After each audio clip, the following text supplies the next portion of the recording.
I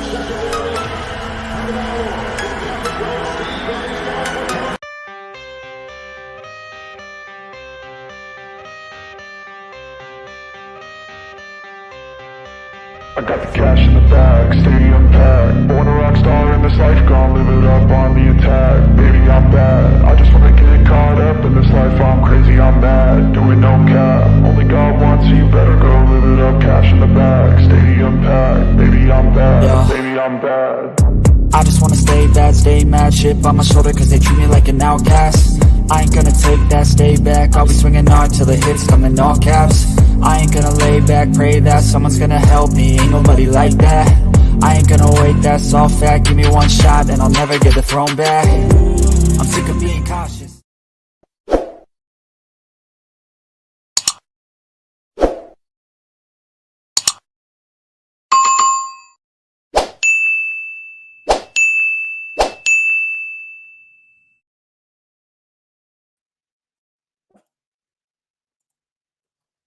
What's going on? Welcome. What's going on, guys? What's up? Hey, man, so welcome to the Dolphins Debrief today on the Fins Tailgate. I want to welcome my guest. I got Rabid Dolphin and Batman, so I just want to give it up for them. Wanted to discuss some things about what's going on right now with the Miami Dolphins and kind of where we're at and where you guys think we're headed. Sounds good to me. I'm ready. Let's do it. So, look, man, right now I'm kind of in a position where I don't know what to think in terms of topics since last Sunday's game, and we've kind of been discussing it. I'm not really sure, I'm not sure what's going on. I've had all the same thoughts I know that we've discussed. Like, I thought maybe there's something going on with Tua. Is there something internally going on with him mentally? At the same time, I defeat that because I understand he's a human, right? And we're all humans, but he's a professional football player. And especially when you're in a time when you're trying to be the franchise guy, you have to be able to compartmentalize that stuff and not bring it on the field, not bring it in the locker room, especially in these big games. And right now, as we're in year three, we still have, or the fan base still had questions, and I will give him that. We saw a giant leap. He definitely, he exceeded any expectations that I had for him coming into year three. And I've seen what he can do, but I really hope that it's not just predicated on everything has to be right and go right in order for him to perform. Right? I understand he's not a Mahomes, he's not a Justin Herbert or any of these guys that are going to leave the pocket and create plays that are otherwise dead. But I think some things are definitely going to have to change facing the teams that we're going to be facing. You've got to be able to. He's at some point, Landon, he's going to have to get out of the pocket and create plays and I don't know, man. I don't know. I don't know where you guys stand on that. It's frustrating to see him because he went from being so comfortable back in the pocket and doing everything well, performing great. And even when he was under pressure, like from what I saw, even when he was under pressure, he was still performing fine. He looked very poised back there. I don't know, man. What are your guys' thoughts on this? I think that right now, I'm up in the air with Tua again. I'm completely up in the air with Tua right now, and I've lost faith in the Miami Dolphins. I hate to say it, but the line, the same old Dolphins, that's kind of like where I'm at right now in my head. I was very disappointed.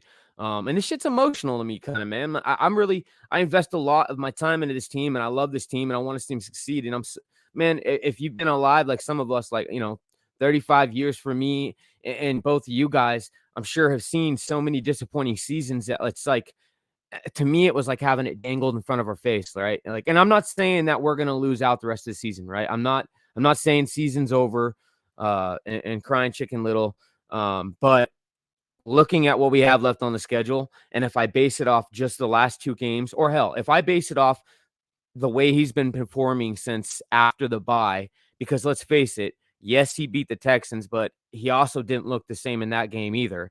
So from that point on, if I base it off of that, and then I look at what Buffalo's doing, and we have to play in Buffalo, possibly under really bad conditions.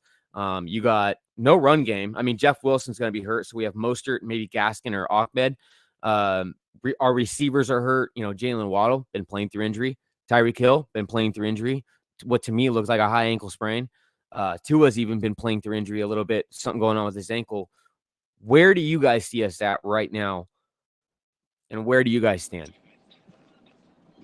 Batman, you want to take it first? Nah, I'm coming in hot, Lewis. I'll go after you. Well, for me, again, I think two things can be true. I think Tua's been playing well this season, and doing certain things that, us as a fan base and just in fans in general have been asking for. But again, I think the last two games specifically, you watch him and some of the limitations that he has. Again, I mean, we would sound stupid if we came out here and said he was a Justin Herbert, a Josh Allen, a Lamar Jackson, even a Joe Burrow for that matter. I mean, Patrick Mahomes, Jalen Hurts, going down the list. You see what I'm saying? So I think two things can be true. Can you win with Tua? Absolutely. For me, DTA, I'm not going to say I'm off of Tua because I'm still a fan of this team and he's the quarterback, and as long as he's here, I'm going to ride with him. But, the limitations for me, and I've been saying I've been one of the ones that have been very consistent. It's the limitations that one Tua Tagovailoa has. And again, you see it now. We have weapons. Jalen Waddle, and I get like Tua might have an ankle injury, and Jalen Waddle might have something. And bro, these are football players. By this time, going into week 14, everybody's going to be injured. You guys should know me already. I don't like excuses. Those just sound like excuses to me, so I'm not going to use them. Like, the fact of the matter is, bro, we had Tyreek Hill on the field. Jalen Waddle was on the field. Jeff Wilson Jr., Raheem Mostert, they were all on the field. And again, we just seen limitations, right? That I believe that as long as Tua's the quarterback of this team, it holds us back. Like, we can be dynamic with Tua, but there's other, in some aspects like the Chargers, right? Like, in my opinion, the 49er game, it was all on Tua. This game against the Chargers, I think Coach McDaniel, yes, he could have helped them out more and maybe ran the ball more and stuff. But when I look at, like, for me, like a Jalen Hurts in Philadelphia, right? If I insert what we've seen from the Chargers and the way they played us, if you insert Jalen Hurts, I believe we have a stronger opportunity or chance to win that game. Because if they're in bump and run, press, man-to-man coverage, when Jalen Hurts sees Tyreek Hill running go routes and Jalen Waddle running go routes, right? And the corners are basically their back are towards Tua Tagovailoa. If that's Jalen Hurts is running for 125 yards. You see what I'm saying? He would a more mobile quarterback would have changed the way the Chargers played Tua. See, the Chargers don't have to change nothing because they know Tua is, again, the limitations. So I'm not going to keep going on rambling. I want Batman to get in on this. But just for me, DTA, I'm not off of Tua. But again, I just see ugly limitations that are concerning that could hold this team back, in my opinion. Well, let me ask you this real quick, because I know I want to let Batman get in here too. But when you say you're not off him, I mean, I am, but I'm not at the same time. Because I guess maybe I want to see if we're kind of on the same page. Like I'm just more. I want Tua to be the guy, but I think that, like you said it best so far. His limitations have been exposed to me. But I'm just more reserved now with Tua. I'm going to be a lot more reserved and a lot more on the fence again. And I thought we were, beyond that point, aside from a few questions. But I can't say it. I'm not like ready to get rid of him and say that he's never going to be part of the. Like, I really like Tua. I'm rooting for Tua, but like you said, I don't know. It's just he's had limitations exposed, and now we all got to see it, and he had it done on the national stage. Yeah, 100%. Listen, again, when I say I'm not off of Tua, that's this season. Do I believe that Skylar Thompson? I know I've talked a lot of, crap, and that's just a little bit of trolling, just, trying to get conversation going and people riled up. Do I believe Skylar Thompson can come in here and take us to a Super Bowl? Absolutely not. I don't believe that with Teddy. But again, in my opinion, I don't believe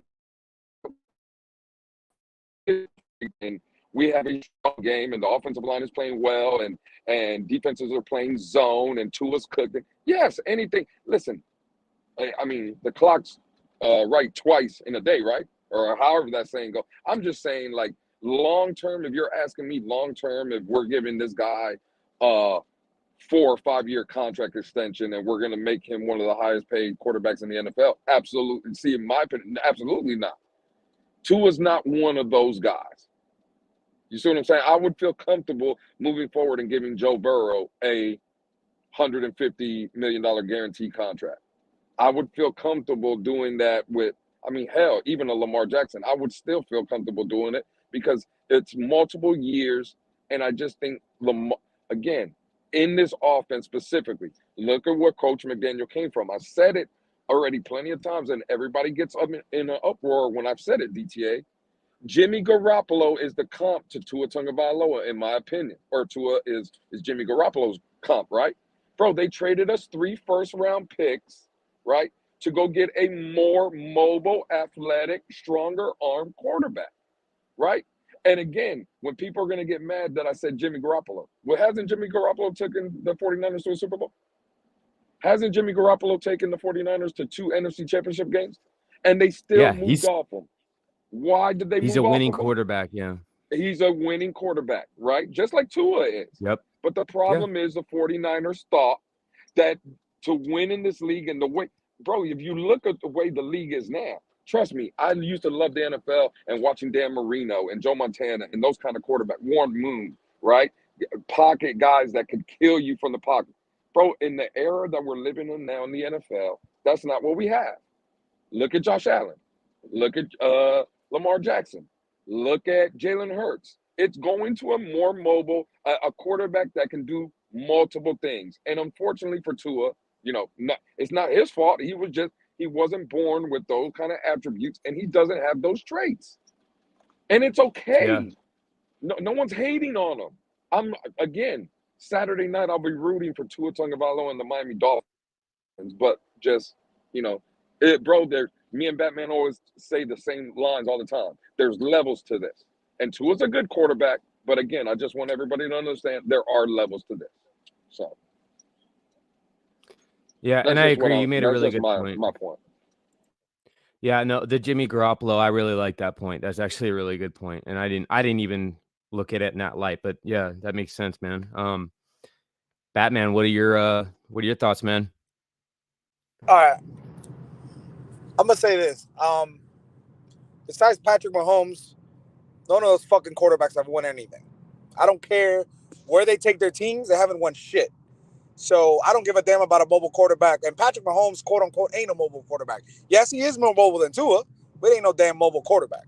He's just a great ass quarterback and do everything. Now, all these other mobile quarterbacks where the league is going into, Trey Lance haven't proven shit. Lamar Jackson hasn't won any big games in the playoffs or taken his team to a Super Bowl, let alone any of the other guys coming up. So I don't give a damn about any about those quarterbacks. But I will say this. Tua, yes, he struggled the last 2 games, didn't meet expectations for whatever reason. I'm not saying it was personnel, injuries. He just didn't meet expectations. We expected to at least split one of these 2 LA games, California games. We didn't do it. I understand. We're all pissed off. I'm with the mindset that this kid, they got a rep in house. They got that. I don't want to disrespect her name. I don't know if it's Leslie or Lily, whoever her name is. She runs all the PR stuff, and she gets basically tells Tua all the crazy social media stuff that's happening throughout the team, and she notifies other players. I'm sure he's noticing all this stuff where people are saying, "Hey, they're not trusting in you. They're not seeing you. Look at all this BS people are putting out there." He's reading all into this. And he's going to step up. He's going to step up in a big way. And he should have done it last game. I'm not going to sit here and deny it. He should have done it last game. It was a big game going against Herbert. Put the narrative aside. Herbert this, Herbert that. Herbert's another quarterback. Hasn't won shit. Yeah, he might be better during the regular season, but he hasn't won shit. All right, regardless of the fact that haven't surrounded him with the talent he needs as Tua, but this is Tua's first year surrounded with talent on the offense. This is Tua's first year with McDaniel. This system is going to get better and better as it goes on as far as the offense. We have putting up all these crazy numbers throughout the season, and this is only year one.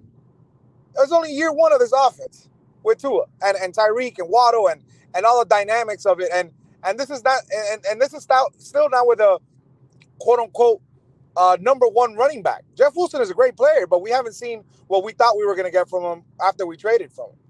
And I think the dynamic of this offense is just going to get better and better. And I think regardless of the outcome on Saturday, it's going to be a tough game. I expect Tua to show out. I expect Tua to make some plays. Some stuff that we haven't seen or stuff we have seen from him before. I gotta see Tua have a bounce back game regardless of the outcome of a win or a loss on the outcome of the game. But I do want to see Tua step up and kill that narrative that he can't play in the cold, can't play in the snow, can't play this, can't throw that, can't do this. It's whatever's going on in his head, whatever's happening to him, whatever he struggles he's going through, whatever the offense is going through, figure it out. You got to figure it out. Simple as that. Because what this kid has shown us this year, of course, like DTA said, it's a great improvement. It's a massive leap. He's exceeded expectations for some. And one of the two things we wanted from Tua this year was consistency, and we wanted to see him be healthy. Besides the concussion, which I don't blame him for that injury, I want to see the consistency, and this is where that consistency factor falls in. That's two games that we expected at least one of the victories in these two games, and we didn't get it. And it puts us in a situation, we got 4 games left, and we got to win at least 3 of them. It's difficult. It's not going to be easy. I think Tua's going to have a bounce-back game. I think he will be the quarterback. It's too early to tell for any of these 3 quarterbacks. You still got time to pay these guys. It's not like we're going to pay them next season. We still got time we can exercise and we can do anything. As long as we know for sure he's the quarterback of the future, we don't got to pay this man. We don't have to. And this is coming from a Tua guy. You could give him a franchise tag. If he shows out this year and he shows out next year, you could franchise tag his ass if it makes it that difficult for you to give him a long-term deal as far as a franchise quarterback. But this narrative that all these other quarterbacks are great, they're mobile, this is where the future's going, they still haven't won shit. None of them have won shit. None of them. Well, they haven't won, Batman, but that is where the NFL is going, though. I get you, but they haven't. It hasn't proven it's winning a Super Bowl. Well, again, but that's listen, Joe Burrow again, bro. I said it last night on your show, Batman. Like if you look at Joe Burrow, right, we wouldn't consider him a Josh Allen or a Lamar Jackson type mobile. But what I mean of mobile, and again, we've seen it from Tua, even in the Charger game, bro. The AFC Championship game last year when Joe Burrow faced Kansas City, bro. Watch the game. Go back and look at the second half. There was multiple drives. It's 3rd and 7, 3rd and 8, 3rd and 10s, 3rd and 12. And Joe Burrow is escaping the pocket, making plays with his legs and his feet. And again, in my opinion, and this is just, bro, we can come up here and I can take a fart right now and tell you it smells like roses. Doesn't make them right. Same thing with my football takes. I'm just saying my opinion. Bro, Tua Tagovailoa is limited in that aspect. There's a lot of things there's a lot of quarterbacks in this league that can do multiple things, and Tua, bro, let's just be honest, cannot. And I don't care if it's 1 year with Coach McDaniel or year 15 and this offense is going to evolve. I agree with that, Batman. Tua's not going to evolve, though. You can't get faster. You can't get bigger. You can't get more of an arm strength. And again, we were in that Twitter space earlier. People with this narrative, oh, you have to be happy-go-lucky and you have to be a fan that hopes and dreams. Bro, I've been hoping for the past 25 fucking years and it's gotten me nowhere. Like, what am I supposed to come? Oh, well, I've seen the 49er game, Tua look bad. I believe, I've seen the Charger game, Tua and the offense didn't look good. And now all of a sudden, going into inclement weather, bad weather in Buffalo, and we meet, now he's going to have a bounce back game? Come on, bro. Like I get it. I hope, again, I'm hoping for that, but I can't come up here on these panels and just be like, well, I believe that's going to happen. Because, bro, no, what I strongly believe is we're getting fucking absolutely drugged in Buffalo. That's what I believe. Now, I don't know if it's going to be Tua's fault or Coach McDaniel's fault or the defense's fault or that we can, time will tell. But, bro, do I think that my team has a chance of going to Buffalo and win? Absolutely not. There's no way in hell. And that's with Buffalo playing like absolute dog shit too, because Buffalo hasn't looked good. But I'm just saying, man, like when I look at it, Batman, and again, me and you haven't seen eye to eye with Tua and stuff, and we can have healthy debates like this because me and you've never gotten personal or nothing like that. And I'm not coming at you now. What I'm just saying is in my opinion, Tua Tagovailoa is limited. He's just a limited quarterback that, again, like a Jimmy Garoppolo. See, I've said it. Kirk Cousins, right? Great numbers, winner. You can win games with him in the NFL. He fringes around that top 10 quarterback, let's say 10, 11, or 8 or 9. That's where Kirk Cousins is. I believe Tua can be one of those guys, right? You can win with him. But why is it that when you look at Kirk Cousins, is Kirk Cousins a Josh Allen? Is he a Joe Burrow? Is that, again, these are the young guys. And look at the division that we play in. We have Josh Allen in our division. He ain't going nowhere for the next 10 to 12 years. Look at the AFC in general, right? All these young quarterbacks, Burrow, Herbert. You got Tua. Let's throw Tua in there. Patrick Mahomes, Deshaun Watson, because I do believe Watson will get better another year coming back this year. Next year might be better and stuff. Bro, like,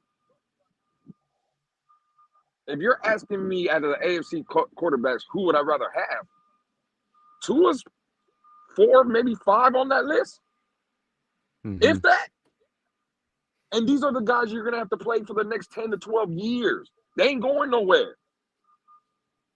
I'm just saying, again, and people want to tell me, right, a fan of this team for 30 fucking years, that I have PSD because of what Tannehill did. Homie, I've had PSD way longer before Tannehill was even the fucking quarterback of this team. It has nothing to do with Tannehill. I'm just saying, I think I've seen this story before. And again, I love the kid. I root for the kid. I have the kid's jersey, and I'll be rooting for his ass Saturday night, just like I did Sunday at 4:30 against the 49ers and 8:30 against the Chargers. But okay. I'm going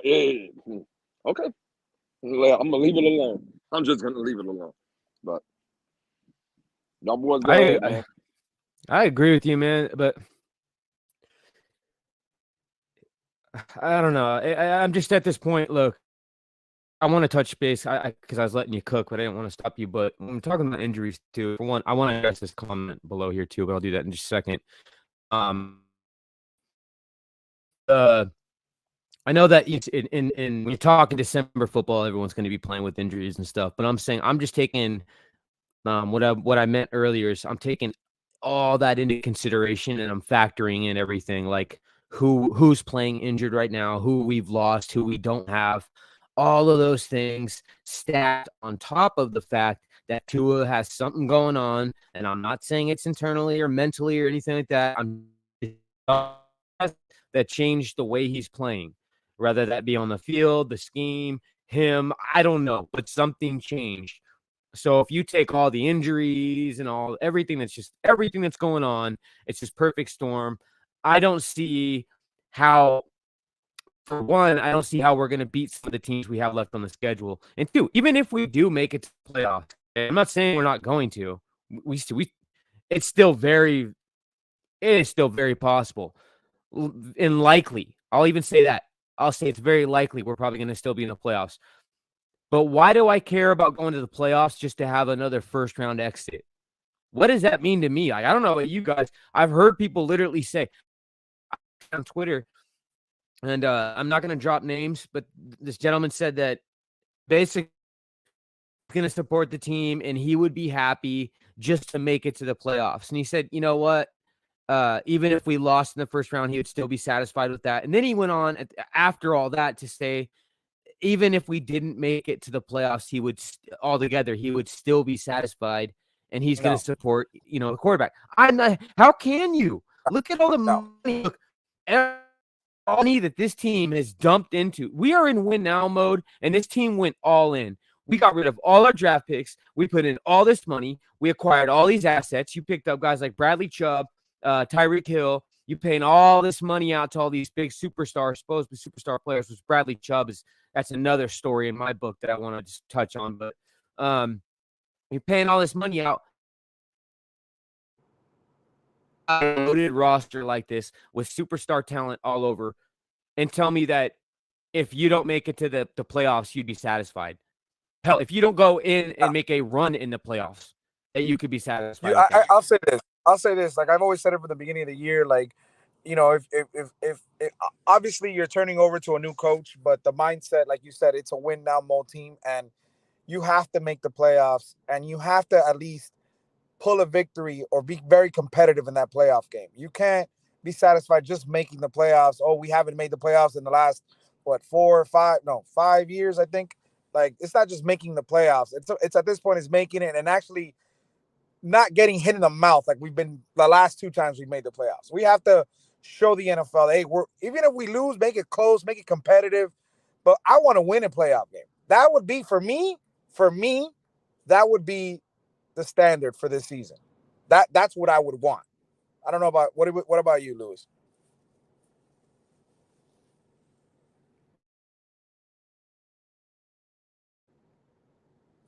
Can you guys hear me? Yeah, I can hear you. Just give me a minute. Yeah, I can hear you. Up here at work, but give me a minute. No problem. But DTA, for you, what would it take for you? Yeah, you're good, Lou. In terms of, like, what do you mean? What would it take for you to be considered as a successful season? So success to me. Okay, I'm gonna say it like this. I never expected us to win every game, so that's not, like, to me, that doesn't mean success. It's really hard to repeat that 72 season for any team at any time. Success to me is not, look, let me put it like this. As long as we've done better than we have in the past, couple decades, that to me is a success. So if you make it past the first, second round of the playoffs, I will not use that word. I don't think even that I would be satisfied, but I would be pleased with that. Right? That to me is more success. Listen, and what I'm saying is if we make it to the playoffs, if we don't make it to the playoffs, we got a serious problem. But if we make it into the playoffs just to get our asses handed to us in a quick first round exit, then all that means to me is that we've got an even better roster than the last time we made it in the playoffs and made a first round exit, and yet we still did the same thing. That's a failure to me. If you make it to the playoffs and you get a first round exit, then you several years, and now you have the roster that we have now. Make it to the playoffs in the postseason, first round exit. That is a major.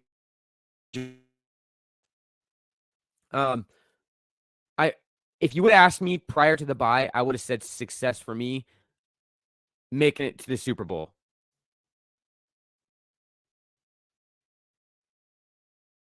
I dropped out there.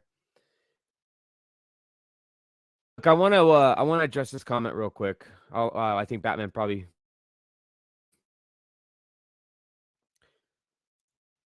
I don't know if you heard what I was saying, Batman, but I was saying is for me the success. Yeah. Can you hear me? Yeah, I can hear you now. Yeah, I'm having I guess I connected to the Wi-Fi at the house by mistake. Yeah, like you were talking about getting in playoffs, getting smacked in the mouth wouldn't be something you'd watch. Like, I mean, again, when we made the playoffs with we didn't have Tannehill, we got hit in the mouth and by Pittsburgh, and I still expected us to do something, and we were wrong. I think, like CB mentioned it, like I think we have the capability to beat anybody at any given time. But we also have the capability of losing to everybody as well. But prior to these last two games, I didn't fear Kansas City, to be honest with you, let alone Buffalo. If I don't fear Kansas City, what makes you think I'm going to fear Buffalo? Now these two games put things into perspective. I'm like, what's going on? Is something wrong with Tua? Is it, injuries? Are the injuries finally catching up? What is it? Is it just Tua in his head? What is it? Something is not clicking. Whatever it is, it could be that often the opposing teams have figured it out as far as dropping the linebackers back in coverage and the adjustments, that haven't been made for that. What is it? Because one thing I got to be clear, and Lewis was agreeing, one thing we can all agree as a fan base, Tua, from the beginning of that San Francisco game, he didn't look like the Tua we've been seeing, where he's having fun, high-fiving people, running downfield, having a good time, smiling. You're not seeing that. You're seeing a serious Tua on the bench. You're seeing a frustration in his face. You see it on the sidelines when the camera's on him. You see it throughout the game from the beginning to the end. And it wasn't just the last game. It was the game before that, from the beginning of the game. And hell, we scored a touchdown in the beginning of the first San Francisco game. But he don't look like the Tua we've been seeing. Yeah. So I'm not making an excuse. I'm just saying there's something off from Tua where you can tell he's not himself right now. And I'm not making an excuse. You can look at the tape. You can look from the beginning of the game. He's not the Tua we've been seeing. The happy Tua, the one that's running around, smiling, joking. We're not seeing that. And I get losing in a game during a game is going to cause you to do that. But I'm talking about San Francisco. He scored that touchdown. He didn't look like the Tua we've been seeing. Problem with that, though. And again, I know what you're saying. And I know, like what you said earlier, right? I agree with that sentiment, but here's my problem with that. You're being paid millions of dollars to be a professional athlete. And especially when you're a quarterback and a captain of the team, you have to be able to compartmentalize that stuff. So whether it's something that's going on within the organization, whether it's, let's say, contractual, I'm just speaking in general for any player, but especially the quarterback. Whether it's stuff at your home life, like Tom Brady going through his divorce, but yet he's still showing up and playing. I don't care what it is. It's just like, any of us in our job. If you're a supervisor at a whatever, you go to work and you've got stuff burning you, you can't, that shit all has to be left at the door when you walk in. And it's the same. It's no different. People forget being in the NFL, that's a job. Yeah, and it may be a fun job and it's got its, they get to go play football for lots of money. It's still a job and you have to treat it as such. You have got to compartmentalize things that are going on. And I'm not even saying that is what's going on. I don't know, but I agree with you in the sentiment that something changed. Here, I was concerned, and I said it many times prior to the bye, that if we came back and we were stagnant or a little bit complacent, things like this were going to happen. And now we need to really take forward in this West Coast trip. And everything has came to fruition. We're now faced with being 0-2 in the last two games. Something changed in the dynamic of Tua not being. He doesn't fun. He doesn't look like he's comfortable out there. I don't know. He just looks.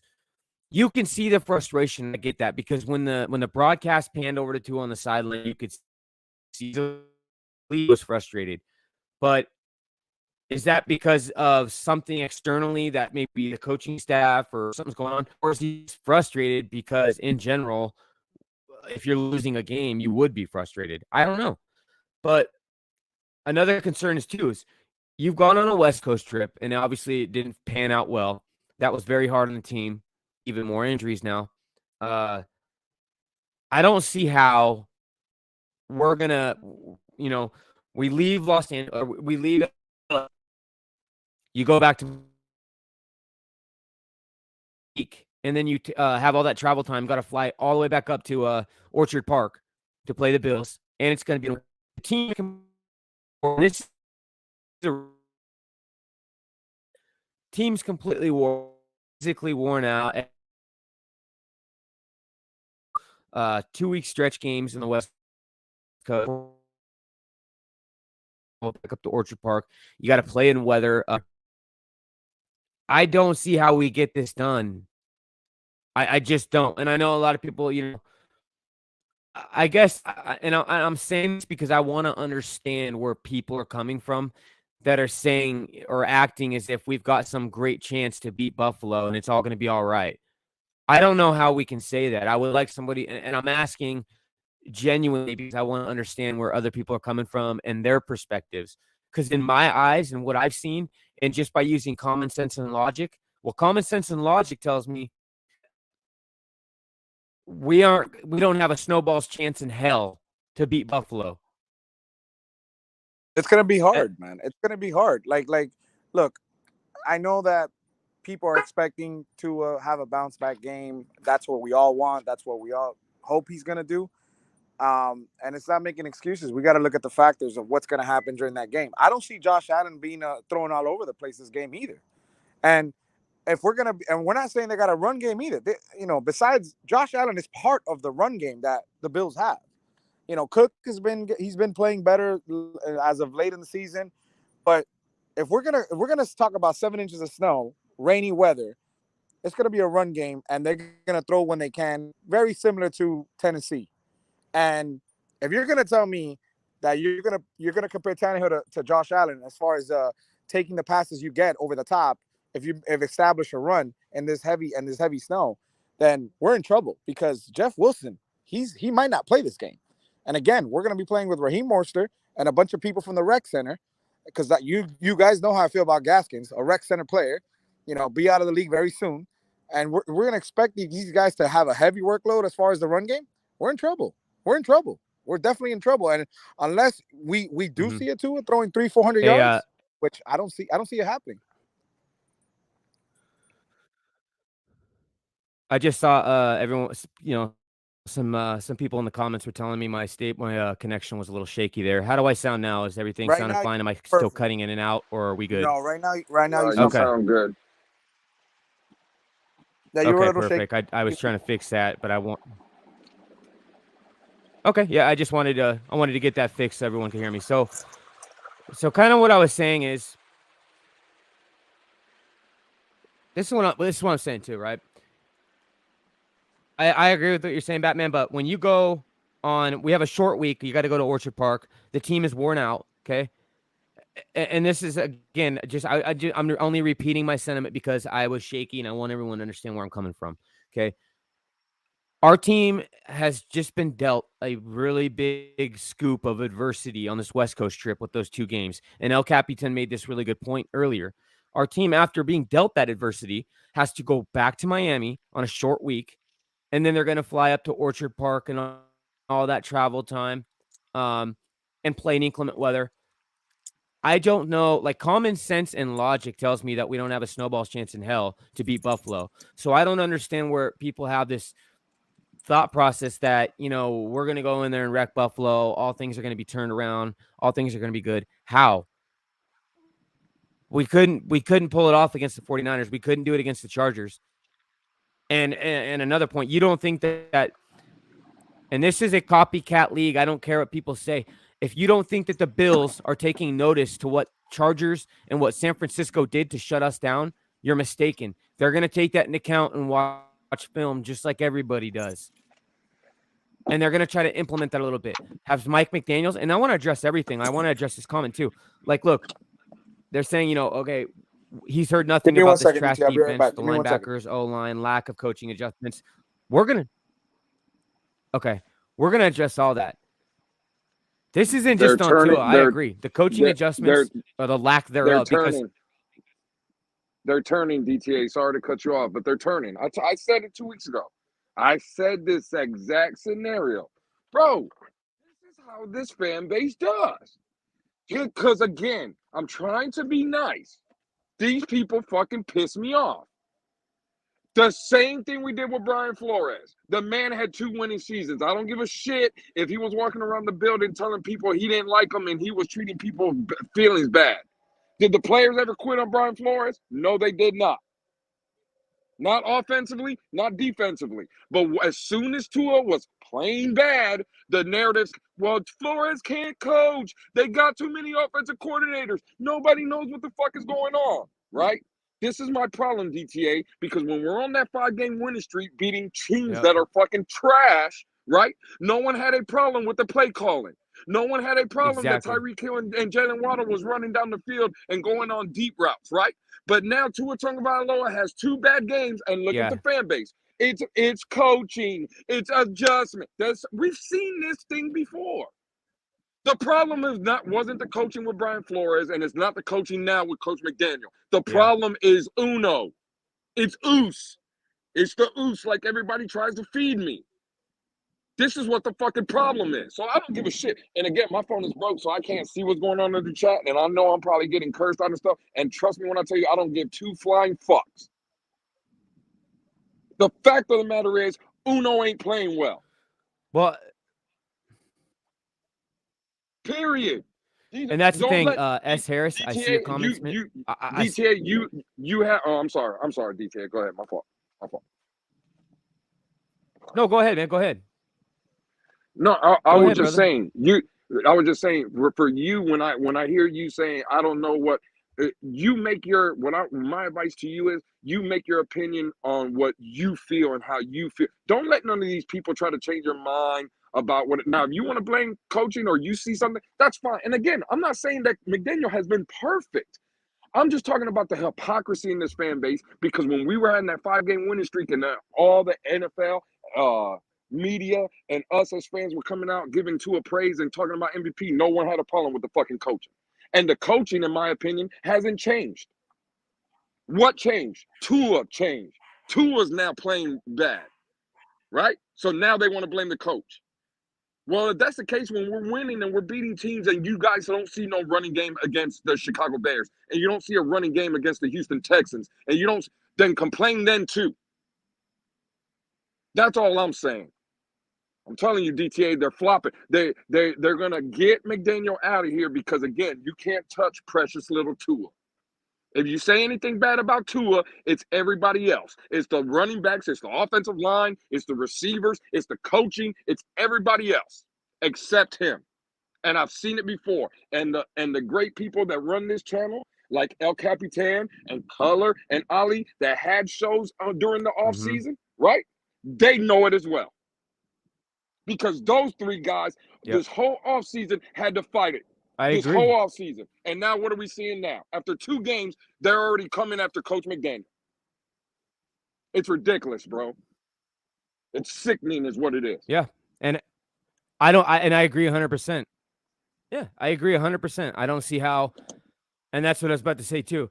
I was just addressing his particular comment. You know, you're saying that this guy's saying, we don't bring up anything about the O-line or the coaching or the adjustments. Well, let me say this. Just like Lewis said, you can't be happy with all the same. Nothing's changed. You can't be happy and satisfied with all of the coaching when we're winning, mind you, against low-tier teams. And then when we take a loss, not be happy with it. It's not how it works. You can't blame it all on McDaniel and say that Tua had no part in that. That's just bullshit. That's crazy to me. And I'm not saying that is exactly what you were alluding to, but that's just how I took it. So if you're not saying that, my bad. But you're not going to convince me that Tua had no part in it and that it was McDaniel and all these other things. No. As far as the adjustments, there were none. If you guys didn't notice, they went in at halftime at the Chargers game. He had a perfect opportunity. The game was still winnable at that point. And you had it. Hell, it was winnable most of the game. I feel like you had a perfect opportunity to make adjustments. You could see what was working and what wasn't working. And it was pretty blatantly obvious where you needed to change your routes and do things differently that would have gave us a shot to win, because obviously we're not going to be able to come in and do the same old thing that we've been doing to most of these other teams prior to San Francisco. Right. And that's concerning to me that Mike McDaniel and the staff, and I want to reiterate too, because someone said, well, we don't ever blame the offensive coordinator. Bro, when it comes to the offense, why am I going to blame the OC? McDaniel's the one that's doing all them plays. It ain't the offensive coordinator. He's just a face. That's all he is. All the offensive play calling, that's on McDaniel. The OC on our team is just a face. He's a placeholder. with the That's title. a fact. That's a fact. Preach, DTA. Preach, So you because guys, they'll go after you can't they'll go say, after Frank and here's Smith my too. concern is, yeah, and that's what they're trying to do is you can't even sit here and blame him. I've never heard his name one single time, but now that we're losing, you want to take the attention off of Tua and go after him. When has Frank's name ever been mentioned prior to this when winning? 1000%. All he is a placeholder with a title. That is it. Tua fucked up. Tua has not been playing to his standards or my standards. And especially when he's shown what he could do, I had expectations for him. He exceeded them this year, but now he's fallen. And that's my point is it's not like he just had like a bad game. No, the drop off was so big that you have got to question and point out what could possibly have gone wrong or is going wrong. And obviously there was things exposed in Tua's gameplay with these last two games. Now, his limitations, when we say limitations, we're talking about the fact that he doesn't have that whatever factor that some of these other quarterbacks have where he can extend a play. If the pocket is not perfect and he can't stay in the pocket and make his reads and do his pass, Tua is limited. Okay, 100%. he's not an MVP at that point. He's not going to be running around doing the Mahomes and the Russell Wilson and making plays work and you know what I mean? It's not going to happen. Hey, DTA, you want to know what's funny? I don't see. Yeah. No, I was just gonna say, DTA, check this out, right? Remember this season when Tua was out and we had Skylar Thompson and Teddy Bridgewater starting? What was the narrative? What did all the fans, the Tuaneers, come out and tell people like me and you and everybody else, right? The team plays harder for Tua. Look how Tua energizes them and stuff. Well, where was that energy in San Francisco? Where was that energy at in the Chargers when Tua was sitting on the sideline by himself, right? Not happy-go-lucky. Even if shit is going bad, you're the leader of the team. Coach McDaniel ain't the leader of this. Frank Smith ain't supposed to be the leader of this. It's the oos. I'll use their term. It's Uno. He's the leader. He's the one that makes this ship go. He's the one that has all these players. Oh, we believe in Tua. We got that dude. We got him on the sideline. Well, him ain't doing nothing when him is sitting on the fucking sideline with his hat just where you can't even look at his eyeballs. You think he's inspiring anybody like that? Because when I'm at my house and I'm watching it on TV, I'm not inspired by seeing a quarterback that's sitting by himself on the thing. So where's all those same people that were telling me that the team plays harder? Where's all those people at? Exactly. And Anthony, I'm going to drop the link here shortly. But look, check this out, Lewis. So S. Harris says, so my comment was correct. It's Tua, LOL. And then you got Shag. They'll always blame Tua because it's the easy thing to do. Is that really what you guys think is going on right now? You think that we're just blaming Tua for our own excitement and health?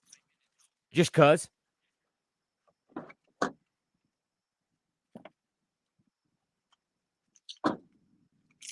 Like, that's insane to me. It's ridiculous, is what it is. You see what I'm talking? You see what I'm talking about, Lewis? You could look. Here's the problem I have. We're not allowed to say that they had a bad game. We're not allowed to point out whose fault it is. We're not allowed to say anything about the dear guy Tua, because if so, our fandom gets called into question. We become haters. We're labeled as this, labeled as that. It's bullshit. We have every right to criticize him, just like you guys have every right to praise him.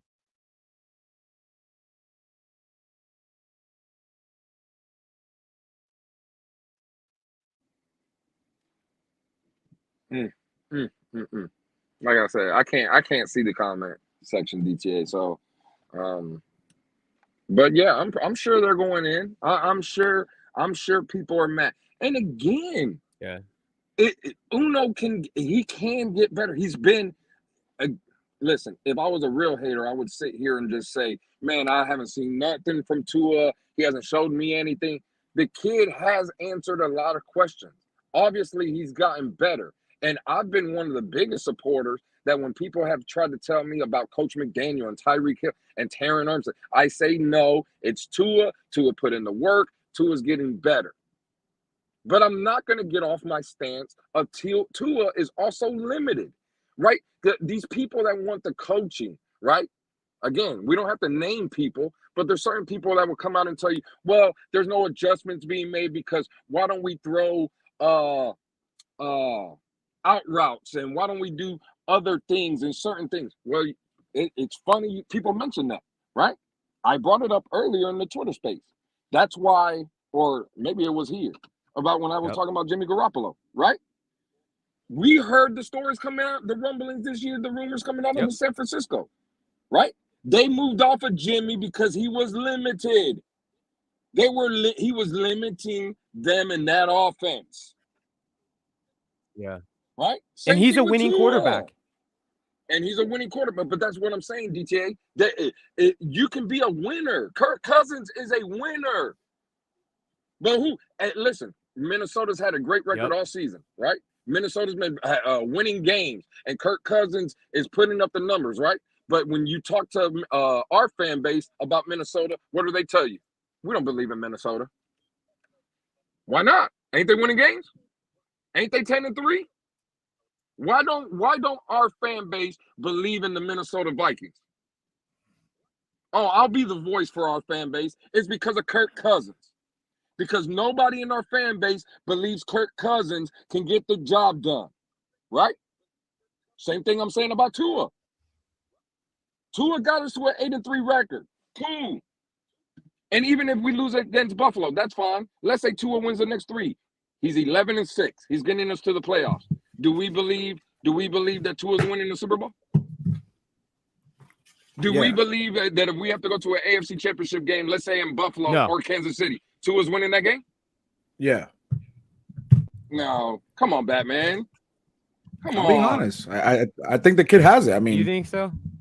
Yeah, I mean, I really do. I really do. Okay. All right. Well, take away the last 2 games. Take away the last 2 games. You wouldn't think that he could have? Again. Okay, let's say he does, Batman. I'll give you that. I do believe maybe Tua can win a Super Bowl, right? I just said it. I agree with you, right?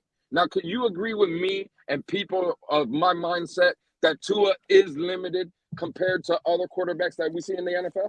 Would you admit that?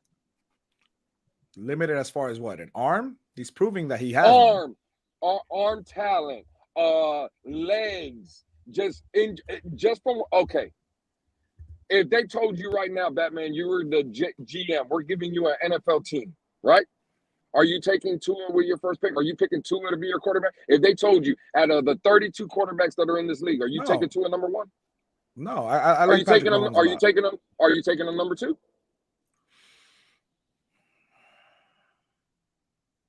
And you got your pick out of all 32 teams. I wouldn't put him over Joe Burrow right now. Would you put him over, let's say, Jalen Hurts? If I told you right now, you can have Jalen Hurts or Tua Tagovailoa. Who are you taking? That's difficult. Exactly. That's difficult. This is what I'm saying. Right. And what was the narrative, Batman, about Jalen Hurts coming out? He can't throw. He's a running quarterback and stuff. Bro, what we've seen from Jalen Hurts is it's amazing.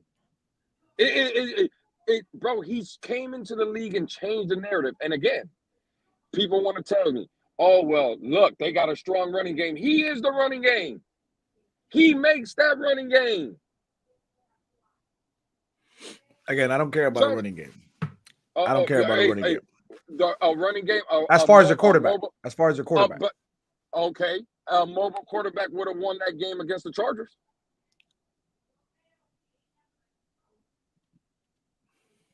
You see what I'm saying? Tua could have won that game. It was a sloppy game from Tua. It was better than the 49ers game. A lot better than the 49ers game. There were a lot of plays out there. The Waddle one was difficult. People are saying he lost it in the lights. It was a difficult, it was contested. It would have been hard for Waddle to come down with that. I've seen him come down with harder balls than that as far as deep bombs. But the Tyreek, I keep looking at that one. I think that could have been had if Tyreek would have had an eye on the ball, and that would have been a touchdown easily. It would have helped our defense from staying off the field. We got hit hard a couple times. Not making excuses. We got hit up a couple times. Stupid, plays as far as not getting off the field on 3rd, 4th down, 3 and outs as well as far as our offense. But the game was still ours. Like somebody mentioned, our defense only let up 6 points in the second half or something like that. Fourth quarter. Yep, correct. Right. That's impressive. Correct. So, but down the stretch, Herbert was on fire. I tweeted something. I think it was Joshua Houts. He tweeted there's a play that literally it's you're on the 30-yard line. Herbert is hiking the ball, and you have everybody almost in the end zone as far as our defense, besides 3 guys that were rushing the quarterback. And then you had 2 receivers literally that could just take in 5 yards out, 5 yards, even 10 yards out, and they could have caught the ball easily with nobody within a facility within them. And it pisses me off. It's like you see that and you're like, is this a joke? Like, is this game could have been had? Game could have been had. Tua could have played better, definitely, 100%, especially in that first half. Look rough. I think you mentioned 25 yards in the first half. That's unacceptable for any quarterback.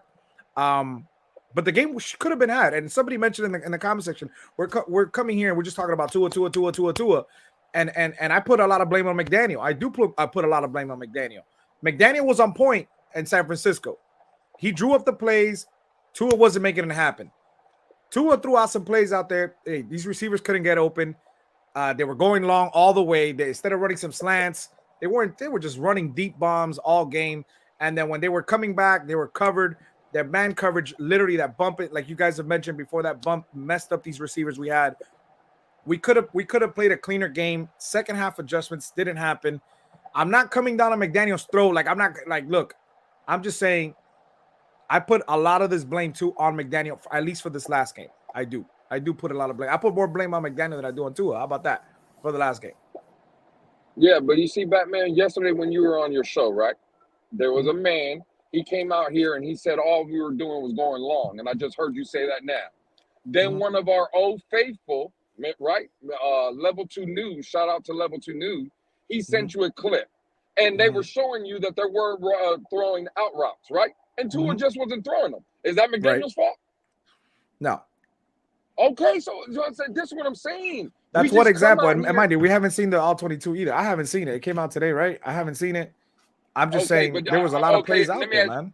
In your opinion, though, Batman, if people come out and say that all we did was run go routes, and then there's one example, do you think there was only one out route ran the whole game? It seemed like Tua was looking for the long bomb the whole game. I don't know if that was the game plan, Lewis. Maybe they were just trying to shoot his confidence up from the last game from San Francisco. Okay, we don't know.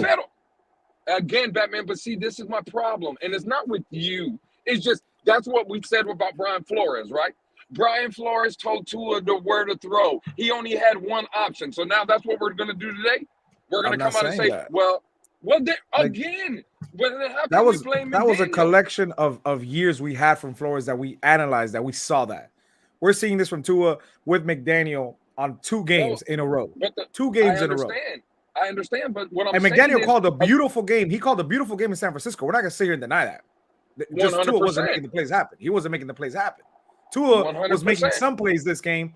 Some of these receivers did drop balls. We don't want to. We could sit here and deny it. They did drop balls. They could have been thrown a little bit better. Yes, of course. I agree. They could have been thrown a little bit better from Tua. The placement should have been a little bit better. But where was the second half adjustment? Where was it? Well, the second half adjustment came from Tua, though. See, again, what did I always used to tell you, Batman, that one of the biggest arguments I had going in from last year in the offseason. I don't care about what the receivers are doing. I don't care about the running game or not, right? There was no adjustments where everybody's telling me about Coach McDaniel. Well, guess what Tua did then? Tua said, hey, I'm going to drop my nuts, and when I see this lane, I'm going to go and get me 10 yards. Because he had 3 carries in the second half for 30 yards. That's a 10-yard average. So the coach didn't have to make that adjustment, did he? No. Tua seen something, and Tua was like, hey, I'm going to go make the adjustment myself, which he should. I'm praising him for doing that. But I'm not going to come out and blame McDaniel because those same rushing lanes that Tua had in the second half that he was exploiting, they were there the first half. So now you want me to blame McDaniel because Tua wasn't doing that? No. I'm not just saying that Tua was all at fault. That's all I'm saying. It wasn't just Tua this game. I'm not saying you are specifically Batman, but you Right. know the people that I'm talking about. The defender, the staunch defenders for Tua, that Tua can't do no wrong. No. The majority, the majority, again, I agree. I'm human. I made a mistake today at work. I fucked up. I'm okay, that's fine. I fucked up. I had to go correct my mistake. What I'm saying is the majority of the blame and the reason that the offense has looked the way it's looked, let's be honest, the second half against Houston and these last two games, the majority of the blame is on Tua Tagovailoa. It is. I don't want to hear none of this bullshit about coaching. Because again, now we're going to blame again. What have we been hearing? Well, Coach McDaniel, he needs to run the ball more. When we didn't run the ball against Chicago and we put up 38, no one had a problem. No, I said for this game though, we do need to run the ball for this game coming up. Okay, we need to run the ball. but that's no. But again, yeah, I get you. But what I'm saying is, with the 49ers and the Chargers, look, everybody wants to blame McDaniel. Look, we can't. Running game. Bro, we haven't had none of this. Now we're just gonna turn on the coach like we did on Brian Flores because Tua Tagovailoa was playing bad. That's all I'm saying. I'm not trying to turn on Murray. I'm not trying to preach anybody to turn on. Yeah, McDaniel. we I'm just saying. Yeah. DTA, you're muted.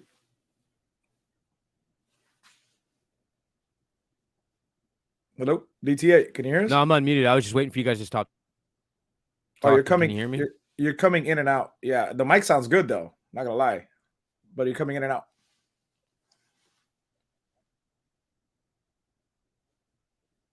All right, let me try to fix this. Hold up.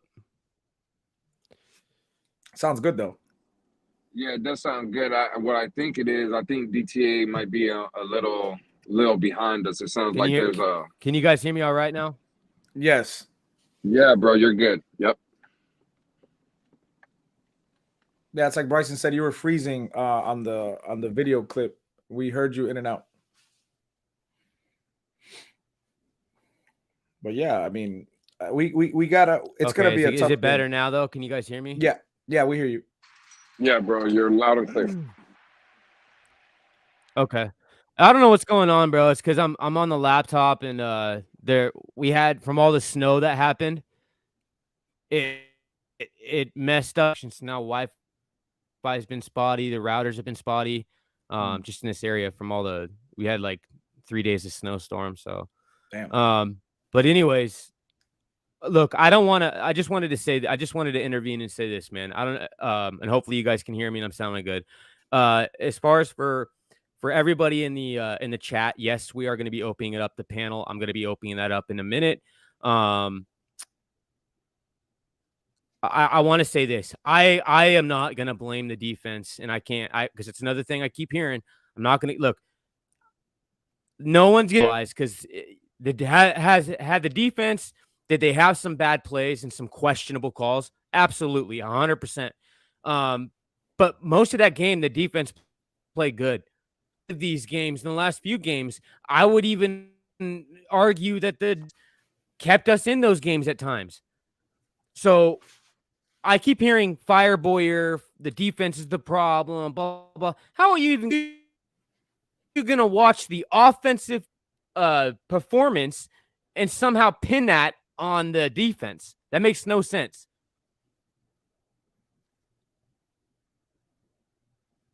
I mean, I hear you. I don't know if you were saying something else, but you got cut off after we said defense. I mean, look,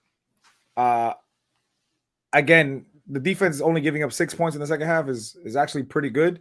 I just looked down the stretch. Like it just seemed like Herbert couldn't miss, and it was first down after first down after first down after first down after first down, and it was whether it was the play calling, whether it was personnel. I mean, Howard was getting torched all game. I think his receiver went 6 for 6, and And I'm a big fan of Howard. You too, DT. We're big fans of Howard. We believe in him. He didn't look good. I mean, and again, we're going to talk about Tua because he is the quarterback. I just want to be able to like open up and talk about other people as well. I know Tua is going to be at the all helm. You know, it sucks because when we lose, we blame Tua. When we win, we want to give credit to a lot of other players. But I mean, we have to like analyze. Tua had a big fault to it, but there are other factors to this game. That's all I'm saying. I mean, that's all I'm saying. Well, I would just say this, Batman, to your point, that when Tua wins, everybody else wants to give credit to everybody else. Not me. What have I told you, Batman? That is Tua. That only Tua the games is the that one that he was shows. Right. Only the games he shows but you give credit. Yeah. But that's what again, why should I give him credit for a game like the Chargers or San Francisco? I agree. I'm saying no, even on wins. Like you can give credit. What I'm saying, no. I don't. Again, I'm one of the people that I said it earlier. When everybody comes out and says, "Oh, it's Coach McDaniel did such a great job with Tua," no, he didn't. Tua put in that work, bro. I don't live in this fantasy world like everybody else that wants to believe because Coach McDaniel showed Tua 700 clips of him being a good quarterback. Now all of a sudden, that's what made Tua good. No, all the work that I seen Tua putting in with Nick Hicks, right? That's what made Tua Tagovailoa a better quarterback, right? The work that I believe that he's doing in the film room, that's what made Tua Tagovailoa a better quarterback. So don't lump me in with all these other people saying that, oh, I give other people. No, I don't. No, I'm not saying it's you. You give credit to Tua when Tua shows up. Like when Tua shows up, you give credit. 100%. I'm not one of these people that give it to McDaniel. Even on Dolphin victories, if so, you gotta look at it from two different ways. Because like, you know, we want Tua to have 300-yard games, 3 touchdowns, which is beautiful, which is something awesome. I think that's what the standard should be because we have a high explosive offense. But even if he gives you 250, 285, 230, you know, 1-2 touchdowns per game, no turnovers, and we can still pull out a victory, I take it as well.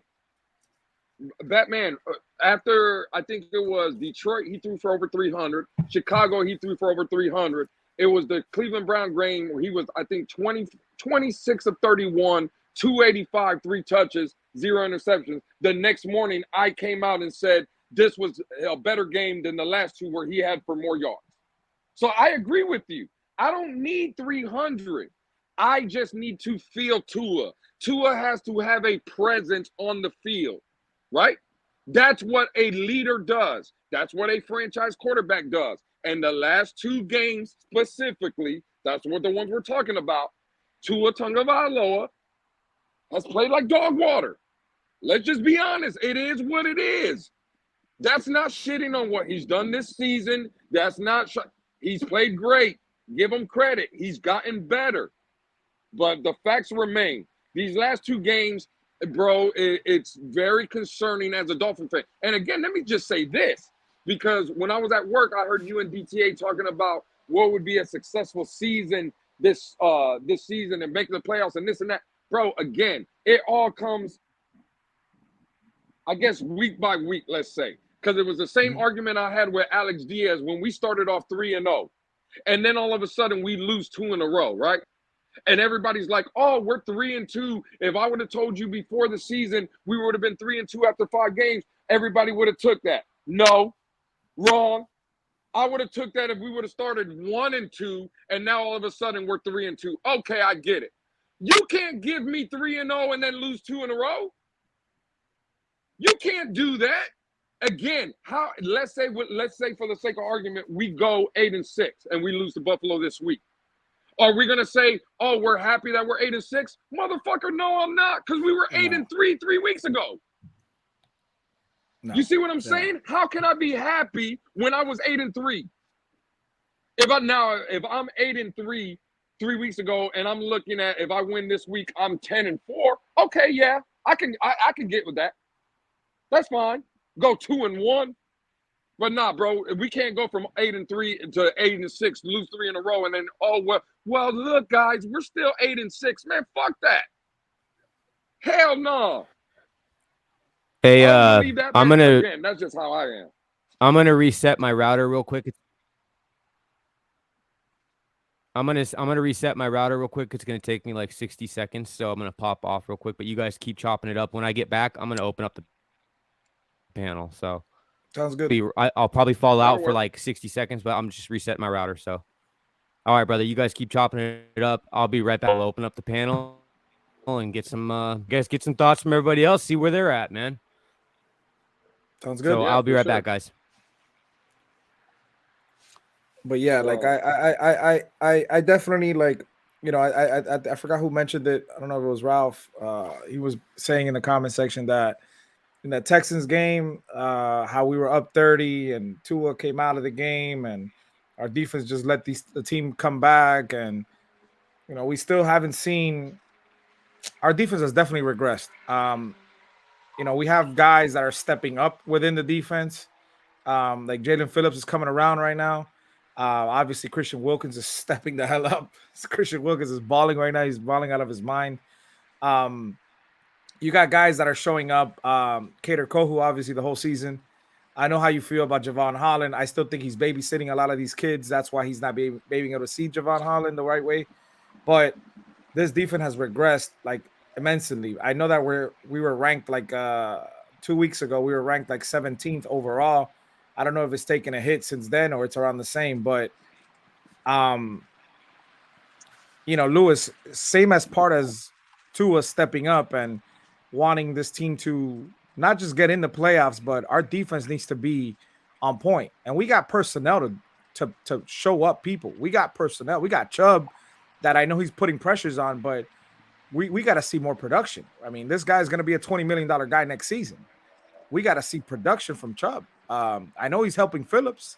He's helping Wilkins, but I want to see a little bit more. I don't want to see no situation like, you know, what's his name? What's going on, Man, Color? will you stop with this sanctimonious, self-righteous bullshit, bro, about English, our Color, defense, English. man? English. Seriously? Like, seriously? Who is Yeah. this brought up the Texans game? What did we do? We put in our second-string offense, and then we proceeded to give up the same 15 points we've given up at home all year. But it The should've hell been are a you shutout, talking Color. about Could have been regression? a shutout. We just gave it. Oh, it should have been a shootout. Okay, how many of those have happened this year across the None. entire NFL? None. How None. many? None. Yeah, plenty have happened. A couple have happened. Complete But shutouts. bro, really? Really? How about I'm the just saying, it offense could needs to happen. score more damn points, man? How about Color, that? I hear you. But what I'm trying to say is like this We defense, gave up our average this week, 23 points on the road, which we've been giving up 30. And you call that a regression?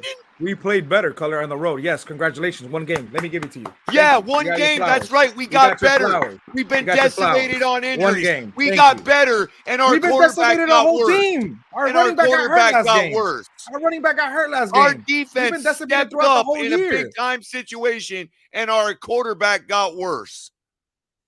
And we're going to sit here and talk about 15 points against the Texans. That's Really? what makes you happy is the quarterback talk. All right, let's talk about the quarterback then. Let's go. 15 points against We can't the talk Texans. about the We're defense. We can we're talk about the gonna talk quarterback, about but we can't regression. talk about specific players. We can't talk about specific on the defense. Xavier Howard, you're not going to tell me he had a bad game?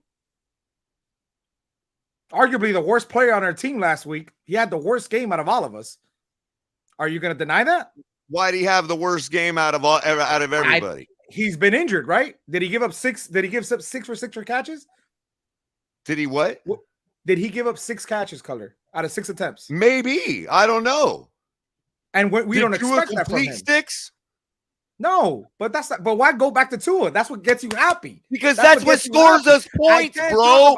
Because defense don't score us I points. can't talk about Bradley Chubb. I can't because talk about defense it don't rubs you the score us wrong way. points. It rubs you the wrong way, right? We can't talk about the defense. We got to talk about No, Tua, it's because defense can't score us points. What the fuck our are they defense going to has do been able to when score our us points? Have offense they been is putting doing up it? 3 Have they motherfucking been doing points it on the board? consistently? No, they haven't done it this What year, are they Color. going to do when our offense is putting up 3 points on the board? Like they can produce fumbles and sacks. Have they been doing that? Oh consistently my this year? God. They can No, right? produce fumbles and sacks. Because As you want to if go back that's to like last some year. kind of for You want to sure go back to thing. last year. Last year, As oh, we if did that's this last some year, we kind did of for that. sure thing. We have regressed on defense. How Color. many Don't deny it. How many fumbles and turnovers have the Kansas City Chiefs defense produced? I don't care about that team. I care about this they don't team. seem to need a defense. Where are we ranked as far as sacks, Color? Where are we? So then let's just go home then. And we got a So let's just go home then. Since we can't compete with the other teams, let's just go home then. And we're about to pay Wilkins another $20 million. Good. So why can't we talk about the defense, Color? It's not the same that it was last year. That's because all they're earning their fucking money. That's why. They're earning you're not making any sense, Color, at all. They're earning their money. Who's earning their money? Who is? The defense is. X is earning his money this season. Bro, are we really going to do this, man? You're talking about defense, bro. You're talking about defense. Our defense has been able to score before, right? Who doesn't know the play? They don't know the play. Who has to react to everything? Our offense knows the damn play and can't execute it. Right. And I'm supposed to talk about the defense. We can't talk about this. Let's just hate on Tua. Let's just do that. It makes everybody happy, right? It makes you know what, bro? You continue to believe the worst in me. Go right the fuck ahead. I keep talking about the defense. You're bringing it back to Tua. You want me to say it like I've said it 1,000 fucking times? Going back to Tua. You want me to say it? Do you want the goods? Do you want the goods or not? I'm talking about the defense. Are you ready with your little recorder? Are you ready with your little recorder? Tua's on your mind. That's what it is. It's coming. It's coming. I hate Tua. Clip it. There you Clip it, Batman. Clip it. I'm talking about the defense. You bring it back to Tua. That's all you've been doing. You've been doing that for 30 minutes. Just bringing it back to Tua. It's all about Tua. And choke on it. All about Tua. That's all it is. Tua. I want Tua so far from this fucking team. I don't even want to fucking be in Miami anymore. As long as that piece of shit is in Miami. That's your problem. You like that? Clip it. That's your prerogative. That's your prerogative. Clip it. Go ahead. Hey, I can't change your mind on that. So you can go run around to your little buddies and show how great a fan you are. Go right the fuck ahead. That's your prerogative, Color. That's your prerogative. I can't tell you who to cheer for. Fuck out of it. But if I want to talk about the defense, I will talk about the defense. Talk about anything the fuck you want. And I don't have to. And I can talk about fucking Tua. Of course you can. But I'm talking about the defense. You keep bringing it back to Tua. Yeah, and I want to avoid talking about the defense too. You're full of shit. Yeah, that's your opinion. You're entitled to it. Your takes on the defense are full of shit. You can't. The numbers don't prove you're right, Color. You're completely wrong by your numbers. Is full of shit, dude. Are the numbers equal? Are the numbers like last year? They're not. Full of shit. We've regressed. Hate it or love it, baby. We regressed. Yeah, so did our offense. Yeah, that's why we're top 10, right, Color? Yeah, we're top 10. Right. Right. We'll see how far that carries us. It's 1995, right, Color? It's a fucking joke. Our offense is a joke. We are the laughing stock of the league, dude. Great. After 2 games, great. That's how you feel. After 2 games, that's right. That's right. Because the 2 games that we needed to win and we couldn't, because we get outclassed every single fucking time we go up against a real team. I'm not going to deny that. You're right. Well, we have. That makes us a laughing stock. That makes us a joke. But we are a top 10 offense this year, Color. Yeah, it's a joke. We haven't had that. It's a joke.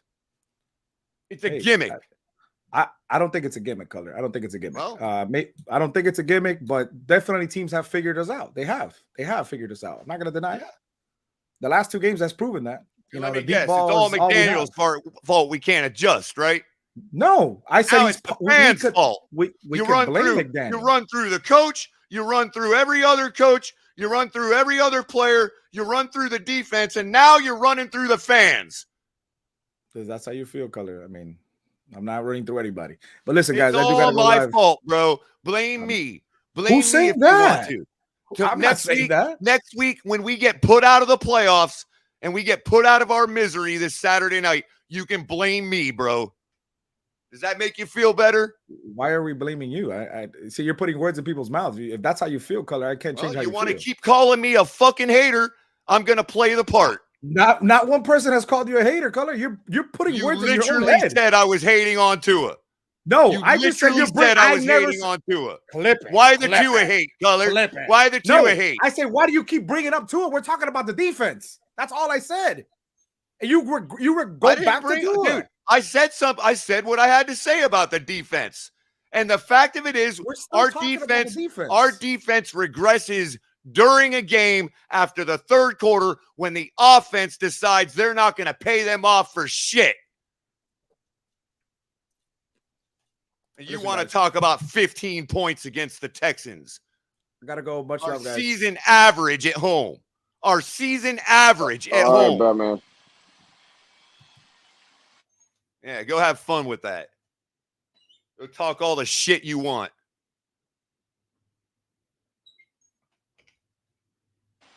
How you doing, Lewis? I'm good, brother. How you doing, bro? Pretty good. Pretty good. I hear you. I'm just walking into the house, man. Well, a couple minutes ago, I just got home from Miami. Been a long day at work, man. Yeah, I hear you, man. I hear you.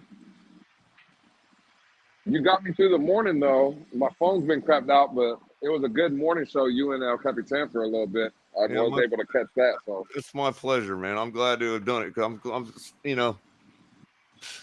I'm just like totally done with all this arguing and yelling. I'd rather just have a cup of coffee in the morning, say my piece, and if people don't like it, they don't have to watch. I hear you. Well, listen, I enjoyed it. So I appreciate it. Thought it was good. Amen, Kohler. Well, I mean, it's just I'm just tired of hearing it, bro. It's been 3 years in a row, bro.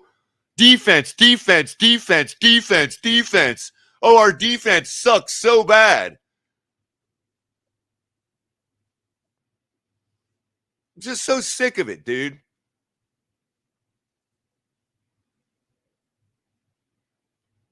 Y'all act as if defense is a sure thing.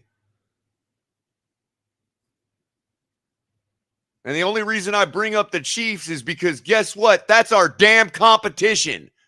Oh no, it's not. It's not the competition for those that only give a damn about the tailgate at the freaking one playoff game we're going to go to. Oh, hallelujah. Good for you. Go yuppie yourself out. Knock yourself out. We ain't even gonna get to go to the tailgate because we ain't hosting a playoff game at Miami anyway. So yeah, unless people are traveling. Oh well, that's okay. They've got second quarters in New York. Why they fill our stadium with purple jerseys. Shots fired. How you guys doing tonight? Damn, shots fired. How about a little less MetLife takeover and a little less show up at Hard Rock to support your own damn team? How about you take over your own stadium before you go try to take over the Jets? Who's that? I can't see who's asking. It's Bryson up here. Oh shit! What's up, Bryson? I see KP, but I didn't know. I'm sorry, guys. Not too pleased with number 8's words today. No, you're okay. You're okay, Kohler. Not too pleased with number 8's words at all fair, today. Man. I'm not. No. Number 8 needs to keep his mouth shut. Period. I agree. What did he say? What did I? I get. Okay, I was gone for a minute. Yeah. Until he starts to pay for until he starts to grace me with free shit. Okay, and until he starts to grace me with free tickets and free parking, how about a free damn water at your stadium when we sit there and cook to watch your ass not get any interceptions? Can you imagine what the reception would have been or how about Holland came on live last night and said something negative about Tua? How about all the time and money? Can you imagine that? Kohler, the reception of Holland's quote would have been totally different. Think about all the money that you've. The irony of the DTA and hang on, KP. Real quick, just to follow KP's point. The irony is, in case he didn't notice, did he just hear Batman? You don't hear me? Yeah, DTA. I think you're. They're not blaming Tua. They're blaming you, number 8. Fuck, man. I reset it and everything. They're not blaming DTA. We can hear you. I think we're just delayed in your ear. They're I think that's what's going on. Number 8 and number 25. Mm-hmm. Yeah, can I say something on that whole defense thing? I think really honestly, the defense has been playing very well, and the only time that's been a struggle is on third down. But when the defense is on the field for 40 minutes a game, but we're still within striking distance to win that game, that's not the defense. Nope. Like with this type of like the Chargers when they got Mike Williams back and Keenan Allen, yeah, of course we got to do a little bit better. But when we're within 6 at the end of the game, when our offense did absolutely nothing all game, I mean, that game's not on the defense. The 49ers game, we were consistently causing pressure. We were playing well. But it just gets exhausting. The possession of time of possession, that is what's exhausting the defense. You cannot be on the field for 40 minutes and expect a perfect performance. The defense has played good enough for us to win 100% last games, period. And if we ever play this thing called complimentary football, these games would be in the bag. Right now, for anybody to be taking the focus off of the inefficiency of this offense, primarily in number one, who can't seem to find his receivers again, you're just being disingenuous at 100%. Best. The defense has been playing good the entire time for the most part. Like I said, there's questionable calls. There's certainly questionable calls, and there's certainly bad times that they were not playing good. But overall, if I had to overall grade for the most part, that's all I'm saying. I'm not saying that they've been elite or great the whole 100% of the time, but most of the time, the defense is playing fine. I get sick of hearing this Fire Boyer shit and the defense's fault type shit. How can you say that? How is the offense misfiring and not performing and not capitalizing? How is that on the defense fault? The defense can't even get off the fucking field because the offense keeps getting these 3 and outs. So these guys have to stay up there fucking tired and keep working. That's what I wanted to talk about. Yeah, that defense. First of all, good night. Like, this is the shit I'm talking about right here. Like, are you blind? Are you serious? May what I, game are you watching, bro? It's just exactly, a microcosm I of watched the the all 22. levied against Flores for the past 3 years. Here. Please name one big defensive play this year at a key point. How about the turnover on downs Sunday freaking night? I was just about to say that, Color. In the red zone. But not only that. How about the Noah Benogany interception against Pittsburgh to steal the game? How about that one? Right. Yeah. Win the game. So seal. And hey, what about when Jalen Phillips got that sack? A horrendous roughing the passer call, right? What does the defense respond with? Okay, that's fine. We can't deal with these. We're gonna deal with these refs how we can, and they stop them right there on the next sack on the next play. 100%. You know what I'm saying? And what I wanted to say is I watched it all 22, and on now one thing I want you guys to follow me on is the first 2 drives of each game, San Francisco and Chargers. We went 3 and out so we went 6 and out. And we were down 10, and then we went 6 and out, and again. But only thing we actually got the ball back after fourth and goal against the Chargers, and they didn't score. And then it was a 3-0 lead. But the problem is the deep drops. Right, 2 is still centered on getting the ball to the middle. And I don't know if everyone has seen the videotape that the gentleman broke down what the Chargers did to Tua. But my thing is this. This is why I asked outside the numbers. Bro, they've already they shit on him to throw outside the numbers, and he won't do it. The kid, Sharif. Well, and again, I'm glad. Sharif, so I've been saying this. So I've been saying this, Lewis, from 2 years ago. If you don't see anything, what did Fitzmagic do? He realized that he had a shit line, and he had to get out of the pocket and scramble. Because my thing is this: they're gonna clump that middle up, and they're gonna take your outside the numbers throwaway.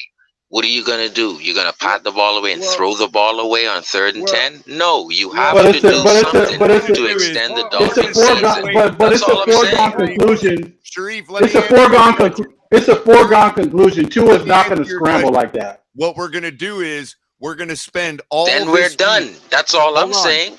Hold on. We're done, bro. Sharif, we're going to spend all this week making an adjustment just to have Buffalo's defense counter us on that adjustment, knowing that's what we're going to do. And we're not going to be able to shift gears during the middle of the game. We can't do that. Our quarterback does not have the ability to shift gears during the middle of a game. Period. Yeah. Period. So by chance, did anybody see the all 22? Hold on, Mounty, real quick, because I just want to ask Sharif something. Yes, I did. No, but hold on real quick, because I remember during the offseason, though, Sharif, me and you were on a panel. We were on Larry's channel. And you were one of the guys, Sharif, saying that this offense was going to be unstoppable. This offense, no one was going to be able to guard us. It was just going to be, everybody was happy-go-lucky. And the question was asked, how do you stop our receivers? I believe it was you that asked that question. And I said, from a defensive perspective, I think, because again, if you give Tyreek Hill and Jalen Waddle 3 releases off the line, Tyreek Hill, no matter even if you're 5 to 7 yards off the ball, he's going to run by you. And I told you and Larry that this is how you beat us. You play press, man-to-man coverage. You get your hands on Tyreek Hill and Jalen Waddle because you're the first 5 yards you can. And you guys told me I was crazy. You guys told me that Tua would cook and that you couldn't press. Look what the Chargers. So I just wanted, because again, I wouldn't disagree with that. Now that I hear it from you, I wouldn't have disagreed with that. But I did say by week 11 the NFL would adjust. Didn't I say that, Lewis? I said by week 11 the NFL would adjust. But it's not about adjusting. I don't think I would have disagreed with what you said. I think I would have. No. You disagreed. Okay. Larry even I think they've already adjusted, bro. It's week 14. But it's not, Sharif, but this is the problem. It's not about they adjusted or. Oh, okay. I see. What I'm saying is, if they would have did that week 1, we would have had problems. That's how you stop this offense. You don't give Tyreek Hill and Jalen Waddle and those lights a free reign off the ball. And if to DTA's point earlier, it's a copycat league. So what I'm saying is, if the next 4 games, if all we see is press, man-to-man coverage, we're in trouble because we're gonna. So Lou, that's all. I agree. So Lou, real quick. I agree. So Lou, I would like to use as Exhibit A. When we used in our heyday, when we used to use press coverage and bumper run with Sam Madden and Patrick Surtain, arguably the best DB cornerback duo in the league, especially during that era. How did Tom Brady and all those guys, well, Tom Brady in particular, always convert on 3rd and 8, 3rd and 9? How do you beat press coverage, bump and run, bunch formation, bunch formations, crossing patterns, pick plays. When I saw the all 22, I was disgusted. Mike McDaniel, somebody for his offensive prowess, to not make adjustments, to say, hey, look, we need to start doing bunch formations, doing pick plays, because we were doing the same shit against Detroit when they were playing bump and run. So how he gets a mental lapse, he shits it out his butt. I don't understand. But Mountie, it's easier to make adjustments on offense when your quarterback is capable of responding to those adjustments. When you have a limited quarterback, when your quarterback can't hit certain aspects of the field, then you're limited in the number of adjustments that you can make. Thank you, KP. No. First off, Fuller, there is no thank you because you're the type of person Javon Holland is talking about that switches up every goddamn week. Go fuck yourself, you fucking piece of shit. Drinking fucking alcohol. Let him get it out, Color. Let him get it out, Color. Let him get beer in a fucking shoe and pour it down your throat, you fuck. See, God damn. You're being disrespectful. The part is, you're the type of person. Call me out again. Tell me that I'm that fan that Javon Holland's talking about again, and see if you don't get the same disrespect. Colin, you kind of did it to him too, though, brother. This fucking organization every year fucks us. I'm sick and Can I fucking respond to tired that? of Can it. I respond to that, guys? Hold on. 22 to Can I average, no respond to that, fucking guys? playoff victory. So shut the fuck up, all you Miami fucking supporters. I'm done. One more year of this bullshit. I'm not watching football. 22 fucking years, no fucking playoff victory. I'm sick and fucking tired of it. All this for an average quarterback. All right, y'all get that out yet? Hey, get it Listen, out, bro. let me respond to the guy. God damn. Get it out. Hey, listen, Can I hold respond on. to you? I heard what you said. Let me respond to you, bro. Listen. Oh, DTA, can I respond to him or not? Yeah, It's DTA delayed, is a bro. little I've been- delayed, I think, when he. Yeah, it's a little Hearing delayed, and it. I've been trying to talk. Yeah, but you break then it up. because of the delay. People. Yeah, I know. Thank you, Sharif, Captain Obvious. Listen, Go ahead, I can't see DTA. who made that comment. But check this out, guy. Listen, you can check the tapes. You'll see that I've been consistent in me questioning Tua's ability. I've also been consistent in praising his improvements, right? My position hasn't changed, dude, right?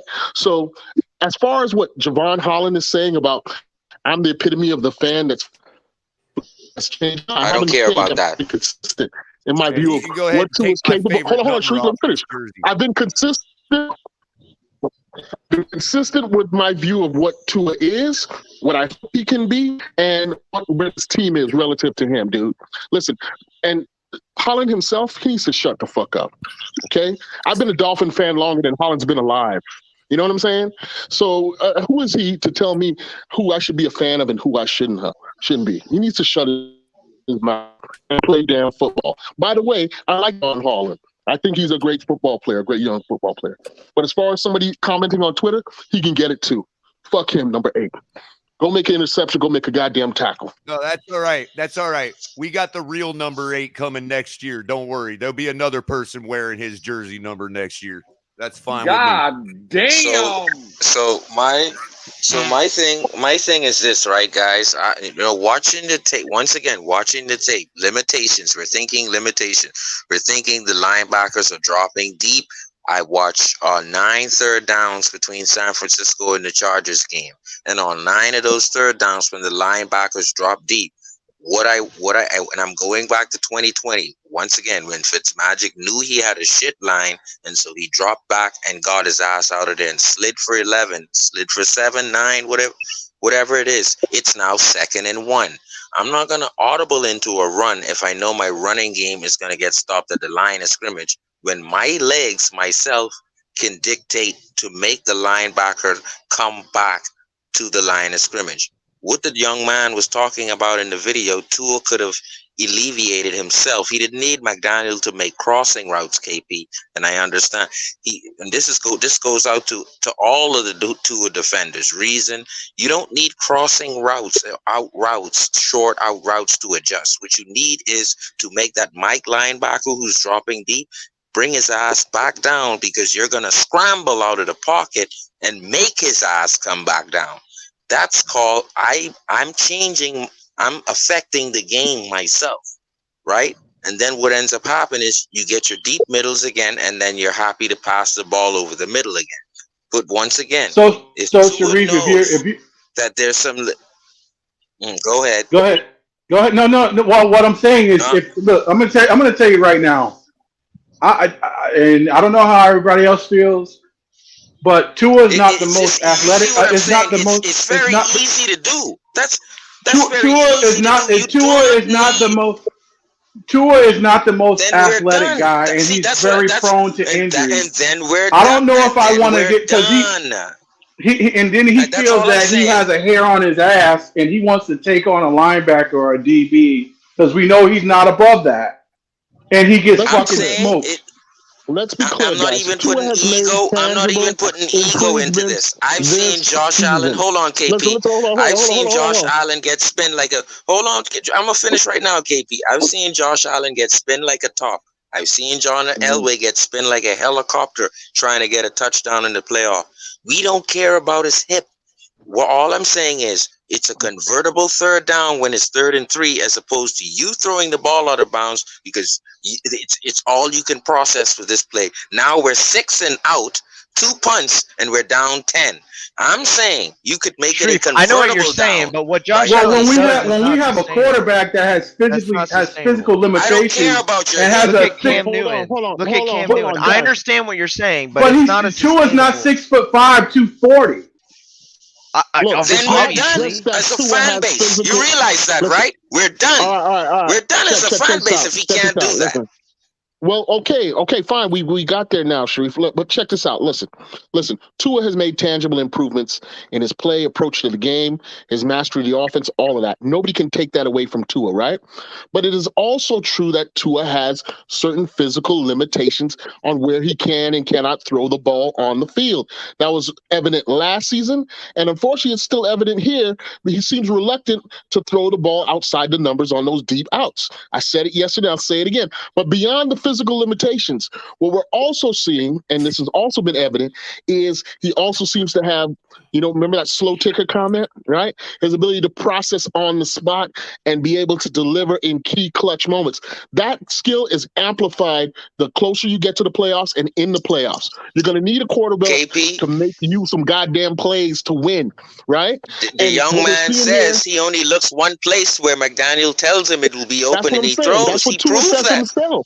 Tua says that himself. Yeah, we're still in a walled garden. All Mike McDaniel has done is extend that walled garden from a 50-yard walled garden to a 70-yard walled garden. And that's to McDaniel's credit in designing an offense that can, assist Tua in being successful. But it's still a walled garden, KP. Correct. He's still playing inside a sandbox. That's right. He hasn't taken the kid gloves off yet. We need a big league quarterback who can come in here and deal when the game is on the line. I got a question for you guys on that. So came in last Sunday night and stomped all over his little sandcastles. Go ahead, DTA. Despite the structure falling down around him, right? That's what you saw Herbert do last night. Or 2 nights ago. Despite the structure falling down around you, I can win. This is all we I'm gonna tell y'all right now. You heard it. Listen, you heard it here first from Mountie Finn. You hear if we don't get to the playoffs, if we don't at least make the playoffs, because that's with this roster, playoffs is progression. If we don't make the playoffs next year, it's definitely going to be a quarterback Mountie show off. Here's the thing, though, Mountie. Here's the thing. There is no fucking excuse. I don't give a fuck what anybody says. With the roster we have, if you don't make the playoffs, there's a serious fucking issue. If we're gonna be, I'm giving the solution. I am giving the solution. Yo, let him finish. Let him finish. Yeah. I want to follow. I want you to answer, follow the question too of who does that lie on? A second coach? If we don't get to the playoffs with this roster? Chris Greer needs to be fired. No, you don't build. First of all, you don't build a roster like this and don't make the playoffs. You can't. Hang on. You cannot list at the feet of one individual. If you don't make the fucking playoffs, okay? If you don't make the playoffs with the roster we have, I'm getting rid of the fucking quarterback, the coach, the fucking general manager. If you can't do it with this loaded roster, I don't care. If you can't do it with this loaded roster, you've got bigger issues. I'm gonna go nuts if we don't make the because first of all, and DTA, I get you. I rock with you with that because see, first of all, you got to look at the extenuating circumstances, the things that we did to build this roster. Yeah. We depleted our fucking cap space. We fucking gave up all our draft capital to get fucking Tyreek Hill. You cannot tell me this is an all-in fucking roster. All in. So if we don't win, and I'm giving the solution.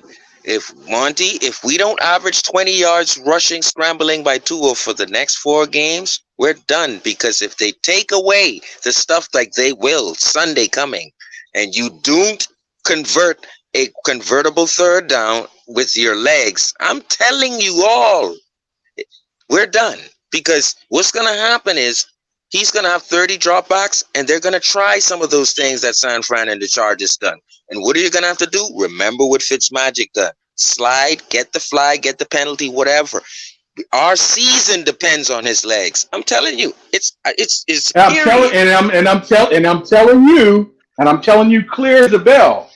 If you're expecting Tua to change his persona on how he plays football, especially when he said, "Oh, I'm not a runner," dude. Look, in this league, you're going to have to create a little bit on your own. Every play is not going to be predetermined, as you call it in the huddle. Structure. You're going to have to extend plays and fucking create on your own. You're a ball carrier. Despite the structure. And if he cannot do it, then bye.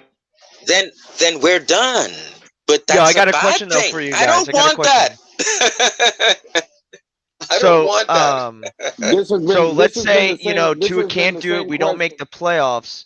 What's the answer then? Because we don't have the cap space to go get somebody, and we don't have the draft pick. So who do we go get and how? Skylar's. I think Skylar Thompson. Skylar could convert that. Derek Carr. I think Skylar Thompson. Because I'm telling you right now, if Skylar Thompson, if it's a quarterback battle in training camp, Skylar Thompson's gonna beat him. Right fucking on. Let's go with Skylar next year. Right fucking on with David Tiger. Listen. I'm gonna tell you something. And I'm gonna tell you something right now, real quick. I'm gonna tell you something right now. If it's an open battle, if Skylar Thompson knows he has an opportunity to win that starting job, he's gonna beat Tua out. Yeah, we're going to go with Skylar Thompson as our number one next year.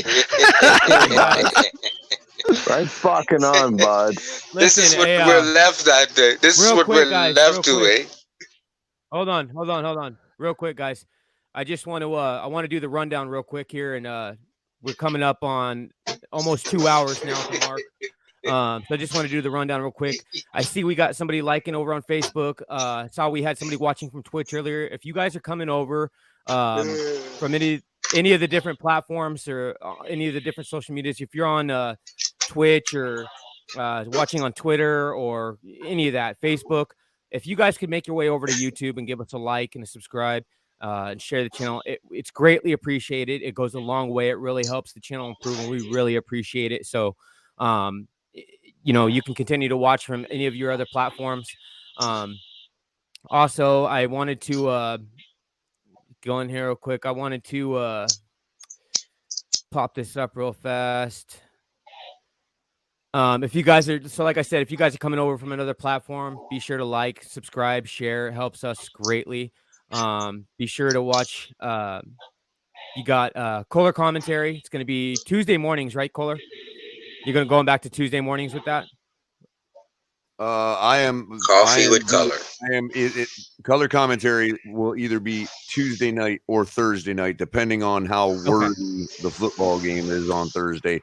But I just started again, and I'm back in the proper cycle. So I want to be going regularly 6 a.m. in the morning to like 8, maybe a little longer. Just depends on how things go. Every morning, 6 o'clock, coffee and a cup of color. I'm trying to make it more consistent every day. I was there. And if you want to support Buy Me a Cup, perfect. So coffee and a cup of color, buy me a coffee at buymeacoffee.com/colorcom. That's right. And then don't forget too, we got Saturday Night Exhale with Ali, so you can catch Ali on Saturday nights. And then you have El Capitan every other day of the week. So be sure to catch all those shows. Someone's got some really loud feedback.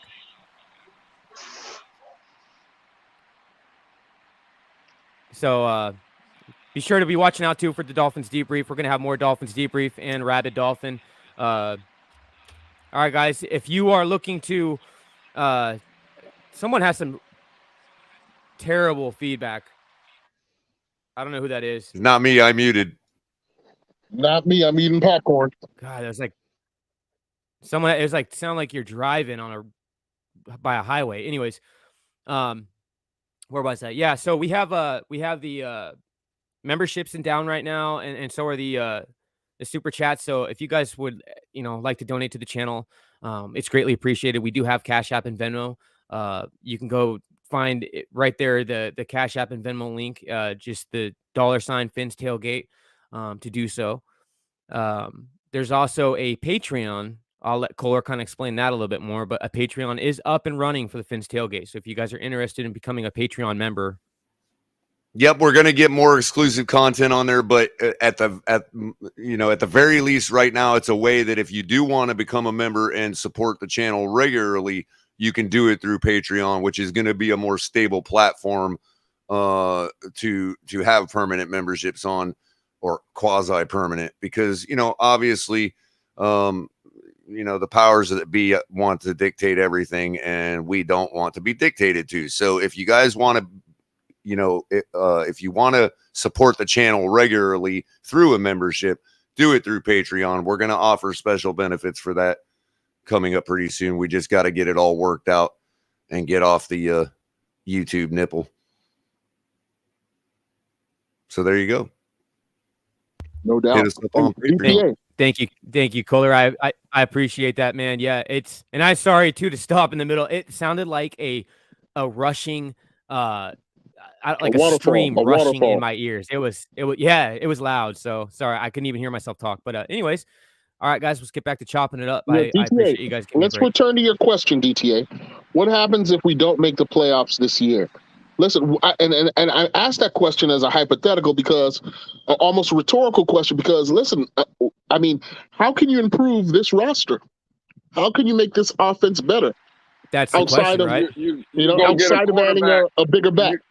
You go get a quarterback, KP. And again, I want to shout out the homie Ali, because me and Ali had a debate the other day, and we were talking about, and again, I don't want to lose him. Let me preface it by saying I think if it was me, I wouldn't do it. But Color came up here when Color was going through his things and was mentioning that number 8 may be a possibility.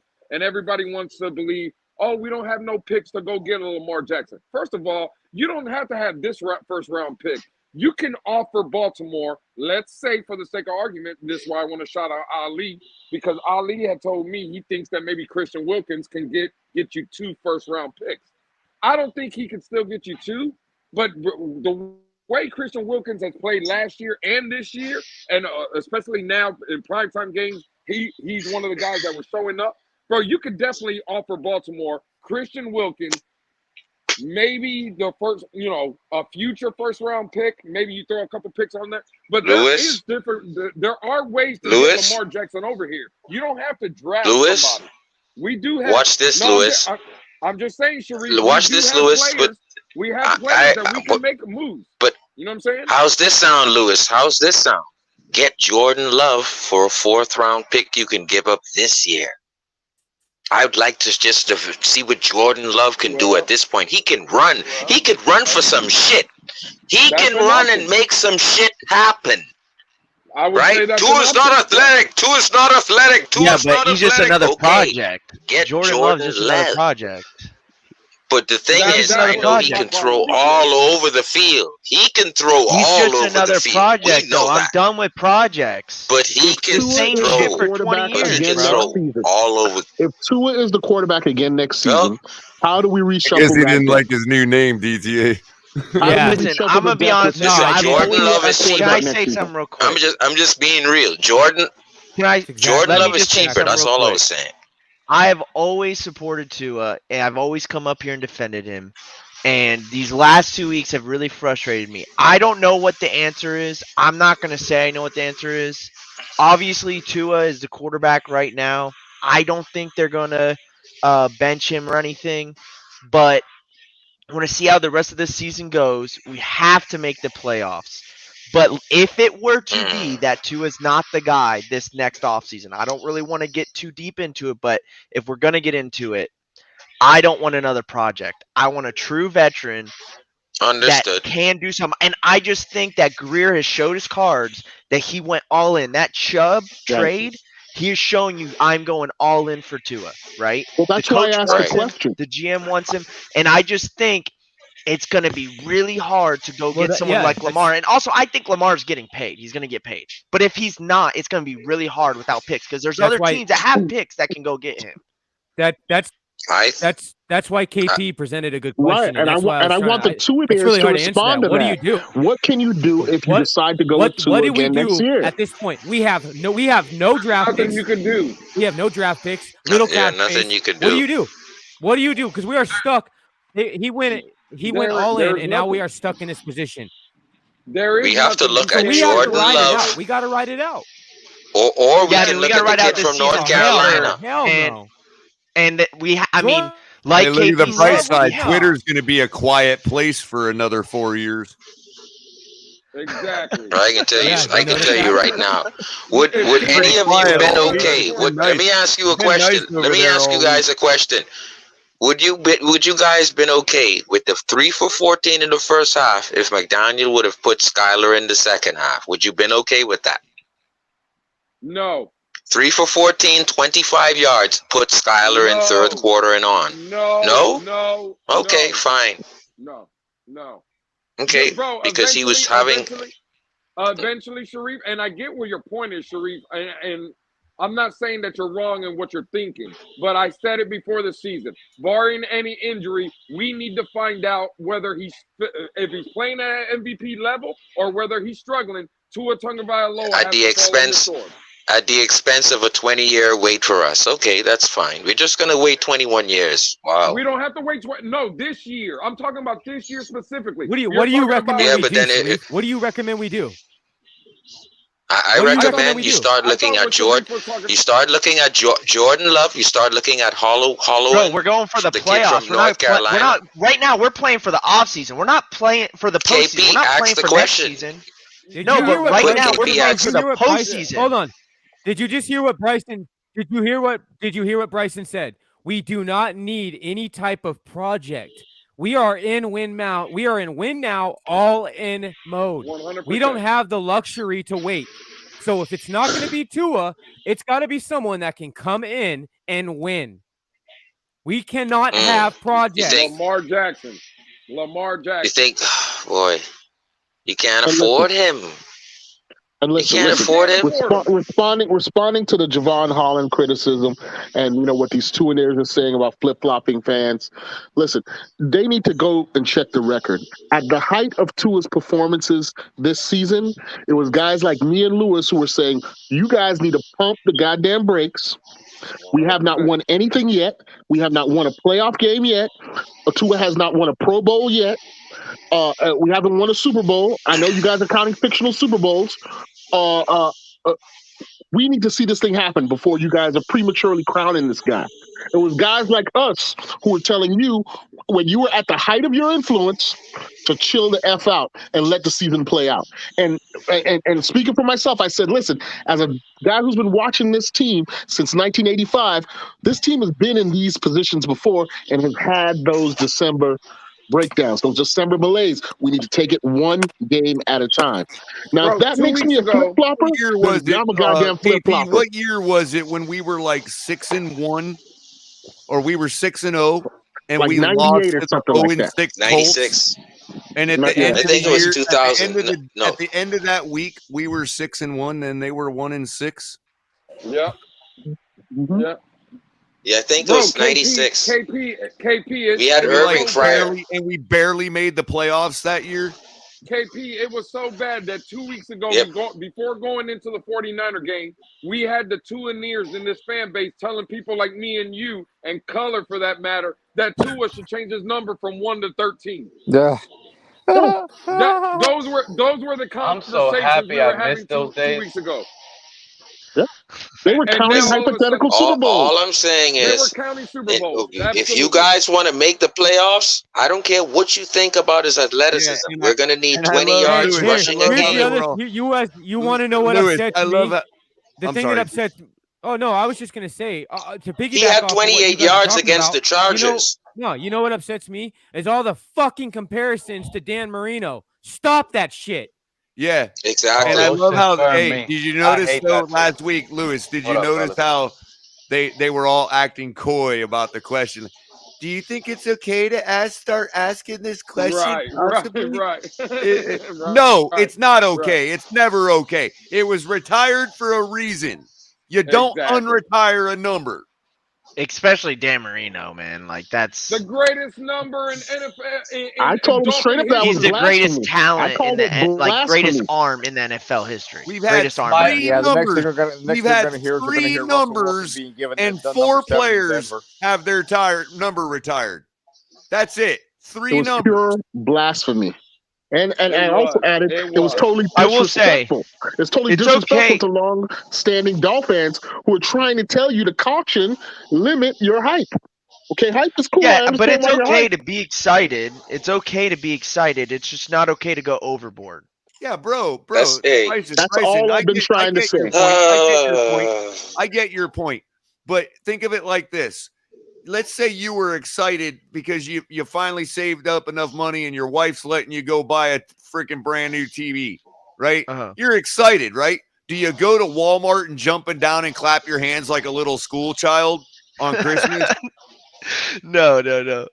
Well, then why are we talking about unretiring Dan Marino's number? No, hey, I'm on board with you too, Color. Yeah, I get it. I totally agree. What I meant to say was by bringing up that analogy, I was trying to point out how embarrassing it makes them look.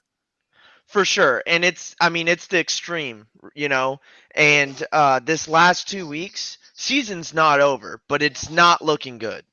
It's not the extremes, though. It was not the extremes. That debate was becoming mainstream. In fact, on top of that, people were saying that he was blessed by Jesus.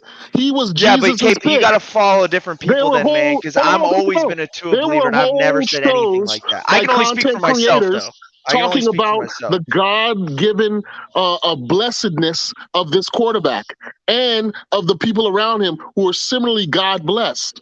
Now, I'm not saying that because I'm a Satanist. And not only do they gaslight us, but they actually gaslight us by making fun of us for saying that they're gaslighting us.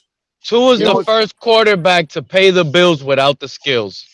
You know what's really pathetic about it is the crazed Tuaneers they were talking about. He's the best, he's godlike, etc. They're very much like the MAGA Trump people. Frightening. 100. Well, you could also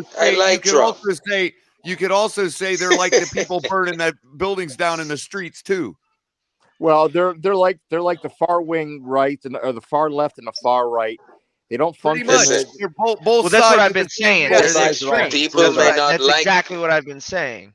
They're just people may not like Trump, but he's a man's man. I tried to be nice and use a non-negative word when it's all first started. I tried to be a little nicer and use a non-negative word. Sycophants. They're sycophants. Yeah, Caller, you couldn't find a more perfect word. Listen, would you rather have Biden right now as your GM or Trump? To be a sycophant. I don't like. Would you rather have Biden as your GM? Let's not go there, Sharif. Okay. Yeah, that's a concept. Let's leave that out of the debate. I don't want Biden as anything, bro. Can I talk about something? Can I talk about something? Can I talk about something? Sure thing. Can I talk about something? All right. This is what's like. It's one thing Pete's not going to bring up. It's politics. I guarantee that. For sure, man. Because look, man, I'm already a little upset, right? Because just hearing the wind from the fan base, a lot of the fan base, it's both sides of this coin right now. Tuaneers and Tua doubters are both agreeing that we're losing to the Buffalo Bills. It's bad weather. Like, it's okay. Like, it's okay.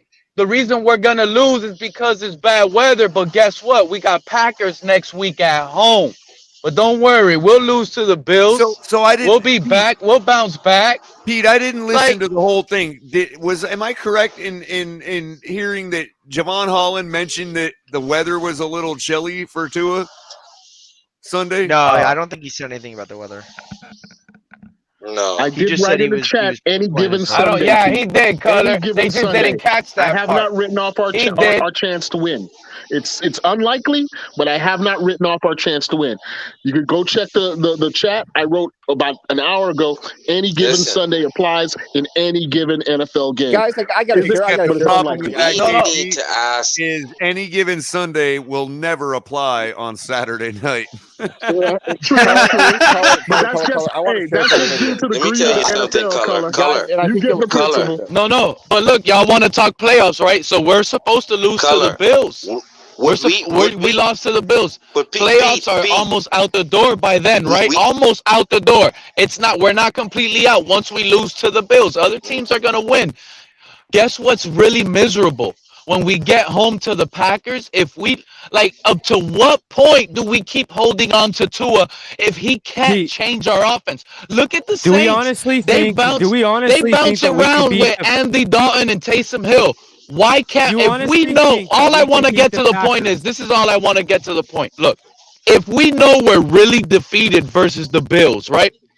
The team has to know. If the fan base knows, then the organization almost knows certainly as well if the weather is against us. Let's just keep it real. Now, would it be smart for Coach McDaniel to dial up some backup quarterback if Tua is not working out early on? Are we supposed to just sit the whole game and watch Tua? I was saying that for Chargers. At that point, Pete. Look at the Saints. They have Taysom Hill. They plug him in. No, the fan base wants to see if he's good enough. Bro, we gotta win, bro. We can't let this slip away because of this. Let the host answer. Let the host answer. Do you guys think that we can honestly beat the Green Bay Packers? It's still Aaron Rodgers. It's a primetime game. We saw what Tua did in his primetime showing. I'm serious. At one point, I thought this game was going to be a lock. I saw how the Packers were playing. But it's funny because we've been out here pointing out all these other particular teams and how shitty they've been playing. All the meanwhile, we're the ones that were the fucking fraud. I don't get in Miami. I have no faith that we're going to beat Green Bay. The team has shown you that we can't have faith in them right now until they prove otherwise. I'm done being optimistic. We've been optimistic for 20-something years, and every time we're optimistic, they just completely shit the bed in December. And even if we do beat the Green Bay Packers, going 0-4 in December or 1-3 in December doesn't do anything for a playoff run. Let's say we make the playoffs. December is the month to get hot. Every team that makes deep runs get hot in December. So I don't want to just make the playoffs and get shut out if we do make the playoffs, which is not a promise. I want to go win a game in the playoffs. We're not going into Buffalo in round one and winning. We're going to get blown out. It's over. Jay, you got it right after I say this, bro. So, Bryson, to DTA's point, did you all notice did you all notice Dan Marino's expression on his face Sunday night? Did you all notice how hot he looked? Yeah. Remember the last time he looked that hot? Yes, he was. It was when Aaron Rodgers did the clock play and looked over at him on the sideline before he did it and basically showed him up in his own house. Aaron Rodgers likes to win in Miami. Go ahead, Jay. No, I have a question if you guys don't mind. Well, before you skip on, before y'all skip, I want to answer the host's question. Please have the floor for a second. He's been waiting patiently. I was listening to a number of Bill stations today, and there was nothing. Mark, hang on, Mark. Listen, yes, I'm right here. Somebody else has been waiting to talk. Thank you. I didn't know that. I'm sorry. I'll try to get my fucking 30 seconds in. Said it, and I Who said the fuck is going to be our quarterback next year? Realistic. Derek Carr, Jared Goff. These are the names we have to consider. Seriously, these are the names. Derek Carr is going to be available. He's a top 10 quarterback, in my opinion. McDaniel can make him perhaps top 5 if we get a left guard. We got a good offense still. If Jared Goff is willing to come here for a good price, he's not a bad option. He's a statue, Hey, but you're he'll talking get about rid of the playoffs ball. because He'll it's find these December, and guys. every game we play affects if we make it or not. That's what's troubling at this point. That's why I see every quarterback. Y'all laugh at me, but I see Joe If we Flacco go to working the good playoffs, here. it won't matter. We're one and done. We're going to Buffalo in the first round of the playoffs if we get Do there. you not Or we're see going to what's on Baltimore, and film? we're going to get our asses fucking kicked. It's over. What team, Start bro? thinking What next year, team boys. will beat this team if you're I'm hitting not the gonna guys think that about are next year. open? There hasn't been a team that stopped us from what we're doing offensively, you idiot. Listen to me. And they It's get been a the fucking quarterback. that can fucking hit the targets, you fucking Okay. dickwad. So be quiet for a little bit. Daddy, chill. Get a fucking real quarterback then. You both just said We're on the same page. Yeah, you We're guys on are the saying same the same page. thing, We're bro. arguing the same thing. That's what's That's perfect, Kohler. That's perfect. Playoffs? Don't talk about it. Playoffs? You kidding me? Playoffs? I just hope we can win a game. That's That always fucking comes in. perfect. I love that one, man. The end is the best. He's like, I just hope we can win a game. I just hope we can win a game. But guess what, Color? The same thing is happening this week that it was going on the other previous week. We're already skipping the game ahead. We're already we were doing. You guys speak for yourself. Hold on, Chargers. Hold on. Speak for yourself, man. Pete, you're right. You got people in chat that are rolling their eyes going, we ain't losing to the Bills. Like, what? Like, We went when it was 49ers. Tell me how Listen, given Saturday night. Any given Saturday night. How are we gonna beat them? How are we gonna beat them?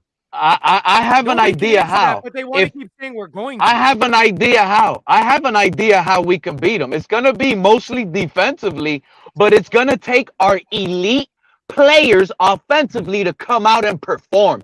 Whether the increments of the game, okay? We have Tyreek Hill. He's the best wide receiver in the NFL for a reason. You utilize his skill set. That's how you do it. If you have to run Wildcat with him, you run it. Waddle, you've been quiet for a little too long. Use his ass on some jet sweeps in the snow game, put his speed on blast. That's how you do it. Mostert, break a damn tackle for once and get it to the end zone. It's snowing. This benefits you for breaking a tackle for once. Something's going to have to give in that nature. Some of our stars have to come out. It's going to take, and if these guys go to sleep and they go to sleep like they have been, and they let no-name cornerbacks take them out, then guess what? We're done. We have to use Skylar Thompson. Stranger if Hill locates the ball, he has a 70-yard touchdown last week. Yeah. Oh, okay. Locates the ball. Was he supposed to do that with GPS or call somebody? I don't know. How is he supposed to locate the ball? People want to blame him after on top of his other two 70-yard touchdowns. I guess he's supposed to have 3 70-yard touchdowns to give us a chance to win. Like, I mean, it would be nice if he did, though, right? I mean, of course, yeah, of course it would. But I mean, how much do you want him to do, man, on one leg? I mean, if Tua were to, I'm not the one saying it. Yeah, I know, not you. I'm not aiming that at you. Oh, Tyreek Hill has one leg. Listen, if Tua sharded, they'd be blaming the person for not wiping his ass the right way. Yeah. No, they'd be blaming him for smelling it. Yeah. Oh man. Yeah, I mean, it's gonna be rough Saturday night because. What is it? 7 inches of snow. That's running game. I mean, how are you going to pass with 7 inches of snow? Just we don't know. Did Mike White pass? Mike White was passing. Ask Keith Byers. Hold on a second. It was snowing in that game. When it's heavy snow, it's normally a heavy running on game. the ground. That's not Once the snow is on the ground and the field is cleared. Even if it's snowing, like it really doesn't affect the ball in passing the way people think it does. Right. No. Yeah, but it's going to be wind. I mean, is it not going to be windy as well? I mean, I don't know. I don't know the forecast. Yes, you're right. It's that 14-mile-an-hour wind with 24-mile-an-hour gusts that it might be an issue. Bryson, the problem is, see, again, everybody ain't like me and won't say it. I have the balls to fucking say it. I'm like Coach McDaniel. I have 2 cojones. Tua is going to be affected because Tua can't throw the ball in 14 to 25-mile-an-hour weather. Just like well, I mean, Mac, that's kind of just what I like- was referring to. Oh, that's what I'm saying. Just like Mac Jones, when he went over there, he couldn't throw, but I guarantee you, Josh Allen would throw. That's why we better use Tyreek Hill and Wildcat. Our stars better come up. That's why they're paid. Hold on, Pete. What I'm saying is DTA and KP and all these people ask, what are we gonna do moving forward? Well, let me just put it very simple so everybody can fucking understand. If Tua Tagovailoa is our quarterback next year, we are fucked. Every other year that Tua Tagovailoa is the quarterback of this team, we will be fucked. Because if we all love how he says his whole name. Nah, every time. Lewis. Nah, you're just a Tua hater, Lewis. Hold on, Pete. Because the problem is this cold weather that everybody's scared of and shit. Let me tell the people what division we play in. The New England Patriots, the New York Jets, and the Buffalo Bills. Cold weather. Look at the quarterbacks in the AFC that are going to be that we're facing for the next 10 to 12 years. All cold weather teams. We're fucked with a limited quarterback in Tua Tagovailoa. I think Captain Life nailed our strategy this week. He said we can build extra linemen out of the snow to help the blind side. It'll be our advantage. Yeah, there you go. We're fucked with Tua Lewis. Lewis. We're gonna. I'm tired of just holding it in and being this happy-go-lucky. Exactly. I'm gonna leave that for all the other motherfuckers that want to do it. Tua Tagovailoa is limited, and he's holding this team back. So answer your question, DTA. And I'm not afraid. To answer your question, DTA and KP, as long as Tua Tagovailoa, because I know Color loves when I say it. Let me say it again. As long as Tua Tagovailoa is the quarterback of this team, we are fucked. DTA, when I answered your question, because I don't like hating on Tua. Everybody knows how I feel. Did I even bring up Tua? I said it's going to take Tyreek and a Wildcat. I said it's going to take Tyreek and a Wildcat. Jalen Waddle taking sweeps and Mostert breaking a tackle. Didn't even mention Tua's name because there's no shot with that guy, bro. There is no shot. This is what people don't realize, they think it's trolling when I used to say it. He limits everything we do offensively. No, look. Everything. Joe. Pete is also one of those guys that have been consistent. I'll give him that. It's not forget consistent. It's about what we know. And we've known from the beginning that he's a weak arm, limited quarterback. I've been saying this for years, bro. Offensive coordinators. For years, bro. It's sickening. Offensive coordinators. And you know what'll be better? It'll be a lot funner. You know what's funner? You know what's better? If we actually do get Skyler. Because at least we don't know. It'll be another divided fan base hoping and wishing. Yeah, but Pete, you know that's not going to happen. He's just like Lewis said. But he gives us better hope at this point. He's limited, not Tua. Therefore, he messes up our run game. Coordinator, what he can do with him. Yeah, I mean, I disagree. I don't think Tua is playing great at all. I mean, the last two losses are 100% on him. But I think Skyler still has a lot to develop. And when we won, and when we do win, they're not even on him. Do you mind if I bring up if I share a page real quick, man? I've got to just squash this pressure narrative right out the gate. Please. Yeah, please, there's man. no pressure. I'm so sick of hearing this nonsense, man. Yeah, there's no pressure. Holland was dead wrong, man. Pressure from fans. Do you got it, Color? Fans got to do with how you play on the field, dude. Come on, bro. Let's see here. Pressure. All right. Pressure Tua is pressure meaning on Tua? Yeah. Like pass rush pressure? Oh, okay. Yes. Okay. Yeah. But this team is frustrating, man, and I'm It's sorry. like we go around in circles with the same arguments. sorry. I have to bring this. I've actually got this page bookmarked because I have to bring it up like every 3 days when we round back to this excuse that they throw out there. You know what I mean? Just a limited quarterback, man. That's all it is. So I'm bringing it up again. And as you can see, I've got it sorted by pressure percentage, which is number of drop back independent. Is this just for week 13? This is the whole year? Entire season. Okay. So this is read it out loud, Color. This is how many times a quarterback has been sacked per drop back, per number of dropbacks. Currently, Tua is sitting at 20th pressured 19.7% of the time. Last week, it was 18.5 on the season. So whatever happened this week increased him to 19.7. That don't sound like a lot of pressure to me. Last year, his pressure percentage, well, we can look at it. We don't have to take my word for it. We can click that button right there. We can go right over here, and we can see that last year, with the worst ranked offensive line in history, he was pressured a whopping 21% of his dropbacks for 23rd place. Zach Wilson was pressured the most at 30.6%.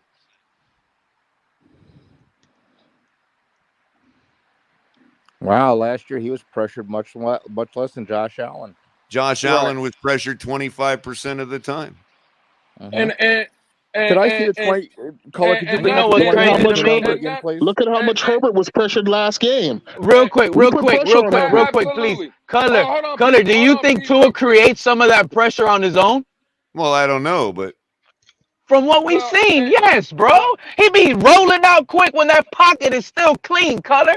Come on, man. Stats Joe live, Burrow bro. was pressured one more time per drop back than Tua at 24.5%.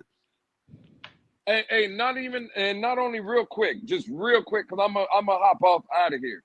But I just want to address the Dolphin Realtor, one of his comments in the chat. Because I was luckily enough, I was able to pull it up. And Color, great work, and I'm going to let you get back to it. But Dolphin Realtor puts, Javon Holland is not wrong. We notoriously have wishy-washy fans. Well, I agree, Dolphin Realtor. I'm not talking about you because I know I've seen you at the tailgates. But to Color's point, say that to all these other motherfuckers. But don't say that to people like me and KP and Color that have been to multiple games this season where I have to watch the Minnesota Vikings doing their fucking whatever their thing is and see a sea of purple. Don't let me go to the Pittsburgh Steelers game where I see the terrible towels in our fucking stadium. These are the same fucking fans that come out here and will sell their tickets to all these other fucking teams, but then people like me and Color and KP that have voices in this community and come out here to speak about our team, we're the ones that Javon Holland wants to fucking call. But to Color's point, me, KP, and Color are the dumb motherfuckers that sit in that fucking stadium in 100-degree weather watching his fucking sorry ass. So no, he doesn't have the fucking right to tell me that I'm a wishy-washy fan. The only thing that motherfucker has to fucking do is play better on the field. And also, period. Lewis, if we go quantitatively, they hate when I go at Javon Holland. Hold on, Pete. If we go quantitatively this year, Justin Herbert is number 2, tied for first with Russell Wilson with 133 pressures. A pressure is considered a blitz. I'll tell you what it's considered. Times a QB was pressured, which is hurries plus hits plus time sacked total.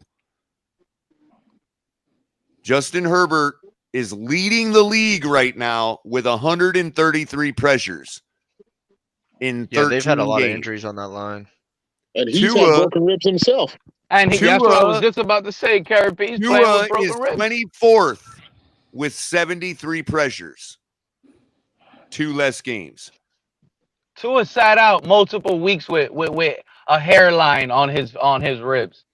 Come on, man. There's a difference. Like, we shouldn't suffer like this as fans. And they say I hate. Like, no, I just love my team more than you idiots. That's what it is.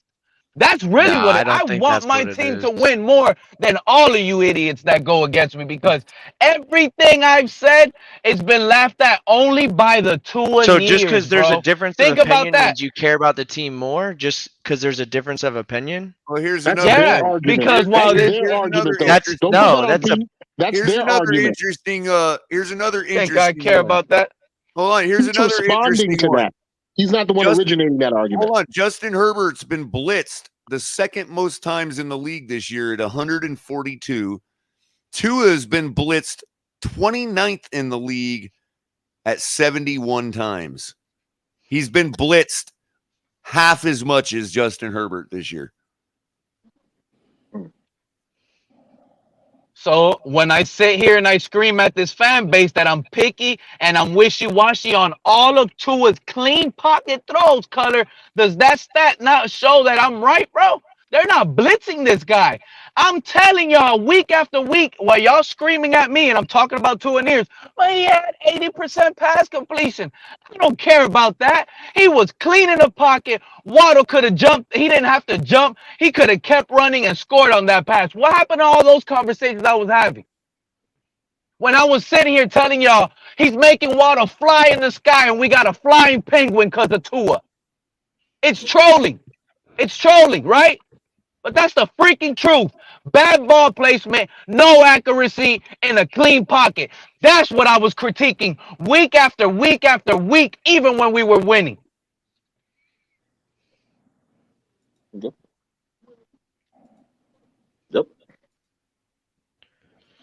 Ironically, y'all dropping the mics, man. Y'all mic dropping. And that's a positive, yo. Tua is fourth ahead of Patrick Mahomes for number of RPOs at 42. Marcus Mariota ran the most at 80. Jalen Hurts 76, Lamar Jackson 57, Tua 42, and Patrick Mahomes 37 RPOs this year. Color, doesn't it bother you that we got Ronnie Brown over Aaron Rodgers, we got Tua over Justin Herbert? We've had so fucking chances. We got Culpepper. I mean, man, like other teams, we could do the same thing. Great point, Lou. Great point, Lou.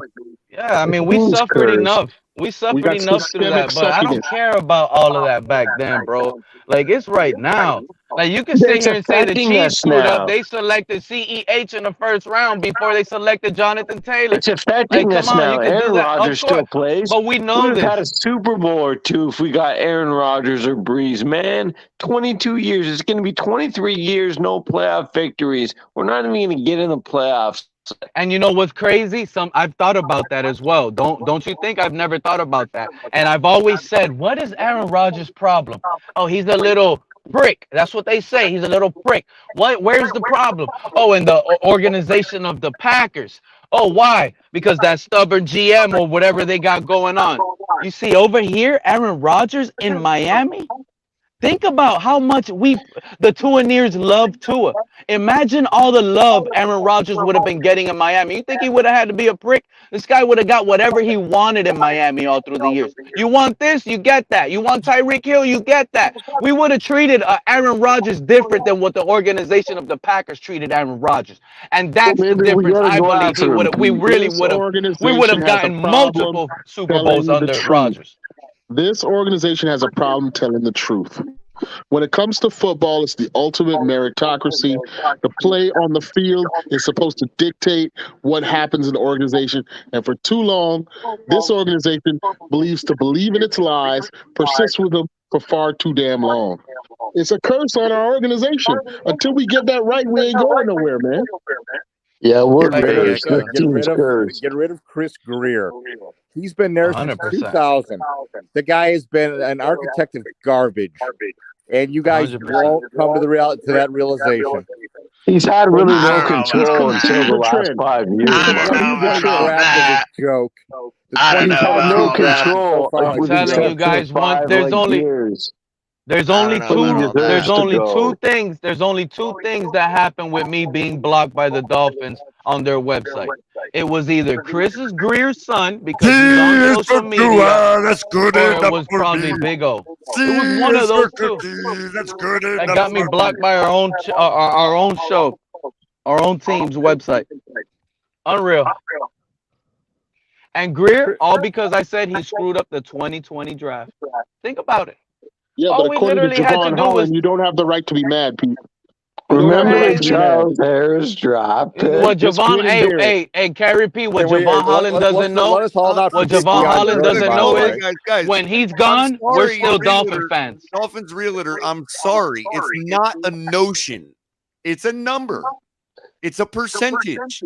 And it was one out of 5 dropbacks that he was pressured last year. It's not a notion. It's reality. Oh, that's a Dolphin realtor. If you want to argue reality, call Pro Football Reference, call the NFL, and have them change that percentage. Now he's being because the Dolphins last time I checked, 20.9% is roughly 1/5. That's 1 out of every 5 dropbacks. 20%. Yes. Okay, 20.9. I get it. 1% off. It's roughly 1 out of every 5 dropbacks. Yeah. The last time I checked, 20% is 1/5. Am I wrong? Nope. All I know, yeah, color I is mean, the all I pressure know, color wasn't is the problem. The pressure wasn't the problem. Tua just a weak was color. completely off the entire game. Color. All I know is This team, this organization year. is fucking retarded. Dolphin realtor? Am I wrong, No, I Color? think he's talking about last game. He says pressure Color, last game. I'm sorry. I tell me misread. if It I'm was wrong. last game, but still, even for some reason, I don't know where to find it. I mean, there definitely was pressure at times, but that's just a part of the game. This organization is retarded. We cannot look at a single game's pressure rate unless it's the first game of the season for some reason. First I of can't all, find Color, it anywhere on Pro Football Reference per game. Color. If I know what you're going to do offensively and it's predictable, isn't the pressure going to be a little bit easier for me to get to you if I know what all you can do offensively? Of course. Okay, so what's the matter? Tua needs to beat that. Tua needs to find a way to beat that, Dolphin realtor. How about that? He can, because he can't throw that good. You're right. So from here on out, he's gonna get more pressure and more pressure till his little fucking hip breaks.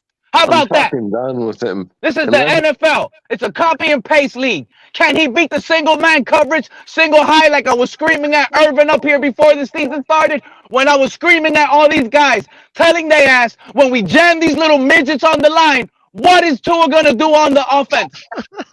This is exactly what I was screaming, and now we're getting it on tape. Found it. And Hold what on, are we hold doing on. now? I found it, Pete. Well, we're going to squash this right now. I found it.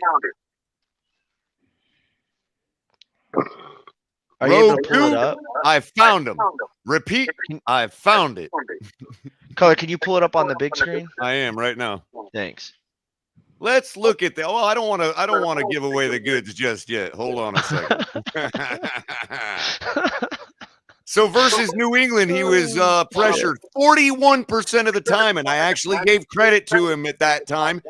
And when I tried to tell you all that New England had a good defense, okay, you didn't want to believe me, and I told you all that Tua actually should get credit for that game, even though we had lackluster offense, because they pressured him 42% of the time. Yeah, Matt Judon's and we won, and we led the whole ball game. So that was actually pretty impressive. Okay, and I said as much that week. Against Baltimore, he was pressured 15.7%. Dude, that echo, jeez. Who is that? Against Buffalo. Tua. Another game we pulled out the win. He was pressured 31.6% of the time. Good for Tua, pulling that game out. Cincinnati was a wash. Pittsburgh, 2.6% of the time he was pressured, and that was the rusty game. 2.6% of the time he was pressured. What game was that? Pittsburgh. Pittsburgh, okay. Detroit, he was pressured 7.5% of the time. Chicago, 12.9%. Cleveland, 25%. Houston, 25%. San Francisco, 22%. And last week versus the Chargers, a whopping season average from last year, 21%. So on top of giving him all this talent, we're giving him all this time in the pocket. He's roughly I do hear a bad echo. season pressure percentage is 19.7. Again, this year, he's been pressured 1 out of every 5 dropbacks. According to Pro Football Reference, a pressure is a hurry plus hits plus sacks. Yeah, but according to Javon Holland, we got to give Tua credit because he's out there trying. Well, He's Javon trying. Holland don't Yo, realize what's the again, league average for again, percentage? again, though, real quick, again, Javon Holland doesn't realize, KP, that they haven't been out here blaming Tua. They're blaming the defense. Him. So he can white knight for Tua all he wants. But they're blaming him. Did you all not hear Batman earlier? Yeah. Yeah. What was Batman talking about? Blaming the defense. But we got to ride with Tua, man. He's trying. He's trying really hard. I mean, if you look on paper color, you know, can I you never not even blame put the two and defense? two together. TDR, are you that Dolphins realtor? It's back. Yes. I just never yeah. even. It never even dawned on me, bro. Are you serious? Funny. I'm dead serious, man. It just never even dawned on me for some reason. Look at that. That's funny. Come up here, buddy. What's up with you? Pete, what up, Pete? What's up, Pete? Did you not hear how I responded to your stuff? You do not believe in that? You don't think that's true? If I know what you're about to do and the only thing you're good at, I'm just going to put more pressure on you. You don't feel Tua needs to beat the pressure at some point? No, as long as he tries, dude. We got to support him as long as he's trying. I think Tua will beat the pressure. Look. I don't think. So why are you complaining about the pressure? So why are you complaining about the pressure? Because he's obviously a quarterback, kind of like Drew Brees or Tom Brady or any of these guys that can't deal with pressure. Okay, so it's just not his strong suit. If you give him protection, he's a little bit better. But that's not even, guys. Like, we're talking about Tua too much. This game was not just Tua. I mean, he started to fall apart pretty bad after a while. But of course, that's you, dude. That's you, dude. You have the bad echo, bro. I think it's depressed Dolphins that is the echo. Yeah, I think it's Jay. Depressed Dolphin is Tony Pepperoni. Realtor, I understand what you're saying. The game plan didn't change, and that's on coaching. But the majority of the miscues or the lack of yards was on Tua. I mean, the throws just weren't being made. Bro, like there was one throw. They were completely out of sync. Tony Pepperoni, I'm having to mute you because you have a really bad echo, bro. I don't know what you have going on. Is it still there? Yeah. Let me re-sign in, maybe. Just mute until you're about to talk. He usually doesn't feed back, so he's gonna go ahead. Tony, try to re-sign it because he usually doesn't feed back. His mic's if you guys want me quiet, just keep him up here. I hate my voice. There's nothing in the background. I know, but Jay, just try to sign back in because it could be just. You gotta hear the stupid twice.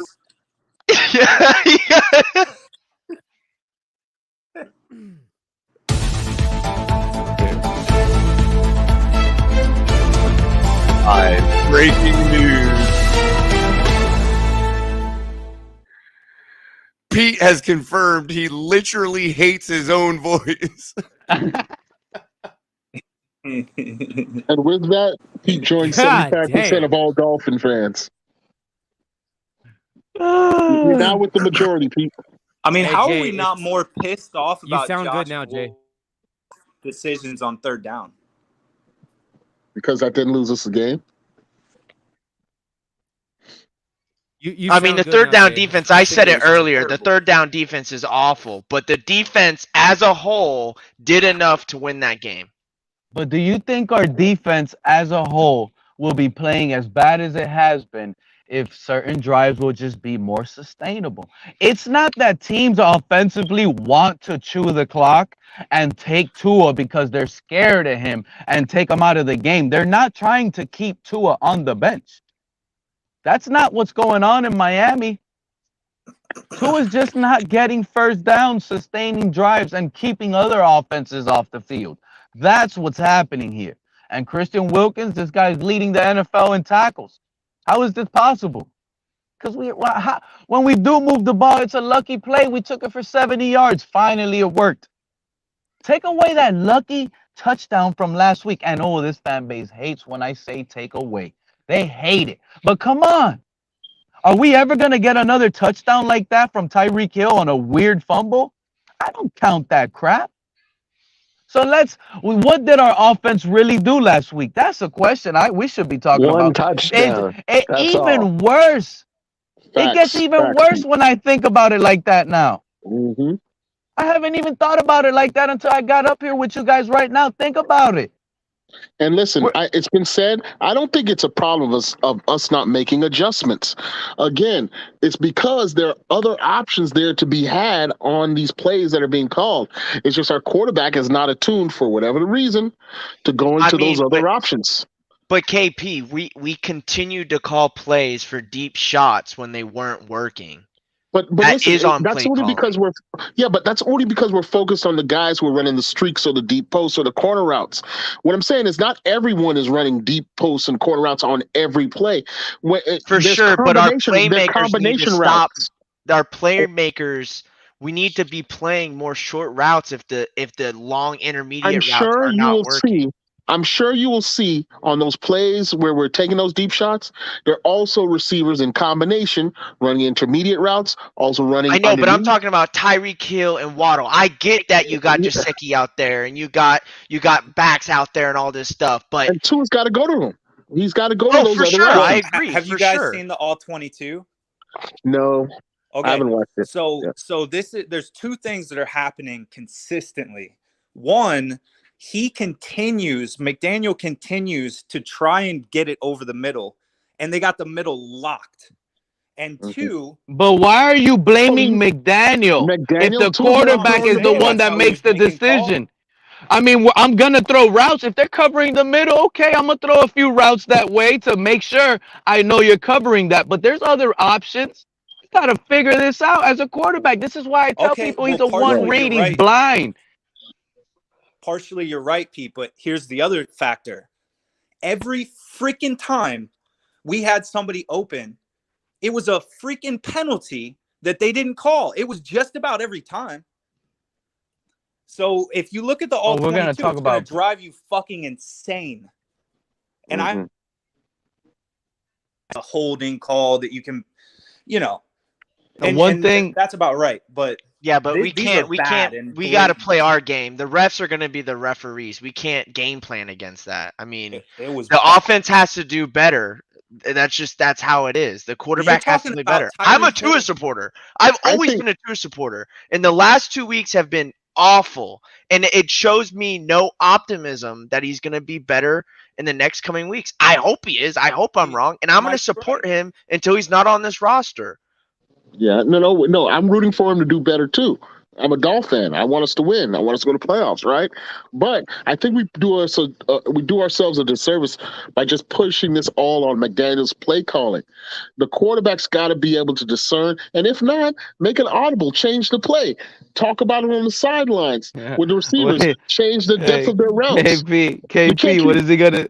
What is he gonna do? Well, he's gonna go back. Hey, hold on, let me look at my wrist. We're gonna change it to this one. Hold on, he's gonna flip pages on his little wristband, look for the play, and then call the audible. That's what we're seeing from Tua.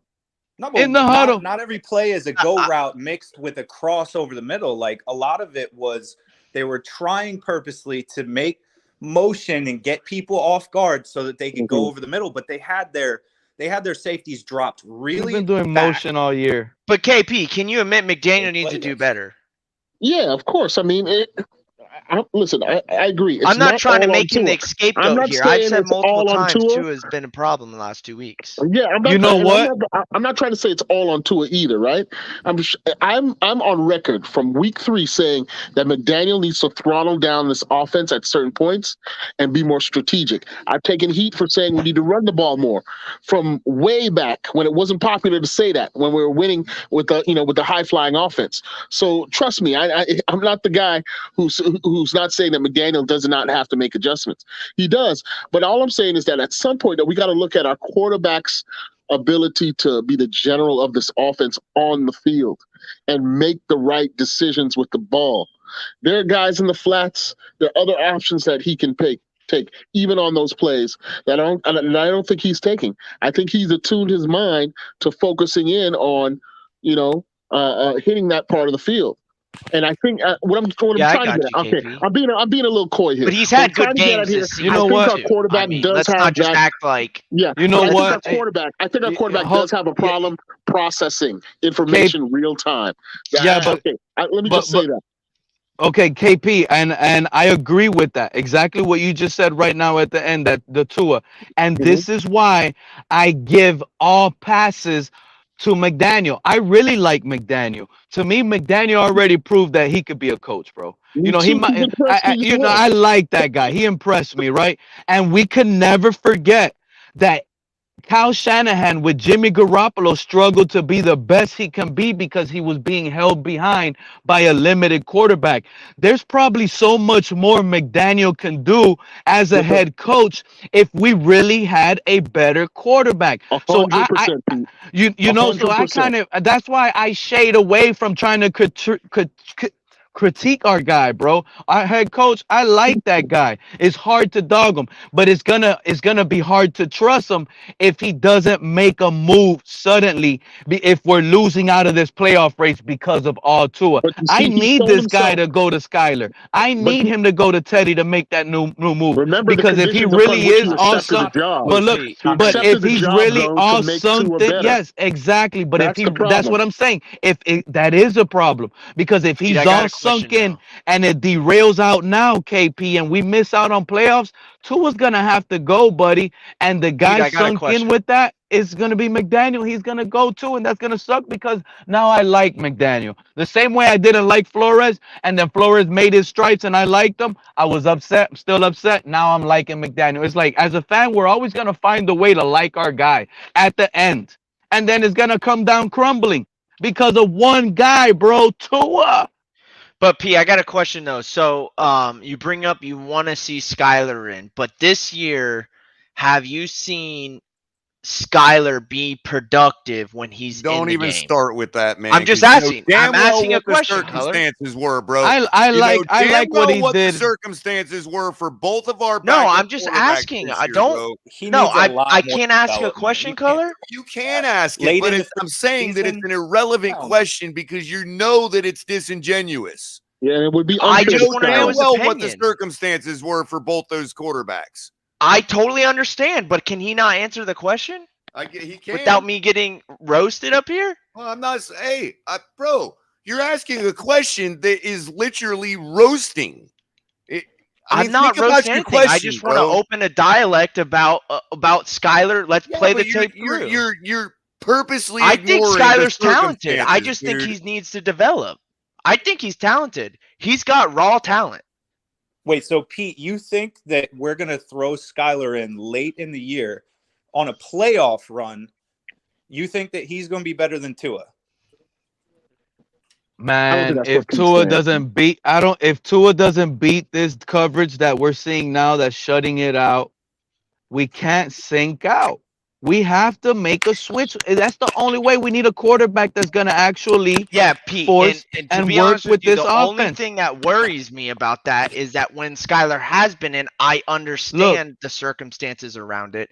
We haven't seen it because he is a young quarterback with raw talent that needs to be developed. And I just think it's hard to put him in a position that, against a really good team, and with very little preparation because he doesn't practice with the when Tua gets the veteran tight end. Skyler gets the rookie tight end. Bryson, like y'all sometimes don't understand. Like y'all say y'all watch tape and stuff. Like in our reality, we're not seeing Tua aim and shoot. Okay? What I believe Skyler will do is he's gonna aim and shoot. He's gonna look for these guys. He's not gonna miss as much as these guys. Like I promise you, bro, Skyler would have never went into the half with 25 yards passing. Not in that dome. He's gonna find, bro. He's going to find the open guy. It's not. Y'all making it seem like it is so complicated. Like if it was what we were dealing with 2 years ago. Like okay. So listen to the answer. If we were dealing with the circumstances we were dealing with 2 years ago, some of those no separation, nobody's open because Flores literally calling max protection because the offensive line was so bad with two can I routes. offer a little bit of an olive branch to you? That's not the same case no more. Earlier, Pete had said something that made a lot of sense because, and what I think that it's partly what got missed. And I'm going to start by asking you a question about Tua for this week. Mm-hmm. Do you, given what you've seen, and you have hope, you believe he can? I don't have hope. Better. Just so you know, I don't have hope. Okay. Whatever your circumstances, what I'm until saying he proves me. Okay, I don't have hope until he proves me wrong. Which means that there is an unknown in your head, correct? Yes. Okay, but that's because of what I've seen the last 2 weeks. I just wanted to establish that for a second because what Pete actually said earlier was, "What's the difference?" Right. Skyler's an unknown. Tua, after 3 years, is an unknown. But the one thing we do know is that Skyler can flip the ball 45 yards with a flick of the wrist. Okay. And what we've seen that he hits the open guy. He's going to look for guys more than Tua can. Let him answer, Pete. The only thing is I have seen Tua. Now, do I think it's going to happen against Buffalo? Not necessarily. I have seen Tua be productive this year, have good games, come back from being down. Do I think it's going to happen against Buffalo or later this season? I don't know, because this league's all about what have you done for me recently. But with Skyler, I just don't think it's fair to Skyler to put him in that position where the season's on the line and he hasn't been developed and he hasn't got the time with the receivers where Tua has. That's what I think. I want Skyler for the long haul. Whether he's the starter or the backup, I want Skyler. He's got talent. Yeah. Bryson, do you think that Tua is better than Mike White? What up? I think they're different quarterbacks. I think Mike White has a bigger arm, but yeah, I think on talent, yeah, I think Tua's a good quarterback. I've been a Tua supporter from day one. Mike White will be killing it here. Do you think Skyler is better than Mike White? It was literally two different teams with two different ways. Because I haven't seen. There's not enough film on Skyler yet, so I don't know. I think Skyler is the type right now that if you put him in, he's going to have 3 interceptions in a hard game. Probably, I think that he'll try. It's a disservice to put him in at this point. Yeah, I agree with you there. No service. But the only reason I disagree is because we didn't get that versus the Vikings. We didn't get no real big turnover game when he got his snaps like that, right? And then it's these Vikings guys on film. Secondary. These guys are open, and it's not that Tua's missing. Tua's clearly missing him because he's throwing it to the guy he has to throw it to, or he knows who to throw it to. It's not because Tua's visualizing, looking at the field. Boom! Look at it right here. It's open. That's the difference. Have been carrying That's the difference. But all right. So Skyler, it's open on the it's not really hard. And let's be real. We never seen Skyler yet consistently week after week after week like you're supposed to. We've seen him in spurts and not prepared. So you're actually being extra critical on a rookie when you talk like that about Skyler. If you ask me, he needs time. He needs time. I'm not being. I'm just saying it I'm just saying how I see it. And I just think it's a disservice to him. He's super young, and he started the season as QB3, so he's not getting any touches during the week of practice. He's been QB2 recently because of whatever's going on with Teddy. I just don't think it's fair, and I also don't think the coaching staff wants to make that change right now. Now, to be truthful, if he was a Panther, if he was on a Houston Texan, I don't think he'll be successful. But based on the circumstances he's in with this team right now, with what we're working with and what we're seeing on film, how guys are wide open, I believe a lot of quarterbacks will succeed. That's a good counter. That's a good counter, Pete. It is because we could have very well won the game last week with Mike Glennon. Yep, with the average quarterback play. Yep. Instead of piss poor quarterback play last week. And I'm not saying Mike Glennon's better than Tua. I'm not saying Mike Glennon is better than Tua. I'm saying last week, an average performance from Mike Glennon would have won us that game. 100%. Too. I mean, we just, and that's the thing is we're so one-dimensional, and if you stop our passing game, we can't do anything. Yeah. I mean, the passing game wasn't really stopped though. If you look at the it film, was you stopped. can see We had 25 passing yards in the first half. The running that back stopped. had 25 passing yards. Bro. The potential was there for a lot more. Oh, 100%. But they did very well to stop our game. He was stop wide Tua. open in the middle of the field. Like Tua had receivers to go to. He just wanted to go to Hill or Tyreek. I mean, Tyreek or Waddle. Was telling. Hey, I'm not defending. It wasn't even going to Waddle. Did you played hear? Awful. Kenna, did you hear earlier? Did you hear TD play the clip of Colin Cowherd from earlier? I know everybody hates Cowherd, but yeah, that's what I love Cowherd. Really I didn't hear it. I heard that one TD and Smoke clip. He really called this era spot on. He had Chargers fans calling him up, telling him, "Bro, I saw it firsthand. The guy's got open receivers all over the field. Man, he cannot hit them. He cannot. Like I've been saying, to hit them. Hasn't that what I've been saying, Color? Yeah. What have I been telling this fan base for weeks, Color? Hey. I want a segment called "Leaving Meat on Those Bones." Haven't I been saying that for weeks and weeks and weeks? Even when they're winning, even when we're winning, bro. Right. Even when we're winning, I was saying that. Like he knew. What's up, Color? How's everything going? Pretty good, man. Hey, real quick, hey. I think DTA had to run, so I think I might be taking over as host right at the moment. But it's DTA's show, and he wants you guys to chop it up. So I'm going to try to stay out of y'all's way tonight. I don't want to get all excited like I normally do and all that. You know what I mean? I was going to finish. I was going to finish your stream last night, Color. I didn't get a chance to finish. Oh, you're cool, man. Just respect each other, and and that way I don't have to get involved as much. But yeah, I was gonna finish watching this. What you had to say this morning. I was like, oh man, cup of Color on this in the morning. I didn't even have my Maxwell. Color was already on the screen. But what I was gonna say though was that it's just telling because when I was at the Buffalo game. Now, this is something that ended up working out, okay, and that's only because I lost track of the ball and what was going on behind the line from my position in the stadium. But, yeah, I was like, yo, what's Waddle doing down here all by himself? And as soon as I thought that, the ball dropped into his hands. I'm like, oh, Tua saw it too. Cool, And that was that, 40-some yard strike that he hit down to the goal line. Third down? Oh. Yeah, 3rd and 22, right. But I thought the same thing. I'm like, why is Waddle down here all by himself? Nobody else. And then, boom, the drop ball. Now, that was a case where he did hit him. But it's like that when you're there to see, when you're at the game, you effectively get the all 22 all day long.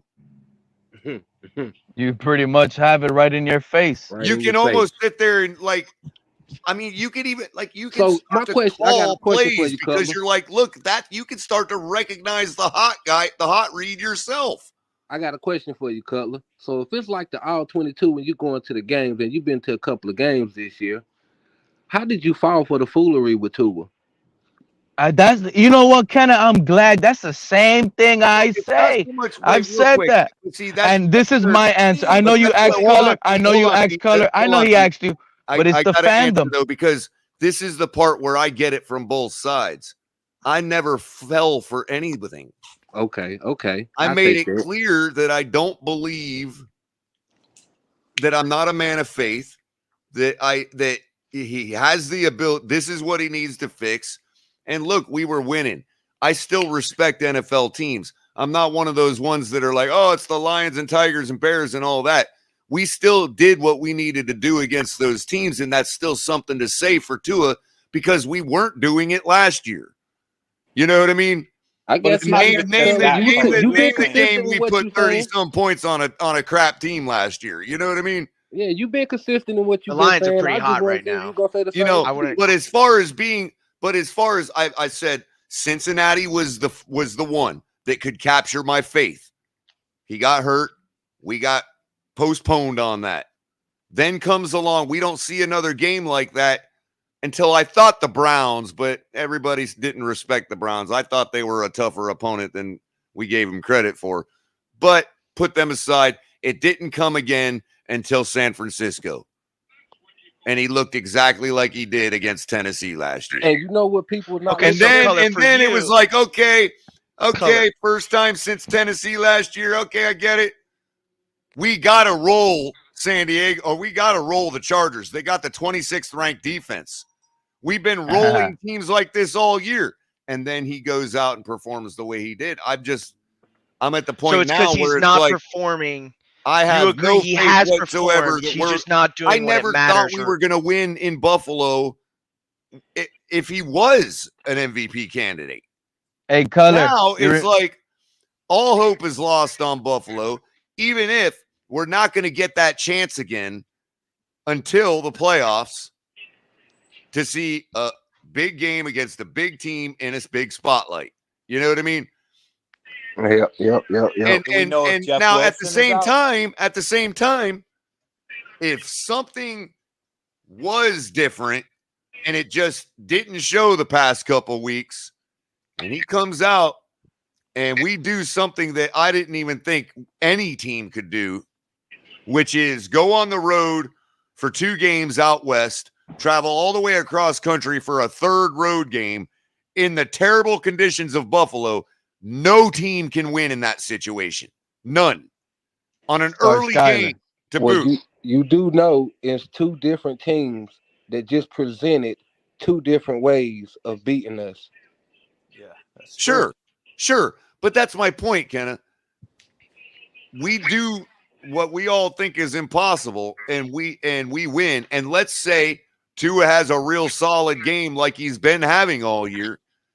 Then yes, I can easily be right back on board and be like, no, those were 2 just, a quick relapse, if you want to call it that. Well, you know what I mean? I see what you're saying, Color.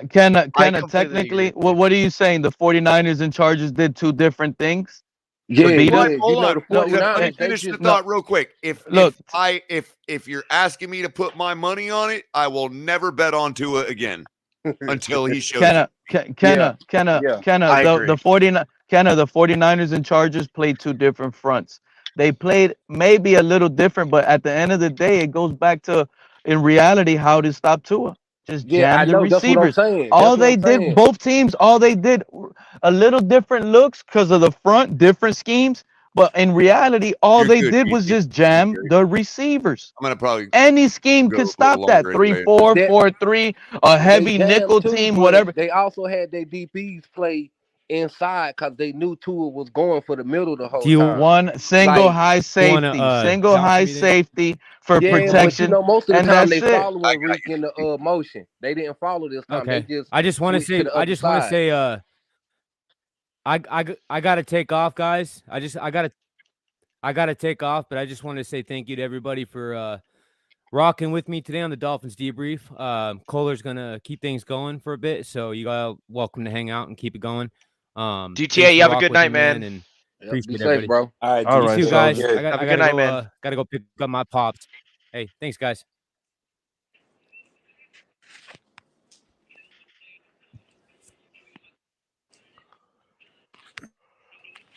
But yeah. Oh, damn. Don't let him rip all your tongues out. Right. No, guys, we got 56 people watching, 55 likes, so we're right there. We only got 1 person that doesn't use their right-hand blinker in chat. That's Salty Greg. He's a Bills Make fan. sure you're liking, sharing, subscribing. Hit the links in the description below for Fanatics, all your gear, backroom collections, all the Fins Tailgate gear, Patreon, Cash App, $ the Fins Tailgate, Venmo the Fins Tailgate to support the channel. And go ahead, Pete. No, I'd like to hear Kenna break down the 2 different ways. Basically what I was saying was, as Pete pointed out, 2 different fronts, but I saw the 49ers dropping their linebackers back deeper a little bit, and the Chargers, they wasn't necessarily dropping their linebackers back. They were just using their DBs to play inside the numbers. Okay, right, yeah. They were playing like they was giving the outside out, which you can see that McDaniel broke Like when Tua took off for that run, Yeah. he had Hill and Waddle breaking outside the numbers that was wide open, and he Right. had Gesicki in the middle of the Oh field yeah, you wide know open. how long it takes a ball from Tua to get outside the numbers? I You mean, we would Right. get think the that, B. That, receiver's that's the, open, that's but what we trust talking me, the about. He's receiver limited. will have comeback speed. Yeah, that's what we talking about. He's limited at that, and that's where Well, 100%. I'm glad my you're theory there. come in is Mike McDaniel cannot do what he want to do with Tyreek and Waddle. I'm pretty sure he got a lot more route trees or whatever Right. that he want to run with them too, but he just can't do it with Tua. With Tua, exactly. Exactly. That's what we're 100%. saying. And that's why I have to lay back and critique McDaniel a little slower from here on out, because I have to sometimes understand that Nah, he's Pete, you got to working give him with his due, something man. You got hard. to give him his due, Pete. The man is a genius for what he's doing with He's Tua right good, now. bro, and I see it week in and week out. This is why I beg for a segment leaving meat on the bones. It's no joke. Tua could literally have had already games of 500 plus yards. For I'm real. not making this up. For real. This guy will be breaking records We'll with call what it- I've seen on film. We'll call it. And it's not the head coach. We'll call it Pete's meat. Hopefully that meat sells. Meat They don't on like the me bone over with here. Pete. They just Hey, hate me. no, They that's just call cool. me the We'll call Tua it- hater, bro. we'll They don't call it want to. Pete They on like the me. bone. No, we'll call it Pete on the bone. Pete on the bone, gas Pete on the station bone. banging. Gas station banging. Pete on the Get bone. it at the gas station. That last title sounded like a bootleg porn. Oh, Pete on the bone, right? Bootleg Pete. But Pete, not for nothing, bro, but I've seen you break down things that you say are meat on the bone, and Tua will literally have a hand in his face. And then there's also other things where he rolls Come on, out. bro. A lot of the and he times when can't I get do down talk, isn't it always clean pocket talk color? When do I ever critique this guy when he breaks the pocket, makes a spin move, throws a little nice touchdown pass in the goal line to Gesicki? I leave that up to you guys. There's 12 guys on the panel already said that take. Why does Pete have to come up and say, "Oh, look, I like that same play you guys were talking about 5 minutes ago"? You guys, everybody likes it. I promise you, it's not just you. I've seen Color do it. I've seen multiple people do it. Where No, it's man, nobody definitely says going that, to be bro. That's over. That's Hey, digging deep. That's Who real is that? digging Who is deep that on up hate. there talking? Is I'm that not dude? hating. Hell no. No, I'm saying like anybody critiquing bad play from Tua under pressure. I think That is Tua not played fair. great. I think Tua Everybody's played going to have a horrible these bad two play. past games. At this point, You're it's not gonna bad get that from me. production. It's bad production. Consistently. Yeah. What did the Broncos do last year and the Raiders that got them benched? It's almost the same thing we're almost seeing now. Well, you know what the fan base wanted to blame last year? Oh, they were doing a lot of stunts. You know why defensive linemen have time to do a lot of stunts? Them Because they cornerbacks know is jamming the receivers. Jamming those receivers up. Yeah. So Tua couldn't beat the Press jam coverage. last year. They didn't want to do it to Tua early. Maybe teams were being cautious. Oh my God, all the speed. Yeah, they ain't want to And get then at beat some with the speed. but at some point they're like, you know what? Forget this speed. Let's jam these little So you guys up, say and now he has to both beat it. defenses have figured out where Tua wants to go with the ball, where he's been successful this season, and they've made plans to deal with flooding those areas with And defenders. you know what? And you know what? And now he has to respond. In all reality, KP, they're KP, thinking that and in all pre-snap, KP. reality, and in all reality, KP, what they're doing is heavy guessing because the defenses are not really doing a great job. They're doing a good job of taking what Tua could do on the field, but they're still leaving guys wide open. That being said, fins up That could be by 305 design, make though, the Pete. point. Right? That's hold a on. good They're point. giving up. They're Right. leaving things on the field open, guessing Yes, where by Tua design, could do. because By they know design, he doesn't yes. have the arm talent to get it there. That's called an aggressive defense. Hello. I'm To sorry, that Cullen. point, fins up 305 says Flores must really be a genius because he had us at 7-7 after 14 games last year with a garbage roster. McDaniel will have only one game better with the most talented roster we probably ever had. Nah, man, Yeah. fins up 305. Fins up 305. We were missing our starting quarterback for 3 weeks, bro. we could have been better. We could have won those games if Tua would have not got hurt. How come we didn't win the last two? He was we in could the have last won two those games. if we're not putting Tanner Connor in a crucial situation at tight end. Exactly. That's Tua's fault too. Those losses wasn't Yo, where has Tanner been? Hey, and look, y'all know how y'all rave about Mike McDaniel. He's the first time head coach and this, that, and the third. Do y'all realize we got rid of a guy that was in the Super Bowl calling the plays and possibly won the Super Bowl because of his play calling? We got rid of a guy for that. Literally the reason that Jared Goff got traded out of the Rams for Matt Stafford. No, even worse. Yeah, exactly. Hold on. Hey, no, it gets even worse though, Color. You want to know how? Literally the reason why we got him as a head coach. We waited for him after the Super Bowl to win to finally grab him. That's why we got him, because he was a Super Bowl winner. Exactly. Yeah, we waited a full 3 weeks until February. But no, come on, y'all. He yelled too much in the locker room, man. Come on. But man. I don't want to hear that, KP. KP, I don't want to hear that when his rookie year is on the. Hey, hold on, Color. You guys saw it earlier in chat. Yet I get called a racist for some reason. Hey, Color. They say, we had to get rid of him. Watch this. This is how our own team. And I love my Dolphins, but our team is fake, bro. We got to call out the fake when they're fake, bro. Just be real with yourself. Listen to this. But when we hold on, Color. Hold on, real quick, Color. Do you recognize why I shut my mouth over the last couple months about the Flores issue? You see it, don't you? Yeah, but it hurts sometimes to even think about this, Color. It doesn't matter what the fuck I say. I'm a fucking racist. Hold on, Color. You're not racist, Color. What's wrong with you? You ain't racist. I don't get the that organization can fire somebody and slander the man. With 1930s language, yet I'm a racist. They try to consider me a racist because I called Tua the little Samoan. Don't worry about that, bro. You're not racist. I'm not racist. Nobody here is racist. But this is where I want in my own skin, Pete. There, I'm just thinking. I'm pointing out the irony that I can sit here and defend this man. Okay, defend Teddy. I literally argued with Capitan himself for a week straight about Teddy Bridgewater over Skyler, but somehow I'm a racist for wanting Skyler to start. No, so let me tell you guys how this fan base is a fraud, right? They fired Flores because he was too tough. He was too tough, right? Exactly. Am I right or wrong? Because he was I just want. He hurt the quarterback's feelings, Pete. And he was too tough. But guess what? Accountability. Okay, Go KP, ahead, and guess what? When we hired Coach Flores, our own organization dropped a little documentary on Coach Flores, how we sent him back to his own hood, how he went back, how they preached to us that Coach Flores is thick-skinned, things are gonna change over here. He's a tough-minded He's a coach. Pale guy. Yeah, exactly. Yeah. So we knew this. We knew this when they hired him.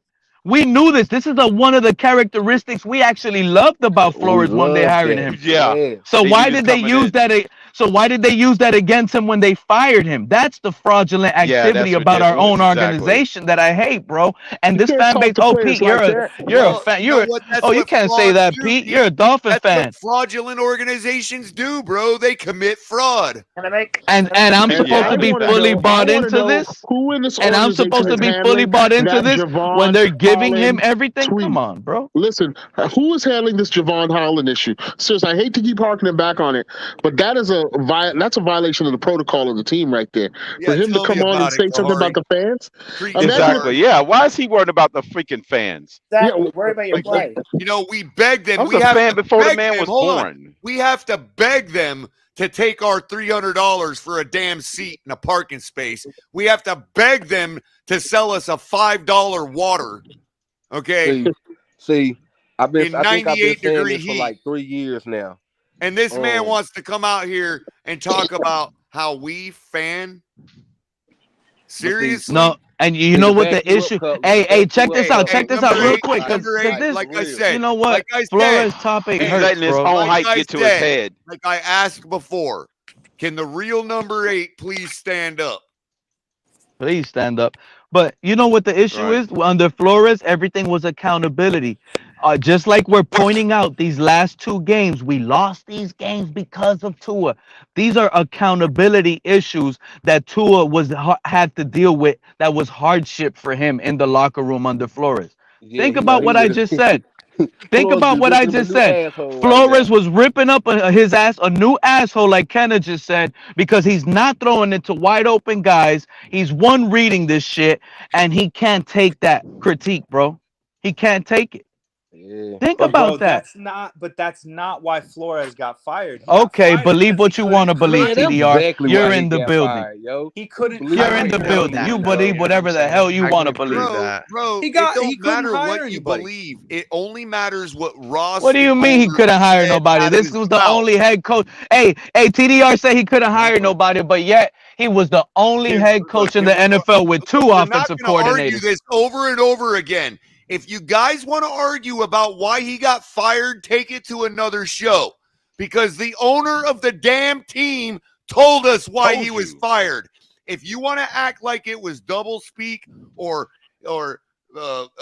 wink, wink, nod, nod, I don't care. It Do wasn't that a on your winning own formula. time. The man said he was fired for relationship and collaboration reasons, not because of any job failure.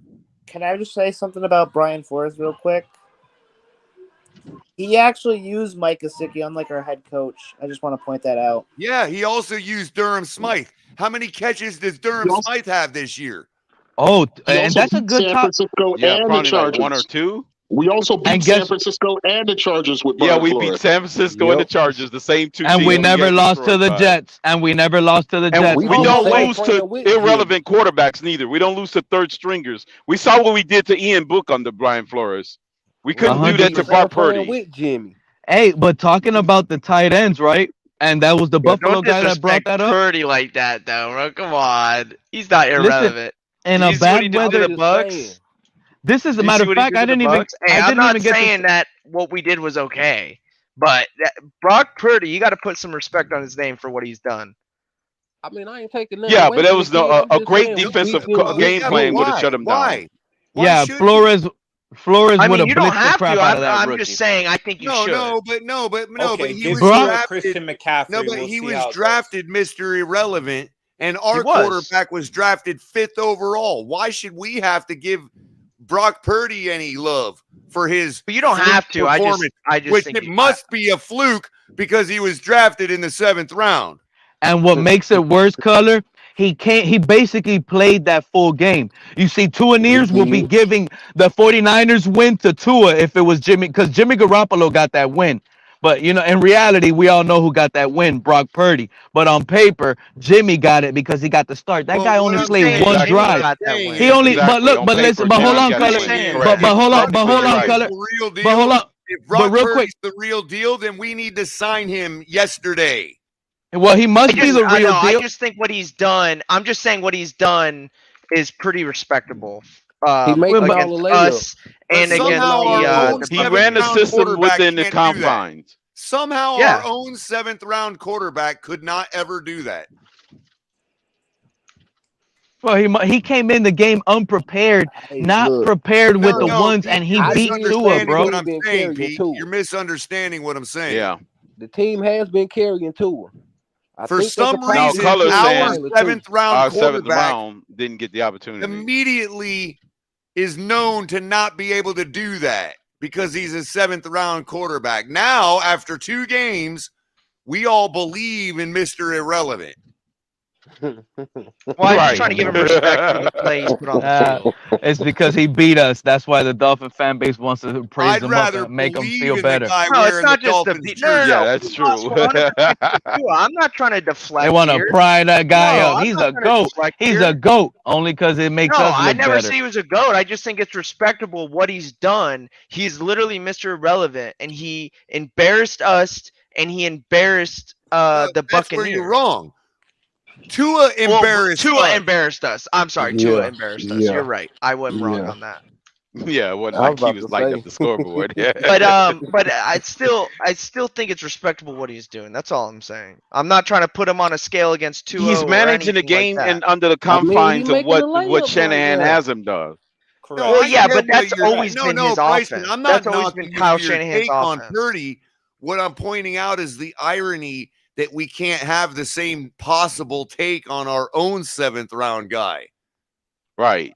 Yep. They lambasted us for saying, "Oh, he's only a 7th rounder." It definitely helps that the Niners have the best defense in the league. I mean, that defense been No, carried it too. wasn't like he was being gift wrapped balls at the 5-yard line. He was making long drives. Hold on. Everybody said Well, that, okay. I mean, hold on. that's Everybody said that Skyler only balled out against 3rd stringers and 4th stringers, right? Well, what the fuck do we have on our defense? Hey, hold on. Brian Flores did coach a bunch of 3rd and 4th stringers up. And everybody, and Brock Purdy balled out against Walmart them. employees. Sorry, but hey, we Color, respect Brock Purdy. No talent. Hey, Color, heading into that 49ers game, was Tua in MVP conversations? Yes or no? He was in Marino conversations. What do you mean, dude? Wow. Yeah, they was talking about how yes, he was. he's going to replace Dan Marino. Hold on, Bryson. Hold on. So if a quarterback and an offense, okay. So if a quarterback, if a quarterback and an offense is in MVP conversations, that means you're one of the top dogs in the NFL yourself. Yes. Who cares if the 49ers have a #1 defense? Oh, I agree. You're supposed to go over there and put up points because you're one of the best yourself. I said I've been up here all night, which I've been one of the biggest Tua supporters on the show, and I said what Tua is doing has given me zero hope for the rest of the season until he proves me otherwise. And what he's done against the Niners and the Chargers is embarrassing. I'm embarrassed. Hold on. So you went from Tua near to heavily Tua questionnaire. That's pretty much what you're telling me. You went from Tua near and now you want to questionnaire him. I still support him. I don't know. I don't like these titles that we put on everybody. I still Bryson, support the quarterback. Bryson, territory, Bryson. You know, Bryson. Every single Dolphin fan prays and hopes at 1 o'clock that somehow we're gonna get this win, no matter how much you critique. For sure. So it doesn't But matter. My thing is, we don't have to say, "Oh, can I I still explain support myself this guy." real quickly on why You're I feel just the now way I do? on after just 2 games. Now you want to question him? Can I You're not a real Tua fan. Can I explain it?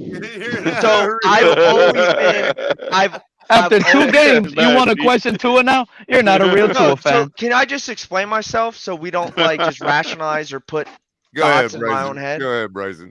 Okay, so I've always been very optimistic, almost too optimistic. When someone says I don't think this is gonna happen, I would give shadow of a doubt that it would happen, or I would have faith, so to say, like Color brings up sometimes. And I'm just sick and tired of having faith every year. I'm 24. I'm a young fan, but I've been a fan of this team since I was 3 years old, watching it with my See, you all think brother. the devil made me an atheist. The Dolphins made me an atheist. Are you kidding me? The thing is I'm just sick and tired of being optimistic. Hey, bro. I blame it was the heathens, me wrong. Color. They are heathens. So I'm done until they prove it to me. That's what. And I blame the Dolphins PR team. They always sell us a dream. They're good at their job. Let's admit it. When we were young, we believed all that crap, and we didn't win nothing the last 20 years. Made me an atheist, or God is not a Dolphins fan. That's all I gotta say. There's something. Oh, no. It's Christopher Greer. He works for the Patriots. He low key does things on purpose to skew this opposite to go the wrong way. That's it. The front office. I mean, at the end of the day, these like the biggest of the biggest finds ways to cheat, and they cheat really Hold on, good. Pete. You're Accusing him of being a double agent, Pete. Bro, the Patriots owner, bro, has half of his coaches all over the league.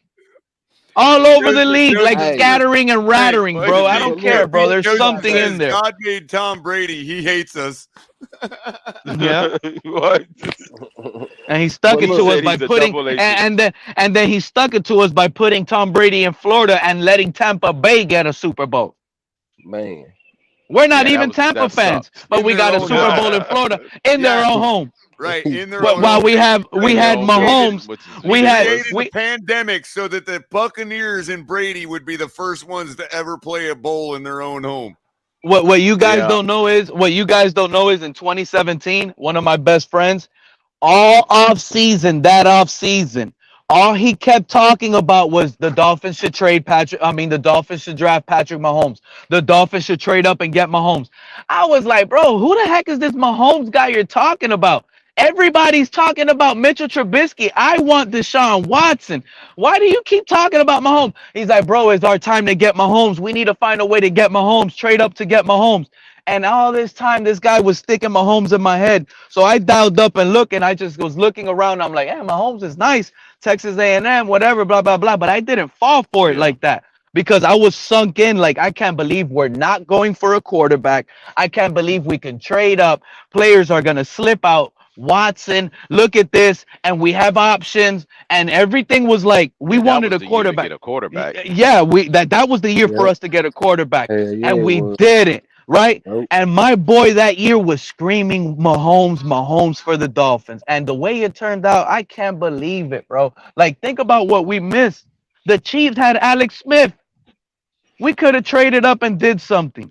We're just always one step behind. This organization finds a way to be one step behind. It's raw, yo. Just think about it. We could have had Flo and Mike in this same. Like, just think of that. We could have had Flo and. Well, Mike I mean, like the that. Niners wouldn't allow us the same to get system. Mike. They didn't allow for us. Yeah, that was because Mike and Greer did some fuck shit at first, right? I mean, what do you mean? They tried to contact them before regulation or tampering, all that bullshit. Yeah, that tampering shit that went on. But Kenna, you know, look, but with Mike what McDaniel, I was saying, they tried to tamper. You're saying no, real quick. They try to legally tamper with Mike McDaniel. You can request for the team to interview their coach, and they denied our request.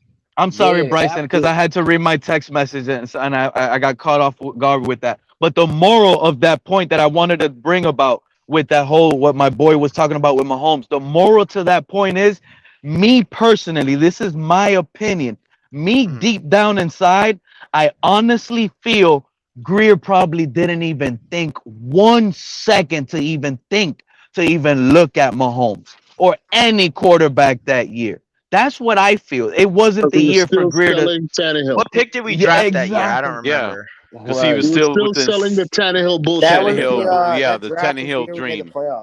The 7-year plan was still at its peak at that point. And see, that's what I mean by we make these PR decisions and ticket selling decisions, and we don't make the right football decision.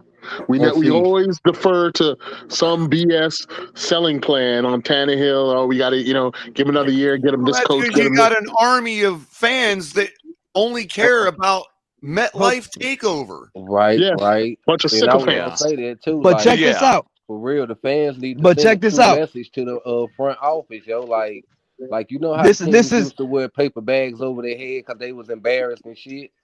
This is how you know an organization not going on Instagram live talking about that nonsense. Kenna, that's where it gets into the community. This community doesn't respect the mom and pop football fan out there.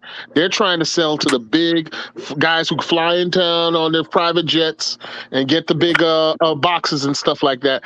I don't think we have enough gravitas in this community anymore. To haters and whatever else. Right. Only because we've been Dolphin fans for 30 years, 40 years. We're not the person who they want to market to. They want to market to the soccer fan who now they're trying to get him to be a football fan, and they're trying to build him into the hype. They want to put a swimming pool in the stadium so that, you can get the girls in bikinis there. Everything except for the fucking football team. Bro, check this out. How bad our man. Look, I just want to point out how at that race than he's did a whole year of football. Right. This is what's killing our franchise. Greer. It's Greer because most successful franchises, like the Chiefs, they have a quarterback like Alex Smith. They make that transition to get a new quarterback, and the reason they do it is because they know where they're heading. Think about where we've been. We're going to get a new quarterback. We could have drafted a quarterback with Tannehill. Tannehill would have showed our rookie the rain. You get what I'm saying? No, we're going to move off of Tannehill because he has a busted knee. So let's throw him away. His contract isn't worth it. But still, by getting him out of here, we got to pay some of that off too. And let's get rid of a draft pick with it as well. because we're going to get rid of that. And let's bring in Jay Cutler. And let's bring in Brock Osweiler. And let's bring in this guy. And let's bring in that guy. When all reality, you could have just had to draft a quarterback, kept Tannehill, let him fail, and then you start the rookie, right? And then maybe you can trade Tannehill, get him off the books, or you release him. It doesn't matter. But yeah, but B, it's clearly not that easy to just draft a quarterback. It's not just that easy. I mean, the majority of quarterbacks first of all, it is that easy. It is that easy. It's just not easy on selecting the right one. Why is there quarterback busts every year? I'm just saying, it's easy. You have the draft capital, you draft the guy. You don't be scared. That's what you do. But would he turn out to be great?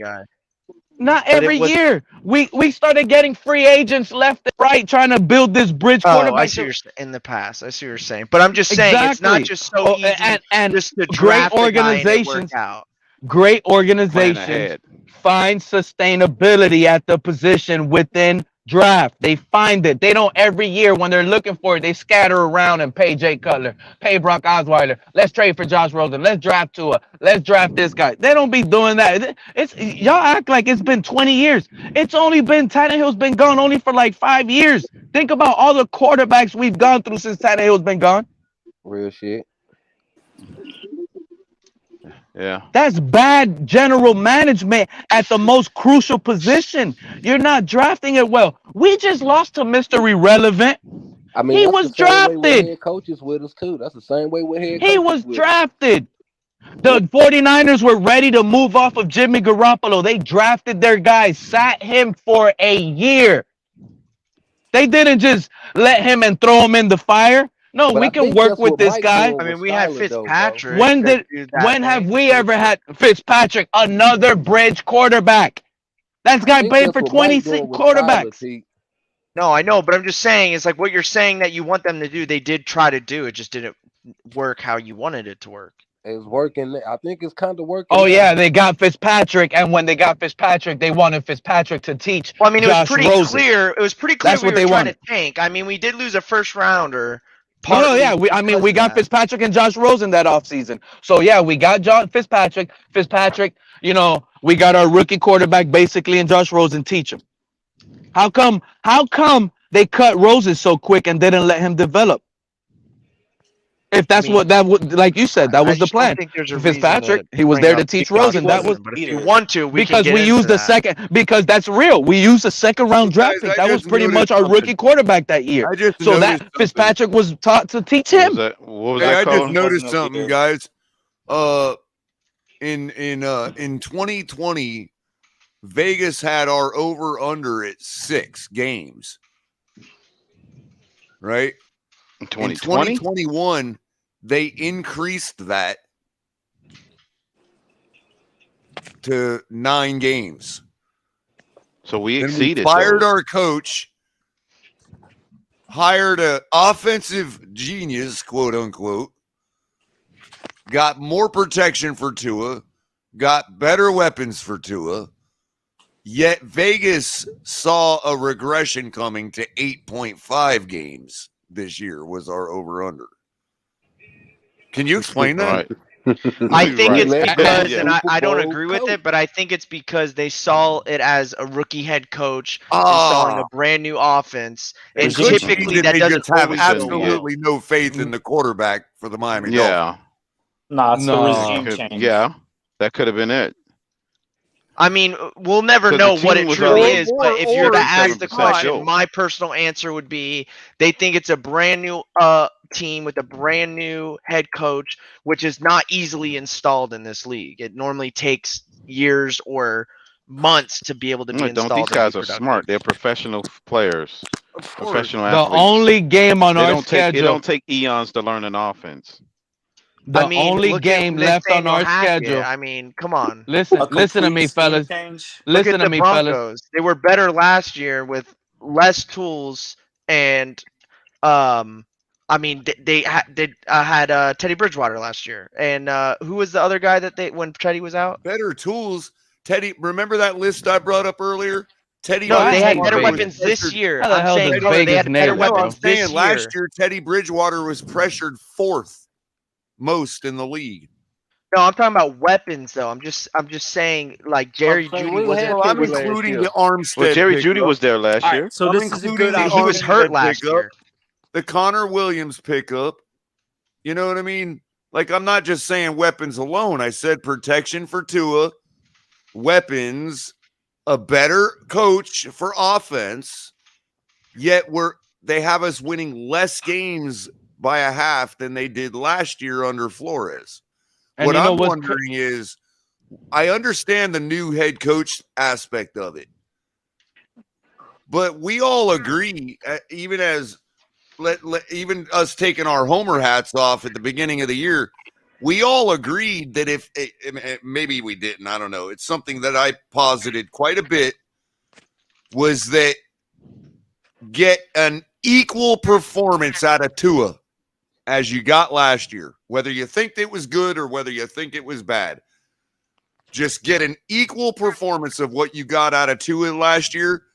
And the moves we've made in the offseason should have bought us 2 more At games least and a 2 more wins by postseason minimum. appearance. 100%. Right.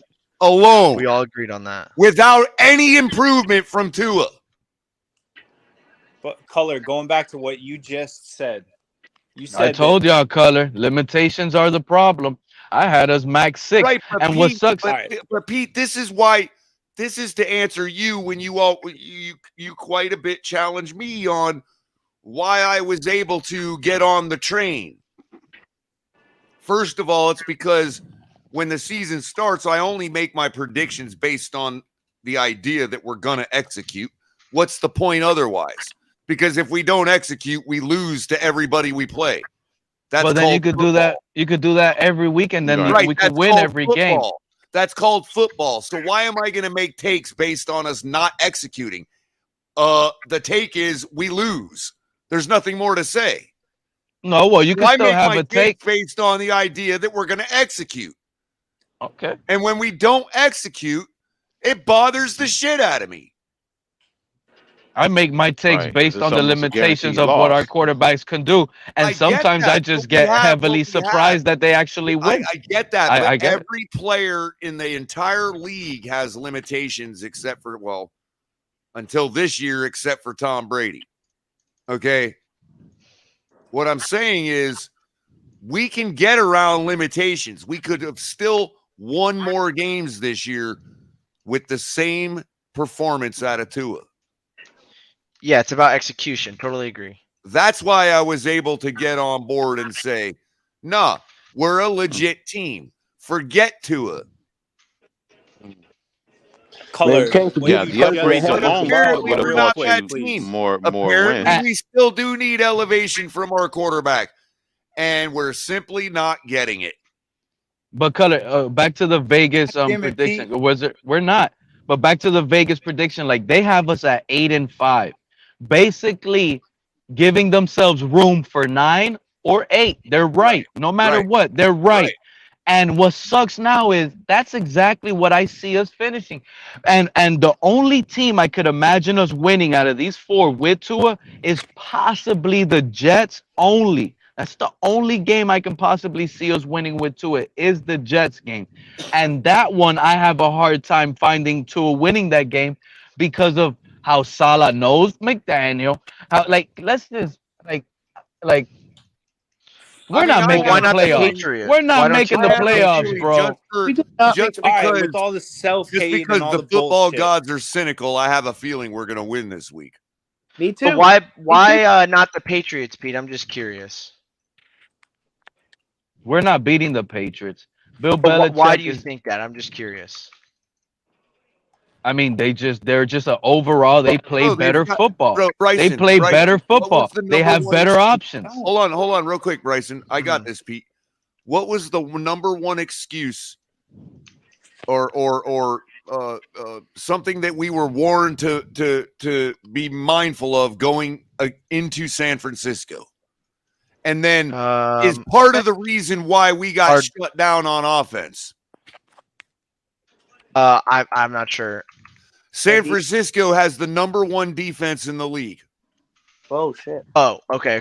Right. I got you. And now after our game, if you factor in last week's game against They almost shut out who'd they play? The Bucks. They almost shut out the Bucks again. Okay. But even with that one touchdown the Bucks scored, in the last 3 games, the 49ers have held their opponents to 8 points. Wow. On average.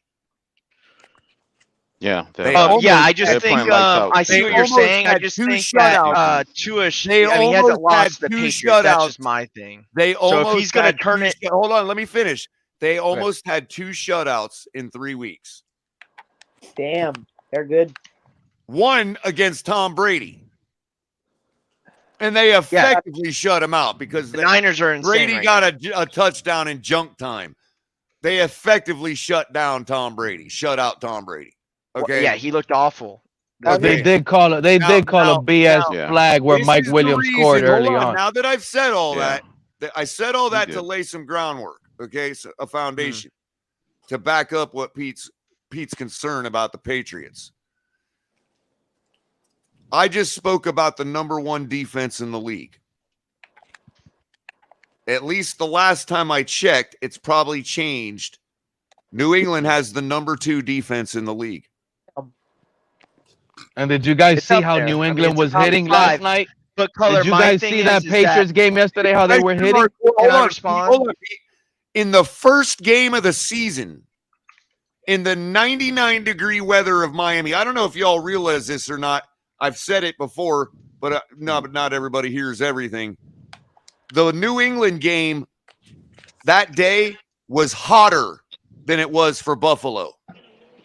So first of all, Buffalo can suck it with their pussy asses about falling off in the heat because the Patriots had it worse. Yeah. I was at both games. Yeah, it was worse. Ask Kahari. He was there. Was not the Patriots them getting there 2 weeks early. Early didn't even matter.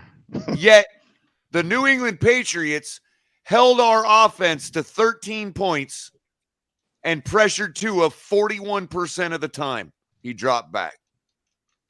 I'm concerned about the Patriots.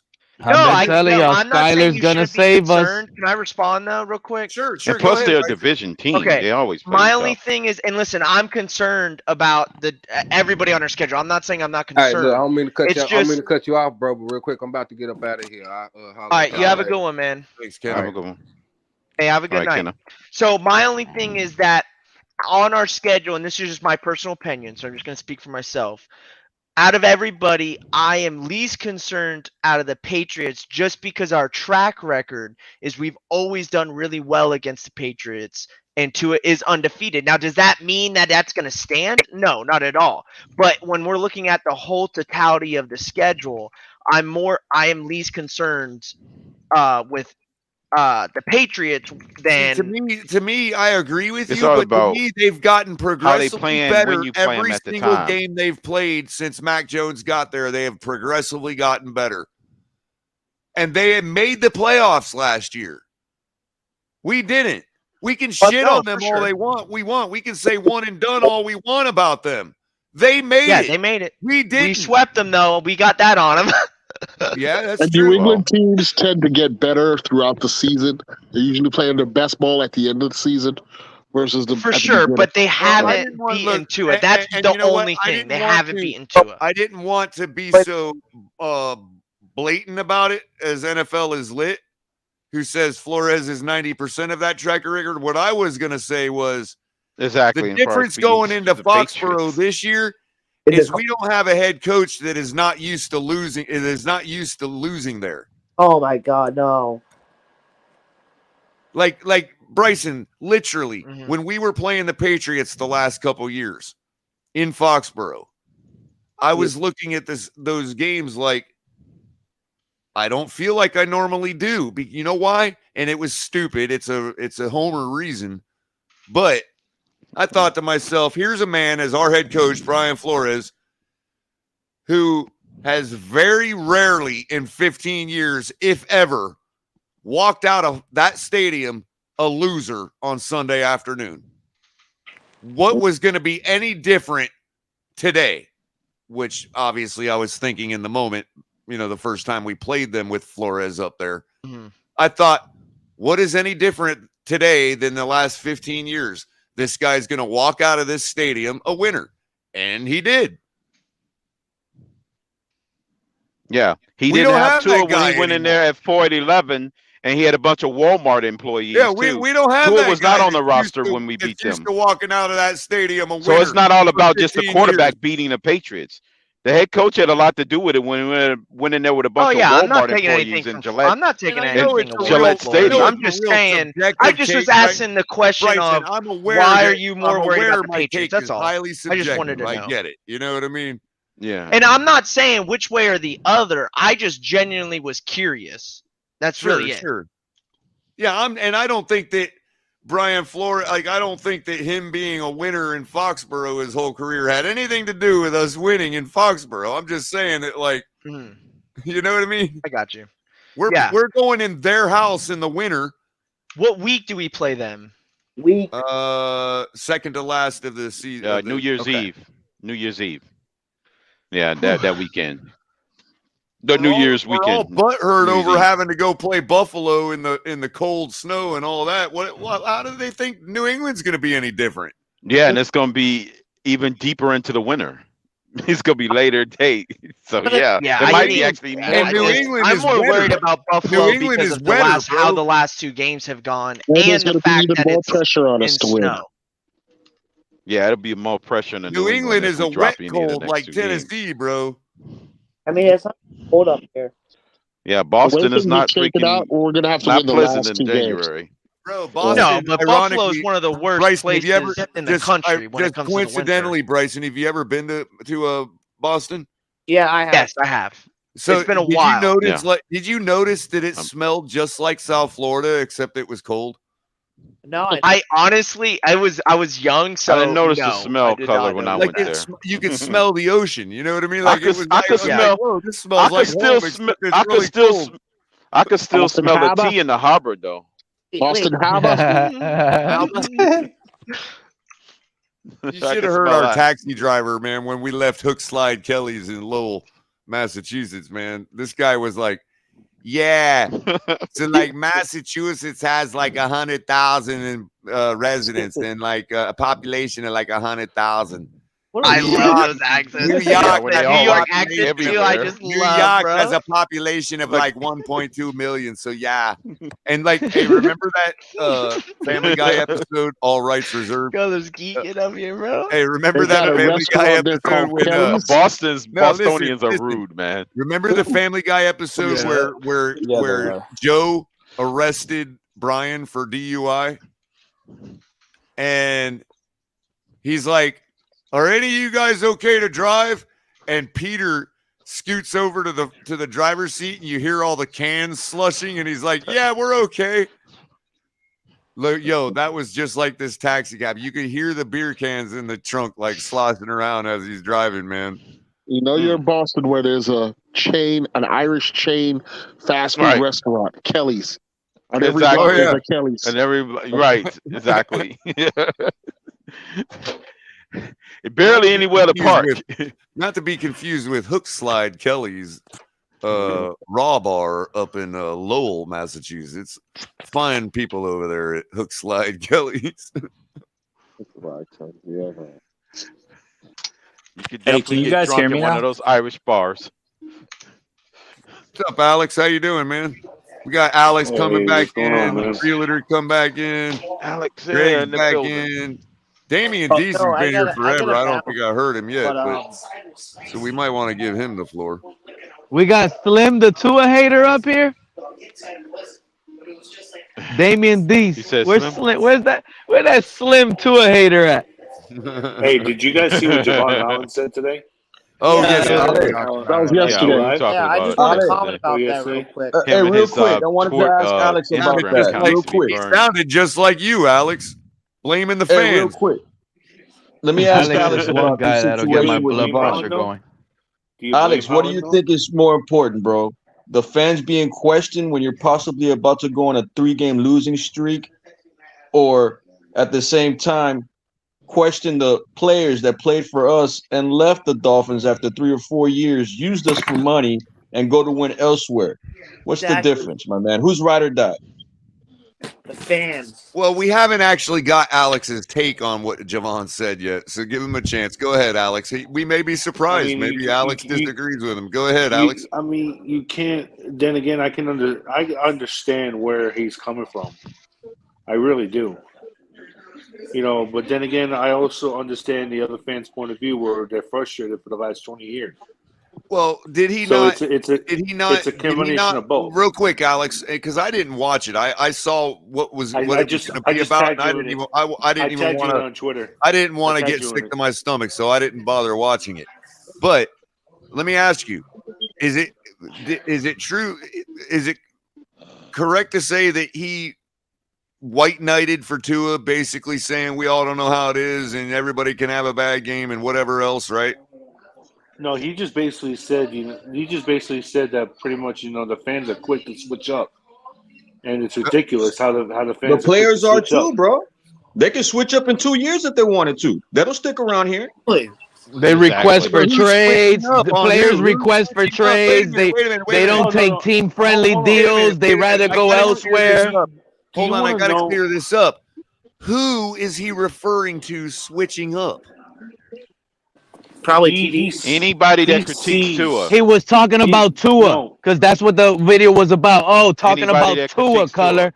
It was Tua, color. Listen to me. But here's the thing with I wanted Alex's opinion. Because he even said, because Javon Holland even said, I didn't watch the all-22 yet. My job is to get the ball. I got you, but I'm trying to get to a point, and I wanted Alex's opinion on who he thought Javon was referring to.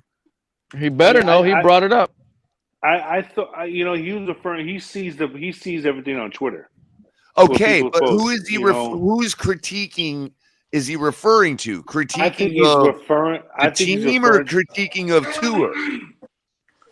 In your opinion, I think he's referring to the fans that on Twitter. On right, Twitter, but that who is out. he referring to them critiquing? I don't know. Tua. You don't have an opinion? Well, if we're gonna be technical, he's calling it. Well, if we're gonna be technical, he's talking about the Instagram. He's talking about Instagram because that's where he was at. The reason I wanted to nail this down is because if he's talking about people critiquing Tua, he needs to realize on Twitter they're not doing that. They're blaming him and the defense. Exactly. Yeah, but color, he does Color. critique. He's saying the critiques about the team and color. That's No, true. he was talking about the That's a quarterback. good one, The whole color. time he kept mentioning the quarterback. He wasn't talking about anybody else. No, but but the he quarterback. said you guys. That is true, color. Show. Did we not just hear Batman on this very show blaming the defense? Batman was here. I bet he was blaming the defense. Of course he was Batman blaming knows the how to defense. do it. Of course, he's going to blame the defense. Batman was He's blaming deflecting. the O-line 2 Who weeks does ago. Javon People Holland blaming the think defense. is being critiqued? I don't know. I can't blame Color, the defense. that's your for the last couple algorithm. I'm weeks. telling you, all I see is people talking about Tua. That's my I agree algorithm. with you, Realtor, because it's the same way on the other end. I've been saying that for months. All I see is Tua sycophancy, because Twitter's algorithm has determined that I don't like Tua, so it wants to aggravate me and get me to respond. So it pumps a bunch of Tua sycophancy in my timeline. Is that why everything on my phone is Tua? If it determines that you love Tua, it's going to throw a bunch of Pete's takes at you all day. Yeah, it wants to That's get crazy. you. That's Everything for on sure. my Twitter Let is me Dolphin call. Tua. Well, hold on. Let me call Elon Musk and we'll see if I can get that to get changed. you to react. Yeah.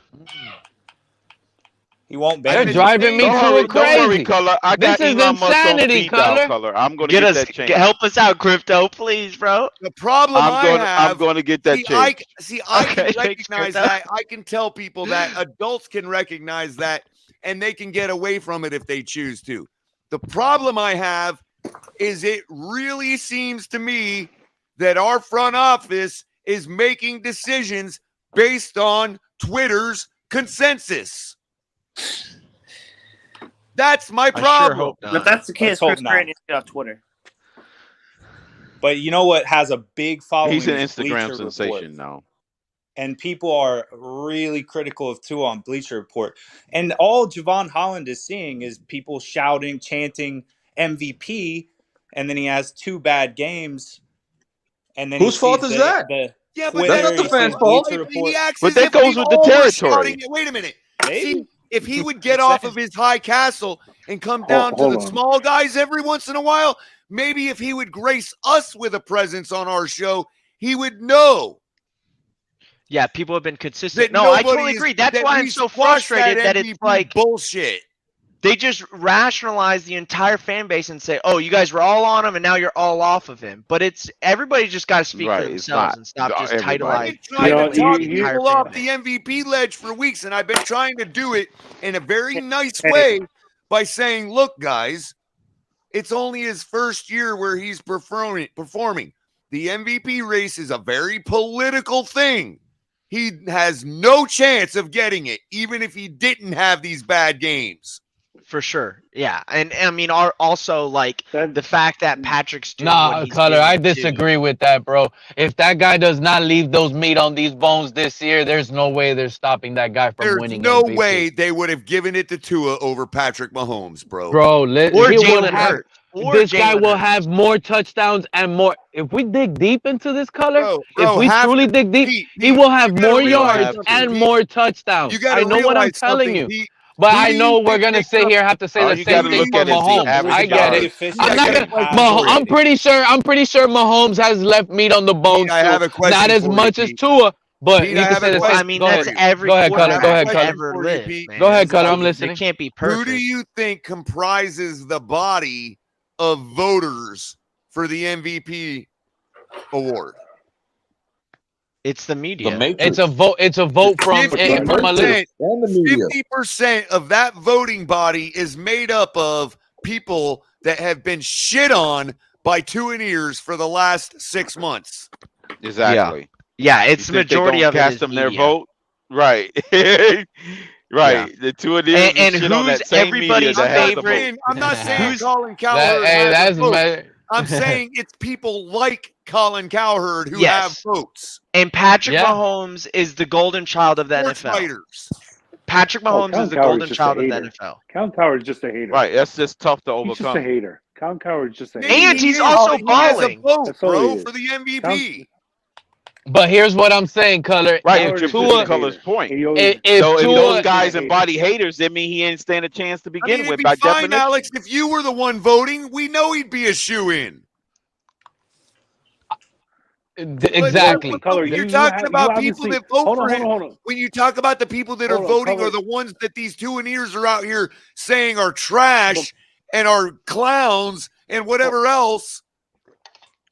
Yeah, Dude, but Color, I would venture to say that every So you single haven't heard MVP voter me. is on Hold- Cuck Mountain. I Can guarantee I you. explain, guys? Can I explain something though? Go ahead, bro. Crypto's probably been the only one that has. Crypto probably has been the only one that has heard me the last couple of days, ever since Sunday night after the game.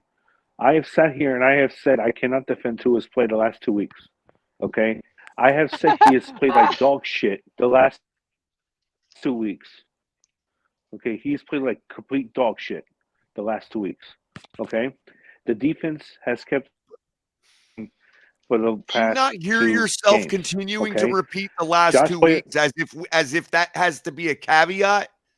you see, this Alex doesn't get my blood But I'm pressure just- boiling. He's No, starting hey, but to let him rip. finish. Let him finish. Let him finish. Let him The finish. Wait a minute, hold on, the Bat. reason I'm it just sounds saying, disingenuous, Alex. I'm not He saying have I said don't this believe you. before for the last 2 Color, weeks. Look, I'm not saying I don't believe you. I'm not saying you're not being genuine. What I'm saying is the reason it sounds disingenuous is because given the same play last year, you and I argued all offseason about the same thing, and you weren't willing to admit it for those games. I agree with that, Color. And the reason I know that is because you keep making sure we hear the last 2 games in your station. Yeah. Oh, that. I'm an old timer, bro. I've been around the block a long time. Oh, you two and ears are in trouble. Color. Y'all need voice changers if y'all want to go on panels now. Y'all can't even change your YouTube. Y'all gonna need voice changers. Alex, I'd trying actually to land here. disagree with you. I'd actually disagree with you. because at least for San Francisco, his performance was better than it was against Tennessee last year. But guess how much that mattered? It matters nothing because they lost. Because his performance was still trash. It was just better trash. That's fine. That's why I said dog shit. Okay, but here's another thing is what I'm going to say. In the 5 losses, the offense has been the one that has played like dog shit. The defense kept us in the game in those 5 losses. The offense lost us those games in all 5 losses. The 3 without Tua and the 2 with Tua. Okay? But why won't you say the same thing about Baltimore? That the defense kept us in that game long enough for the offense to finally get their shit together and score 6 touchdowns. I have said that the defense kept us in the game, but also if it wasn't for Tua, we would have lost that game. We never would have come back in that game. Shit. Actually, to be honest with you, if it wasn't for the stupidity of John Harbaugh not kicking 3 gimme field goals. Guess what we'd be saying if he'd have put one more touchdown on the board against the 49ers? No, Crypto. Wait a minute. You made it a great point just now. We would not have won those games without the offense and Tua. We would not have beat Baltimore. You're absolutely right. Because somebody has to score those 6 touchdowns, right? Tua carried us. And guess who didn't score them against San Francisco? Tua Tagovailoa. The offense. And the offense, yes. I cannot debate you on Who that. didn't score? Who only put up 3 points against Tennessee last year? Tua in the offense. The offense. And how many points had we had scored against us at the start of the 4th quarter in that game? It was a lot. 17. Dude, 17. Dude, forget that. There's nothing even more you can say, Alex. Guess what?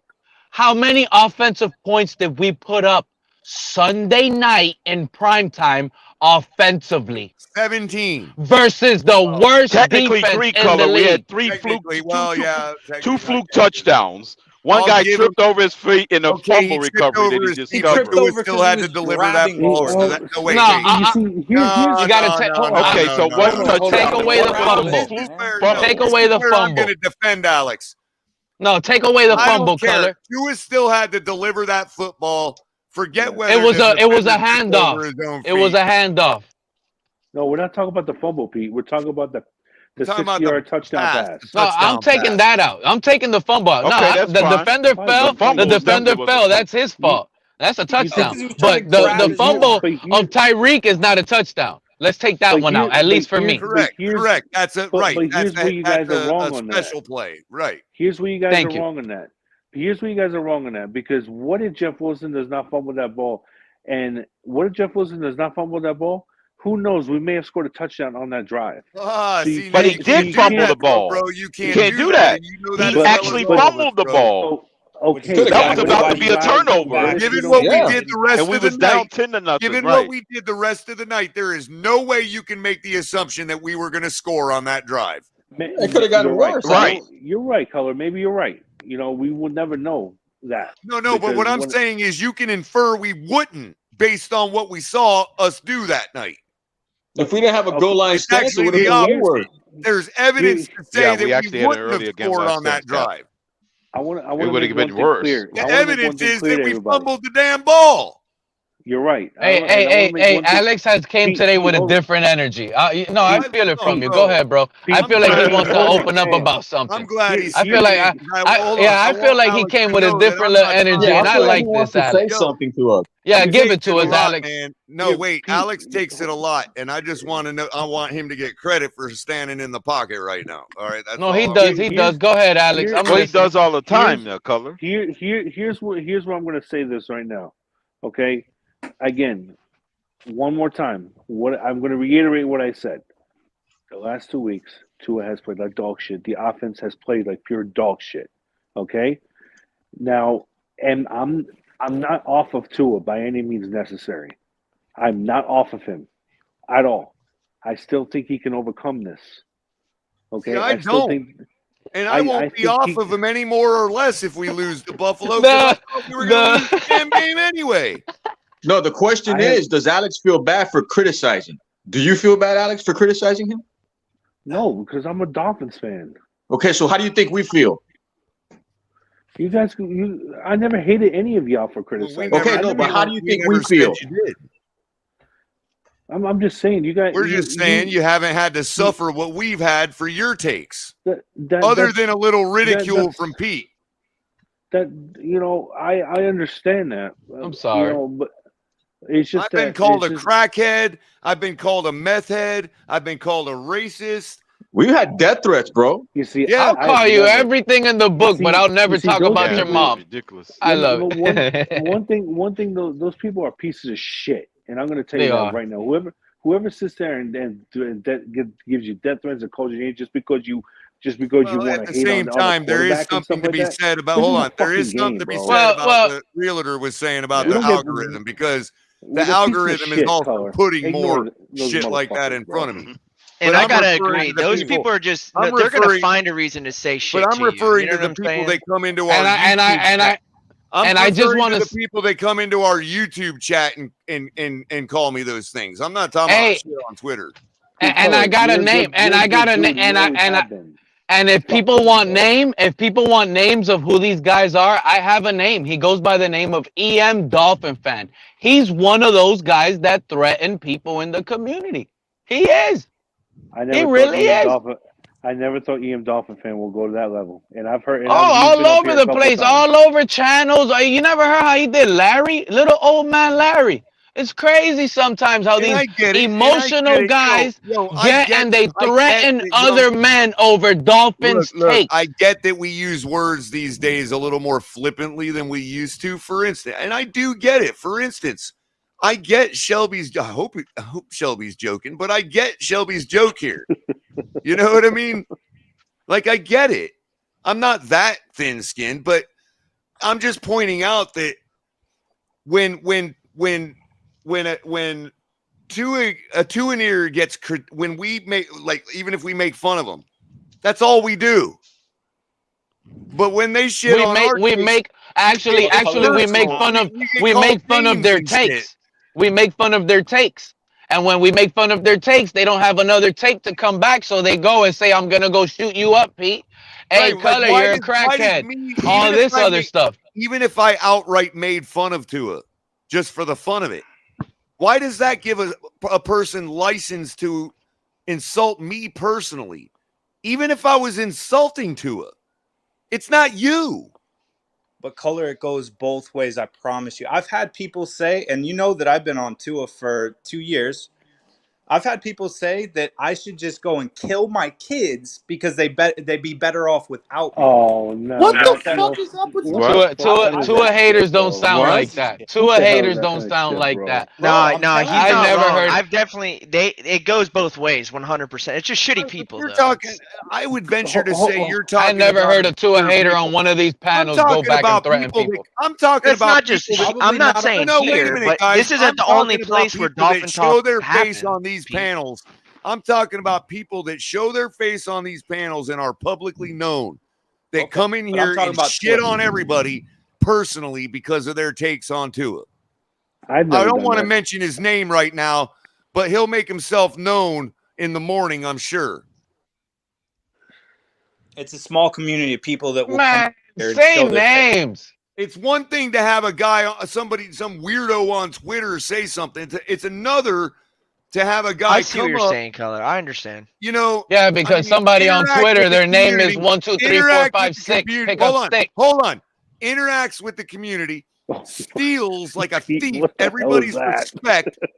Okay, that's what an idiot's name will be on Twitter for their Tua takes. 1, 2, 3, 4, 5, 6. Or maybe McDonald number 1 meal will be his name. It just goes both ways. It always will. But guys, it always has. But guys, listen. You know, I have never. Pete knows. I did say something mean to Pete a lot back. Apologize. It was one time, Alex. Don't worry about that. All I know is that if if somebody starts every sentence that they address you with, if somebody starts every dialogue with you with, I love you, man, they're probably about to insult the shit out of you. You ain't lying. Hey, Color, we got that joke. The knife is coming out. Great guy, but he's a total piece of shit. You know what I'm saying? Hey, Yeah. Color, I love you, man, but man, fuck you. Well, it's like that one.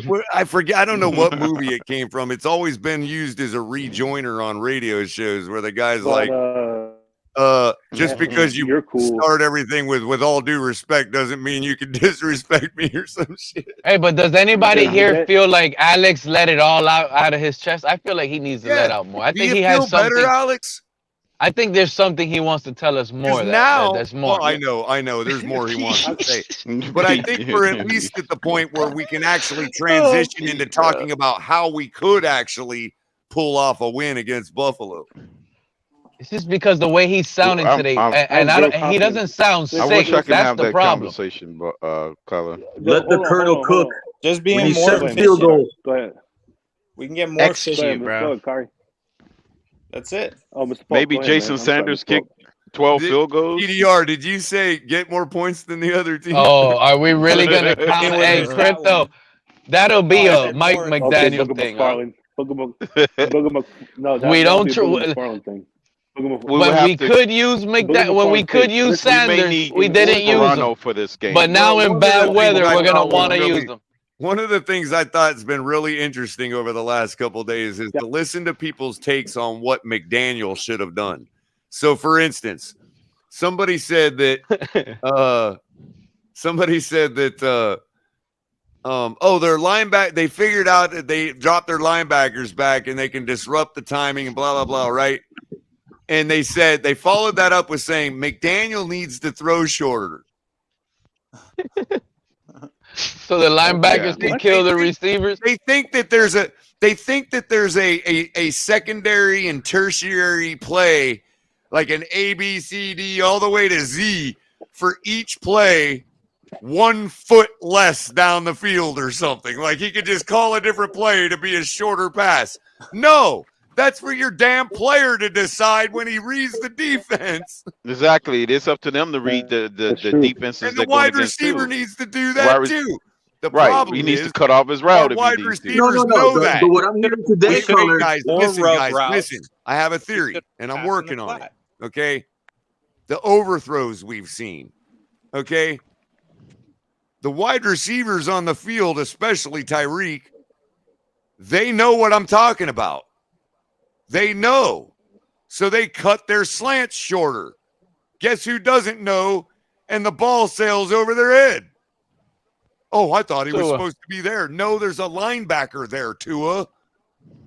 No, well, and technically on those little quick RPOs, knew the linebacker was going to be there. You just sailed the ball over his head because you didn't think that. It's still kindergarten football in the RPOs too. It's not really hard when he's just hike and he only has that one option. He didn't hand it off. He has to throw it quick. He throws the slant. These teams decide to start dropping their linebackers at a certain distance, not just dropping them, but dropping them at a certain distance. Okay. And now all of a sudden we're seeing all kinds of balls sail over their heads. Because Tua is still throwing to the same spot they're supposed to be. From what I'm hearing today, they're saying the ones that the all-22 short to make up for the linebackers dropping back further. All-22 they're shows saying that McDaniel's made the footage adjustment. today from the all-22. They're saying that the footage today pretty much shows that the defenders were hugging the receivers and they hit that there was no room to throw the ball. Chargers, for the Chargers, they were playing real heavy press. They said there was no space, there was no nothing as far as like for the receiver to have access to the ball. It was just like they were making it seem that the receivers were smothered all day. As far as San Francisco, what did you see a lot? You saw a lot of overthrows. San Francisco was jamming too. The only time San Francisco didn't jam is when there was two receivers really, or that motion guy. You just can't jam that motion guy. Larry illustrated it on his whiteboard. He made a great point. The Niners weren't dropping their linebackers back after the snap, like faking blitz and dropping. That's not what I'm talking about. What they Where realized is Larry? Why all doesn't they he had come to up do was on panel? position their linebackers 2-3 yards further back pre-snap, and they would disrupt the whole timing Nah, of he our ain't whole sleeping. He operation. be out here watching everybody's channel. He said it. Hey, but listen, don't you find it Right. frustrating? Don't you He find probably it watching frustrating? right now. Click the link. He just don't like to come up because he don't have that mute button So the power. Chargers probably knew. So the Chargers crypto. probably knew, since we can't adjust during the game, the Chargers knew that we were going to make that adjustment over the week. So what did they do? Instead of dropping their linebackers a little further deep like the 49ers did, they knew we were going to counter that. So they started pressing our receivers instead, knowing that they were going to run shorter. Play But here's the thing. Where Now, wait a minute. As I said Oh. earlier, we're going to make adjustments this week in practice. Do you not think Buffalo is going to be prepared for that adjustment? Knowing what we have to do to adjust? They know what we would have to do. They're going to take away the middle of that field. Because we can't adjust in the middle of the game. Our quarterback is not dynamic enough. But here's the thing. Here's the thing that really frustrates me is the fact that the whole game plan is hill. Bro, you're telling me that you can't. You guys, Sherfield can't get open, Waddle can't get open, or Gesicki can't get open, bro. No, we're telling you they can get open. No, we're What telling are you you talking about, Alex? You're not watching. They're wide open. It's They Tua are not getting throwing open. it to him. They were wide open I have after a the problem play. with that. What looks nice No, in America? you didn't. Hey, Alex, hold on. Alex, you didn't have a problem with Tyreek Hill praising Tua up all offseason, saying that he's the most accurate quarterback. I told y'all this would come. He's going to have to force feed. He's going to have to force feed Hill now because he's the guy backing him up. Have you all ever heard of the old saying, just because you can do a thing doesn't mean you should do that thing? Yeah. Pete called it. He said that too. Yeah. Force feeding Hill now, all because Hill opened up his little mouth. He could have came in like a regular receiver with his mouth shut, just came in and played. But if he knows he would have done that, that ball would have not gone his way. It would have went to Waddle more. So he took charge like a leader, and he took the man, and he used it as leverage. He's getting paid $30 million a year. A lot of that. Hold on. The reason I pointed that out was for TDR. He used it. He used all of that. Hold on, because with a 20% pressure rate, and the fact that we see really clean pockets, even on the passes that Tua gets out quick, the stats show his pocket time is 2.1 seconds. Our offensive line is protecting way too good for him to have that low. Remember this fan base. Remember some of this fan base. Hold on, Pete. That means that we are getting the ball out quick for no reason. Isn't that what I've been saying too, Color? Can I say something? Sure. 0.5 seconds faster than last season. Last year, you said it yourself. You said Teddy Bridgewater had the 4th most pressures in the league, whereas Tua had like the 20-something most pressures in the league. That's because he moves better. All right, and that's what he was doing. But if you see the all 22, but if he has to move, they count that as a pressure. He evades pressure. Okay, and then he's not good on the run. Hey guys, I'll be right back. I'm going to charge my phone. And then he pushes the ball down the field when he shouldn't. So there are things that he can work on, but you have to understand. What I'm getting at is, hold on. What I was getting at about the pocket time was that our protection is better this year. There's no reason to be throwing these one-read, quick, short passes or even intermediate passes, whatever they are, because he's got the time. I saw it against the 49ers. That catch against Gesicki, that throw to Gesicki, that ball should have never been thrown. You're right. He played terrible against the 49ers. There's a whole bunch of drops. That's not what I wanted to get at. I understand. I wasn't trying to get you to say that. What I'm illustrating is he had a perfectly clean pocket. The play, whether designed or whether decided by Tua pre-snap, doesn't matter. He immediately snapped the ball, looked nowhere but to Gesicki in man-to-man coverage, and Jeff Wilson was by himself at the bottom of the field. So either one of two things happened there. Either Tua was supposed to drop back and read for other open guys, didn't think he had the pressure or the pocket, but he did have a clean pocket. Or number two, the other alternative is Mike McDaniel schemed a play for only 10 guys to be involved. Yes. That's what the one or the other. That's what the problem is.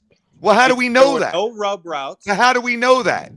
Because there were no rub routes. There was nobody on the flat. But if Jeff Wilson is part of that play, if Jeff Wilson is on the strong side of the play where all the action was, he could have disrupted one or another linebacker, and Gesicki could have gotten more separation earlier.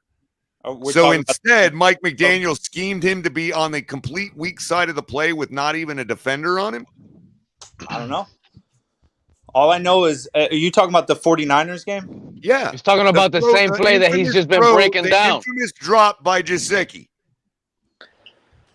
Yeah. No, he made a bad read. He never even read is what I'm saying. Look at the play. You're not listening.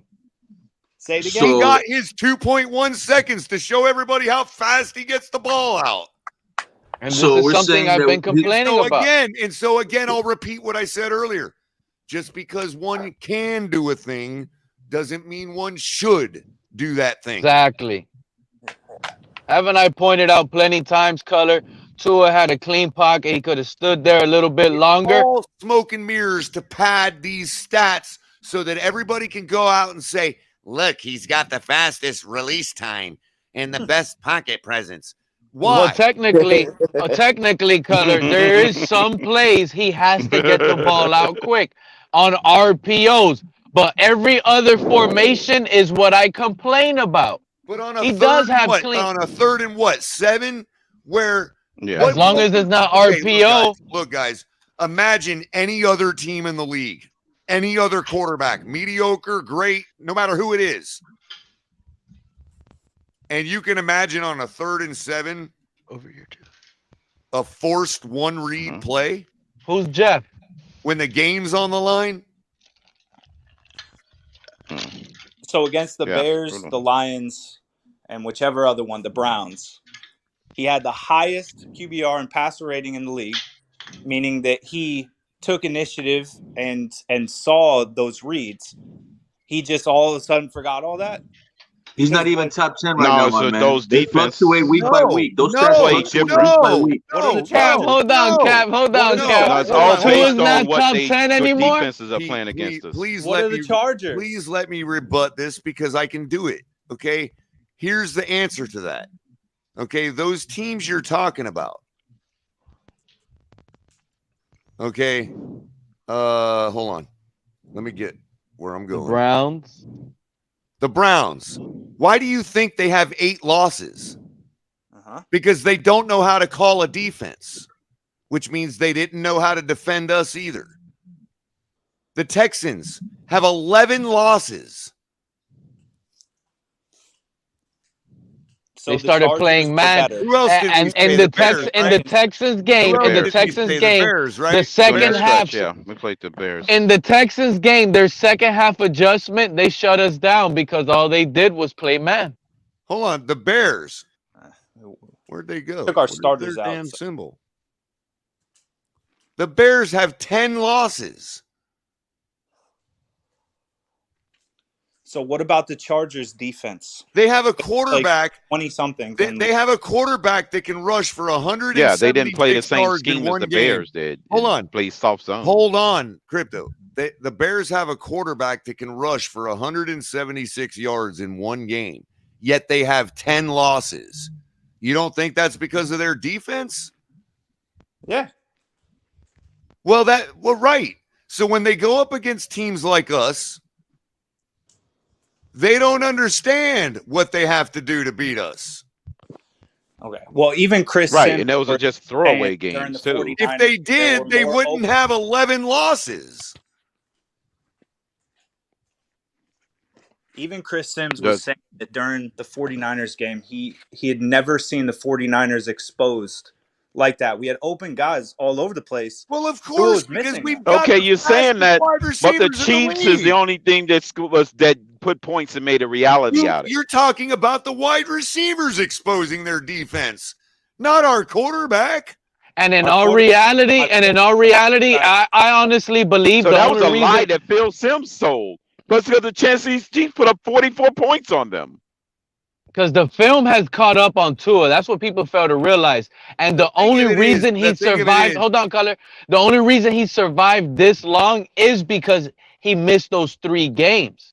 So the film has changed on our offense when we were going from Teddy to Skyler, and teams had to prepare for those style offenses. It was all different. Now, consistently over these last 3-4 weeks of Tua, it had been dwindling down over the weeks. It hasn't been that MVP. It's not even that, Pete. Those teams' defensive coordinators just suck. That's why they have 8 to 11 losses. Exactly. Yeah, it is that. Don't know how to put And together with a game plan that work. So right, that's a lot to it. Bosa, they didn't have. I mean, they were hurt. We were playing their second string. Yeah, but And their they stuck with scheme, them. they put together a scheme, regardless of the personnel, that being able to shut us down. A college team with that scheme would have beat Further Tua. proves my point that their defensive coordinator outclasses those other teams. So who is that, Tua or McDaniel? Well, with your point Not about, I was going to McDaniel. get to that because your point about the wide receivers and what Chris Sims said.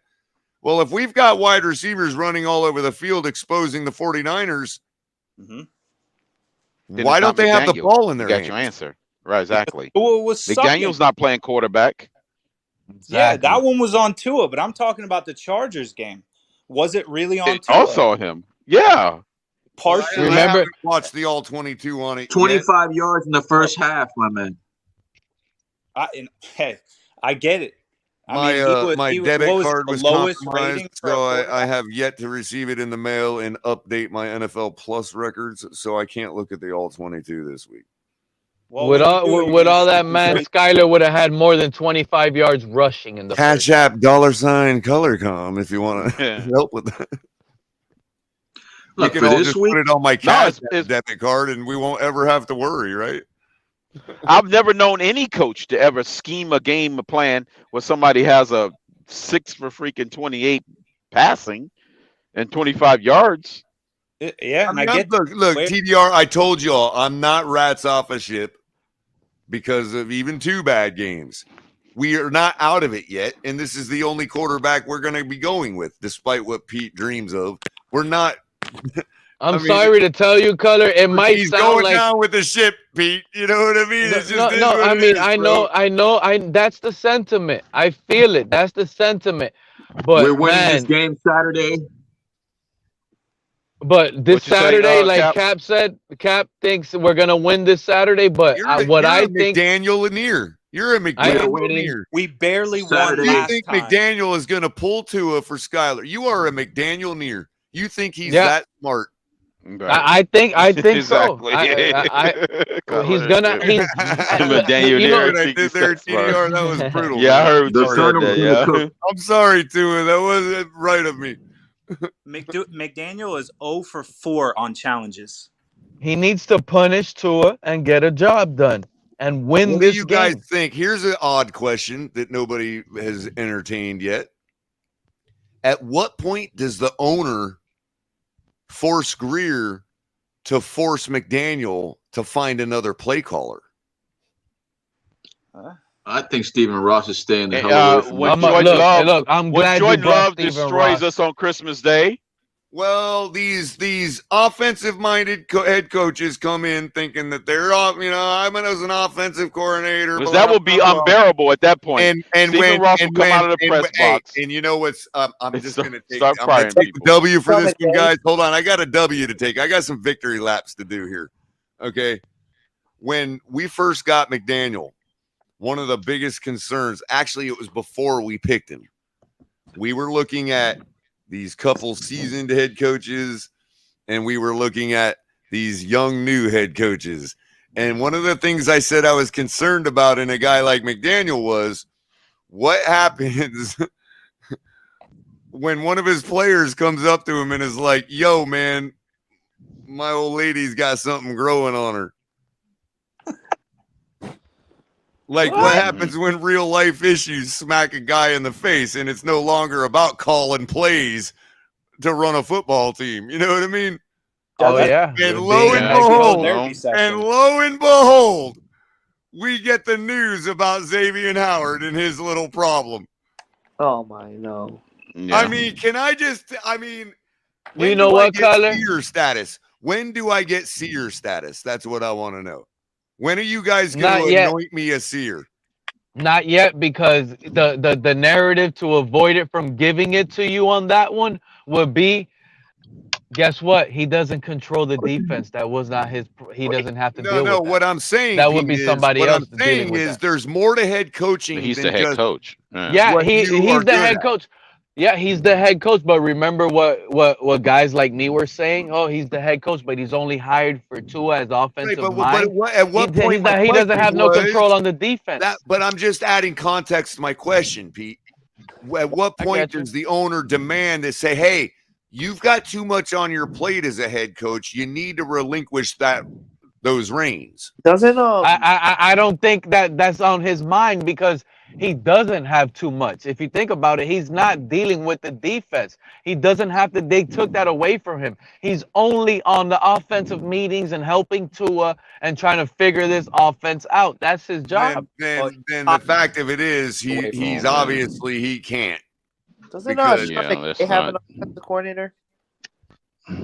They kept the same defensive scheme and coordinator for him to be in control.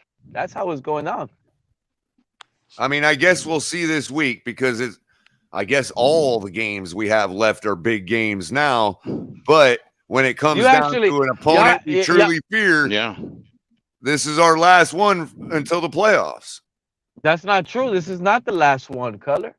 I mean, at this it's going to be every one down the stretch. What I mean, Pete, what I mean by that is that if we lose to the Bills Saturday, it's not going to be different than it is today. Hasn't been no, because that means the next game. Hold on, Color. So but let's say we lose beat to the Bills. All of a sudden, if we beat the Bills, all of a sudden the Patriots and Jets are crap again. You see what I'm saying? That's crazy. Not technically, because we still got to play both of those teams. It is ridiculous, but it's what the narrative will be. So what I'm saying, that's what the narrative we won't will be. really get another chance to evaluate the big game, big opponent, big spotlight moment until the playoffs. Because there's going to be too many excuses built in. There's already, dude, and I agree with half the excuses. I didn't think we were going to win this game the second I saw we had 3 road games in a row and had to come from the West Coast. Yeah, but we Color, were never guess going to what? win this game. Guess what, Color? The same thing that these Buffalo Bill fans are happy about, the snow. Let's say we do win, right? And that's what the Bills fans are going to say. Oh, their excuse is going to be bad weather. It didn't go their way. Crypto, I honestly believe these young people think that we're joking when we bring up the Jacksonville playoff game. I think they think we're joking. Do I need to pull up the game? Well, what year was it? I'm going to look at that. 99. It doesn't really matter. That was Dan in the playoffs Marino in the was early our 2000s. quarterback. We were in the playoffs. We played the Raiders. Then we had to go in the wild card or divisional game. I can't remember. We had to go across the country to play Jacksonville. And that was only one game in California. Right. And this is a playoff game that we're going to get ready for. Before the first quarter was over, it was 35-0 Jacksonville. And we lost the game 62-7. Wow, I found the highlights. That was Dan Marino's last football game. Last football game in his career. That would have been 99 then. A lot of fans switched up after Dan Marino retired. Some fans went to 49ers. That day that I'll never forget. Bandwagons. One thing that struck me that day that I'll never forget. First of all, Fred Taylor's freaking God. The pride of Belgrade, ladies and gentlemen. The pride of the 561. Fred Taylor. About that. You can't, I mean, damn. Okay. Chase But the they never talk about him, right? I know. Yeah. I love his podcast, by the way. It does a great job with that, man. Yeah. But, Color. He's got that Mike Tyson. Hold on. He's got that big blockhead. But nobody in their right mind thought that the Jacksonville Jaguars outclassed us that year. And I'm telling you, in the NFL, when you are as much as a half, we all talk about it's a game of inches. The margins are very small in the NFL. Why do you think we see these amazing fade catches in the corner of the end zone? Because that's the only grass left. Defenses are good. And so when you're a half step behind a professional football team, you might as well be a high school team. Yeah, because that half step becomes a mile. It don't matter if you're Jerry Rice with Tom Brady, Tom Rathman, and name them. Yeah. You would have got slaughtered that day by the Jacksonville Jaguars. Yeah, I'm watching the highlights now. Why? And so why you feel that way, Color? Because, Pete, coming from the West Coast like that, I know it's only 3 hours, but it's enough to just be a half step behind the other team in all phases of the game. Right. And we barely beat Buffalo at home in 98-degree weather at full capacity when their defense was decimated. Yeah, without fight and we think we're going to go lose 2 ball games on the West Coast, travel all the way home, go up to Buffalo in the brutal snow and cold, and win. When their team is healthy. It would take an act of God for that to happen. Well, see, that's why we need to start Skylar Thompson, bro. That is the definition of an act of God, Color, if that happens. If Tua pulls that out, he changes everything in my mind. I'm over here talking about starting Skylar Thompson, and you come out with if Tua pulls it. That was the main stuff right there. Hey, Color, if Tua pulls this out, that until boy that happens, Tua is straight garbage, and he proved it again the last 2 weeks. But my question to you, Color, is when he loses his Buffalo game, is he the recycle bin garbage or the other one, the green one? We can't say because of what I just illustrated, Pete. Well, no. It's already baked in. This game means nothing if we lose it. Go ahead, Mike, okay? Let me ask you this. Well, that Christmas Day will. They play Sunday night. They don't get home until Monday morning at 7 o'clock. Right around 7 o'clock. Did they practice Monday? Who knows? No, Javon Holland was busy most likely tweeting. They don't. Okay, so they didn't practice. They didn't practice Monday. So now they get to practice Tuesday, Wednesday, Thursday, maybe a walkthrough Friday. Get on a plane, come to Buffalo for a Saturday game. How much do you actually think they can change their offensive scheme in 3.5 days when they had 6 days to do it in LA, and the Chargers still figured them out? I just want to say that Paul McIntosh, I think, was being disagreeable, but I actually agree with his statement here. If Tua is garbage, then more than half the QBs in the league are garbage. Well, yeah, they are. They're in garbage situations as well. Why do you think less than half the teams go to the playoffs every year? But if they couldn't figure out how to change the scheme in a week between the 49ers and the Chargers, how are they going to do it in 3 days between the Chargers and the Bills? Well, and thanks, Jay Zan, for refreshing my memory, because if we were 9-7 and they were 14-2, which is every bit as likely, I mean, they were a good team that year. I feel a lot better about it. Thank you, Jay Zan. You're talking me off the ledge, man. Where was that? I've had that one burning in me for a lot of years. A lot of years that loss has stuck with me. Wait, how did Jacksonville not get the bye then if that was the case? They did. They were. No. That was a home game for them. Yeah, and it was also the divisional round. We beat the Raiders in the wild card game. Gotcha. It was. That was a home game for Jacksonville. And back then, 2 teams had a bye week, and the divisional round. Right. Or Two no, teams had it. Vince Right. fans thought they were about to get an Eli Manning. They were gonna ride the wild card all the way to the Super Bowl. I know Paul is usually agreeable. I just think he was actually disagreeing with me at that one, and ironically, I agree with him because I really do think half the quarterbacks in this league don't belong in the NFL. So the latest weather forecast as of tonight was winds 10 to 15, gusts to 25 out of the west, which doesn't mean nothing. Oh, beautiful. It's still what, 7 That's days? perfect football weather. 5 day out, 5 day forecast. That could still change, I guess, a little. It can get for the worse if that storm. And snow events can be spotty too. I mean, high 20s to low 30s. Now the snow's coming in Thursday to Friday. Could possibly be accumulation during the game. No, I said it could extend into Saturday afternoon. And then That's nothing, bro. When that happens down here in Miami, we're in our swimming pools. Don't worry.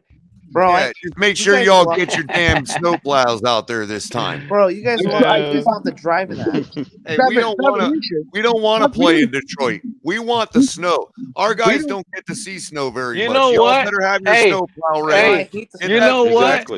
Guess what? We don't want to play this game in Detroit.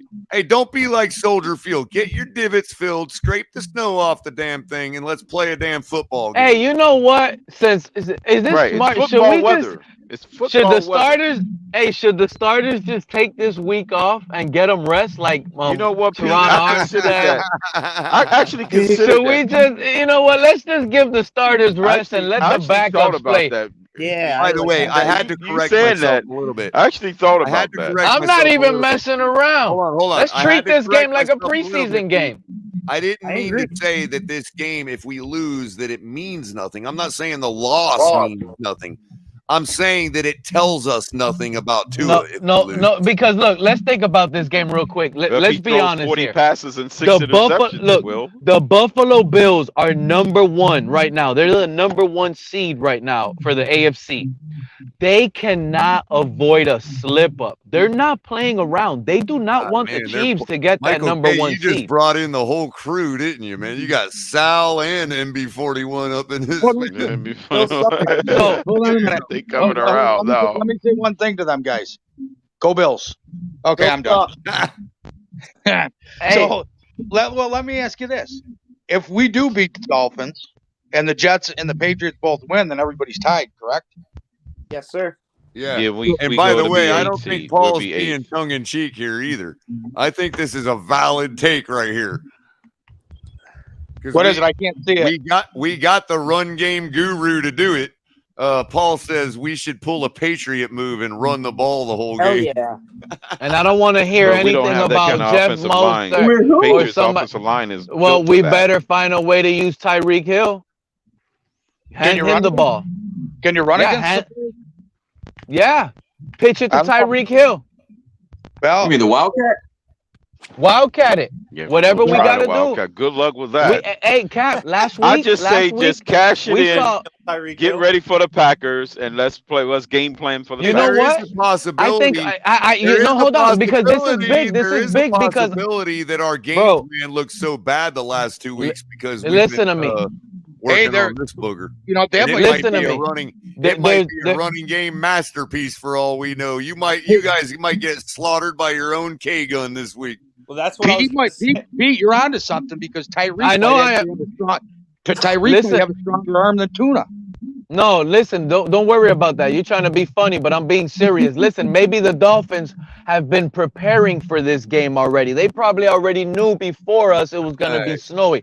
What did we see last week? Tyreek Hill lining up in the backfield next to Tua in shotgun. We've seen this already for 2 weeks, where Tyreek Hill lines up in shotgun in the backfield like a running back doing that next all to season. Tua.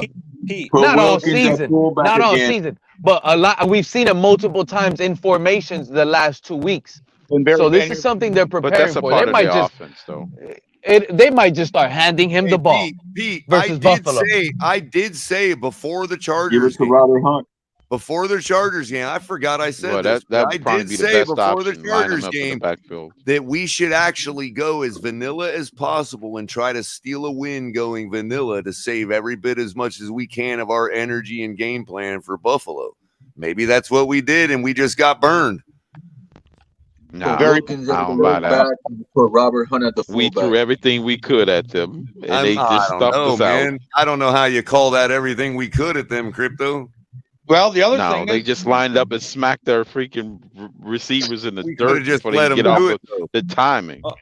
Can I Color's paint a picture? Color's actually onto something too. There's no because such thing as playing vanilla this deep in the season when the games are In other crucial words, our and everything confidence is in tight. ourselves could be so high that we're like, even if we do drop those two, we're going to run the table and beat Buffalo in the playoffs anyway.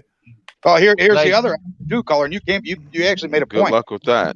So they take the offensive scheme from the 49ers, and the whole week in UCLA they were actually scheming against the Bills and used the 49ers game plan against the Chargers, blew that one up just to have a chance of beating the Bills because they knew it was going to be a short week.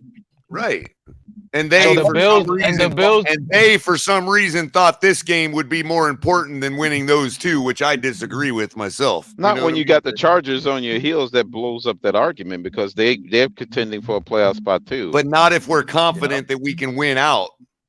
Right. Well, but No, because if you lose to the Bills, I'm not all the saying other we teams can, that's behind you Crypto. win out. I'm not saying The we Bills can. are the I'm division speaking for team. the confidence of them and what Well- they think they can do. it's 6 of one, half dozen of the other because Well, the yeah, Dolphins they also think know that's we- dangerous. Dolphins also know that we still have to play the Bengals, who are playing pretty good football right now. It could explain the bold take by Javon Holland. Can I ask a quick question? Like, in other words, you talk No, that bro. kind of shit about the fans, you better be ready to get fucking 3 interceptions this week. Yeah.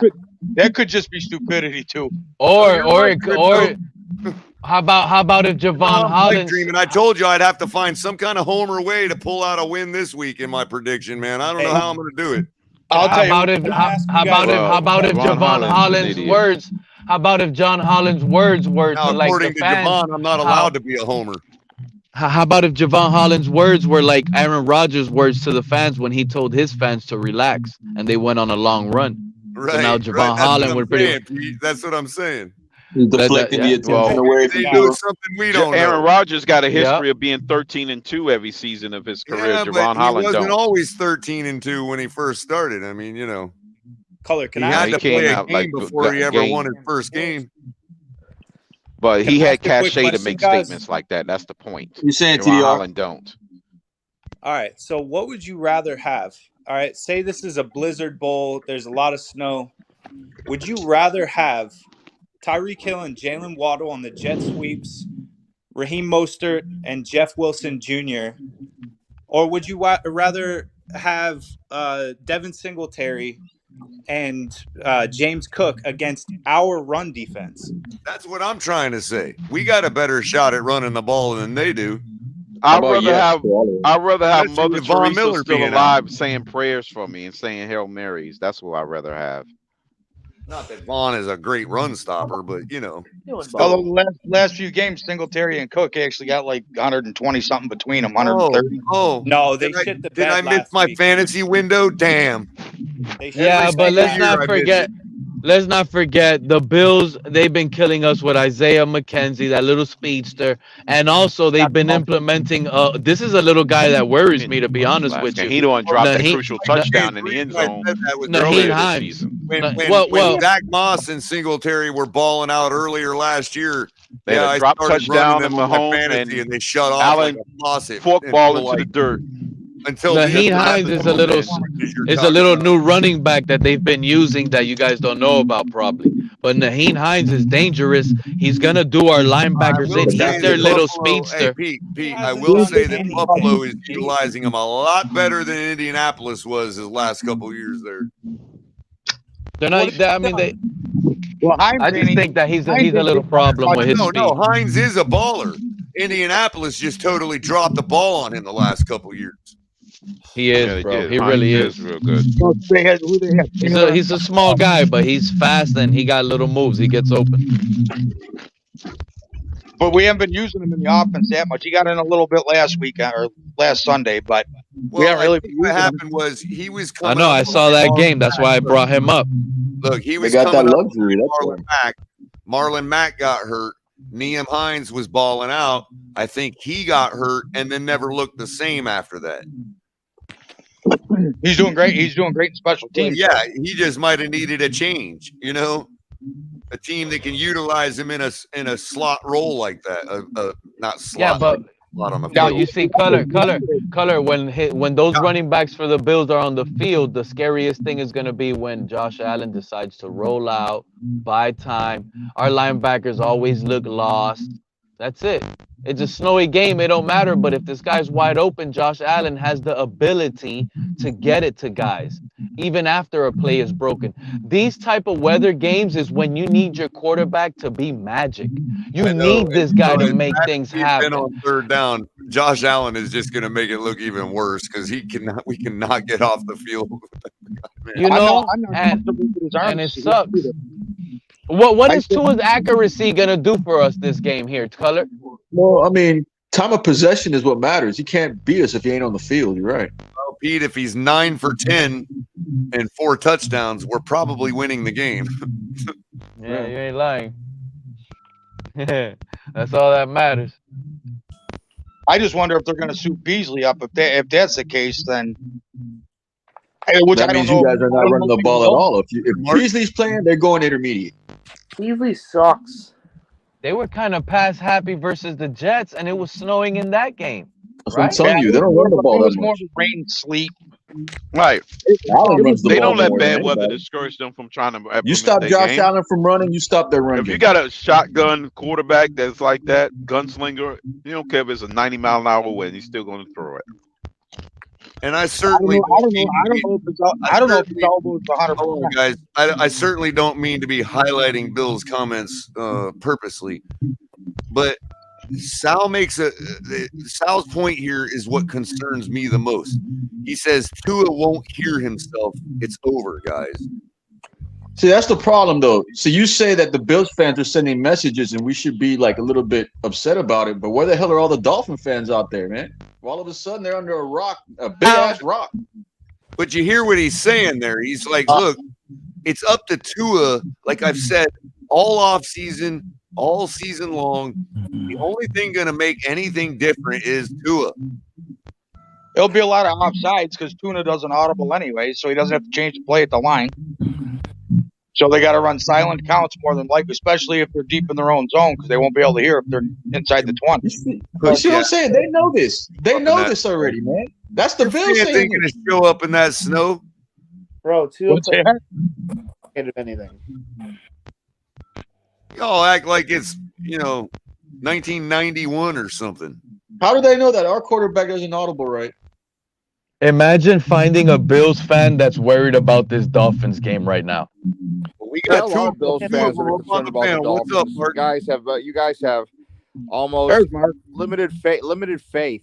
Again, I was listening to Locked on Bills today. I was listening to Cover One broadcast, and the Bills have a healthy respect for the Dolphins. If you think that the Bills are going to go into this game and saying, "Oh, they're just the little Dolphins. We're going to, kick their butts," blah blah blah blah. They're gonna come out and play. They have that 2-point loss on their resume. They have a healthy football team now. They have the home field advantage. They have momentum, and it's gonna be tough for Miami. But Miami's got a defense, and or at least they have a front four. Yeah, Mark, but you know of anything, Mark, it would be so typical Dolphins if we won. You know that, right? Well, history's not on your side. Let's be honest with you. I know you're desperate. Hey, Cap, you're desperate, but we don't even have a good field goal kicker. Oh, God. Fine the last few weeks. But Bass has made 14. Mark, what you're blabbering right now, I understand you're trying to be that nice Miami Bills fan. I get it.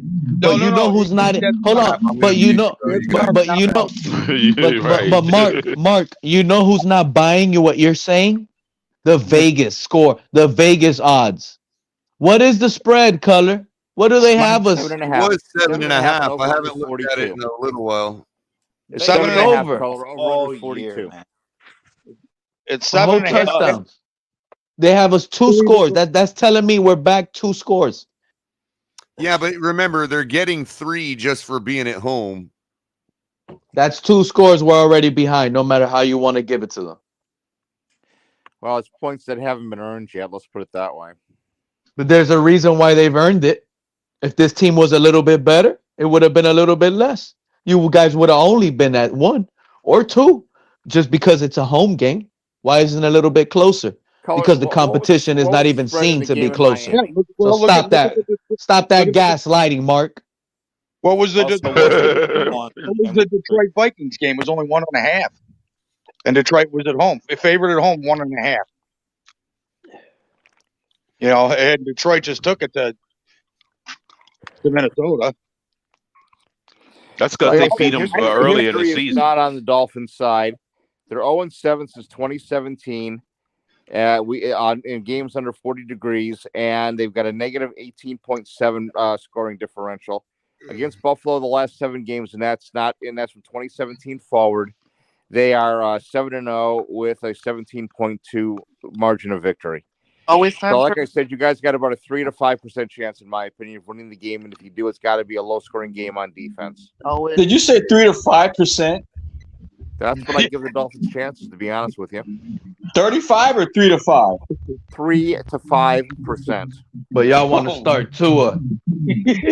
The guy can't even help us with the run If we game got right them now. low percentage, then we might as well treat this like a preseason game. Y'all think Tua's gonna drop his shoulder and try to run over a bill That's for why I've some been yards? trying to get the fan base focused on the Packers.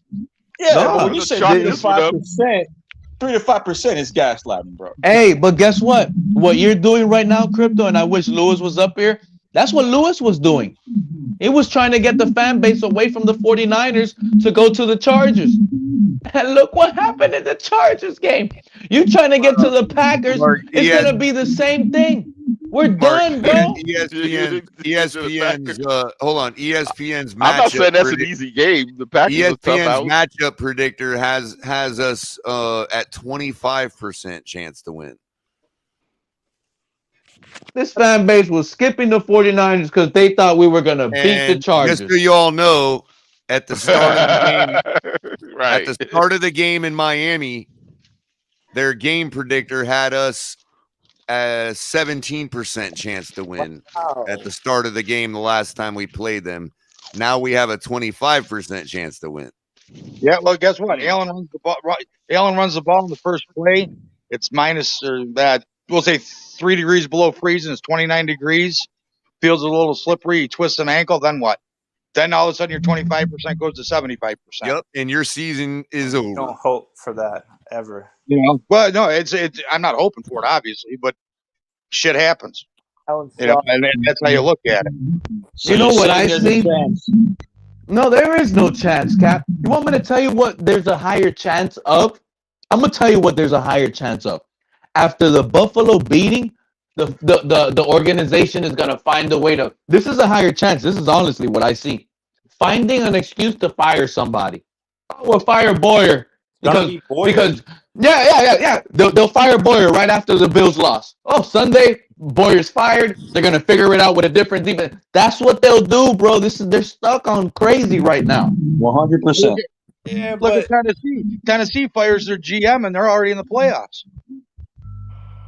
Tennessee. Yeah, but after this Buffalo meltdown, there's gonna have to be someone to blame. A 3-game loss, and you're the reason why Buffalo stays on top? Are you serious with me? Somebody's getting fired. And the 2-and-ear crew, since they hold the majority weight of this organization at the moment, it's gonna fade away to let's fire the defensive coordinator. That's the problem.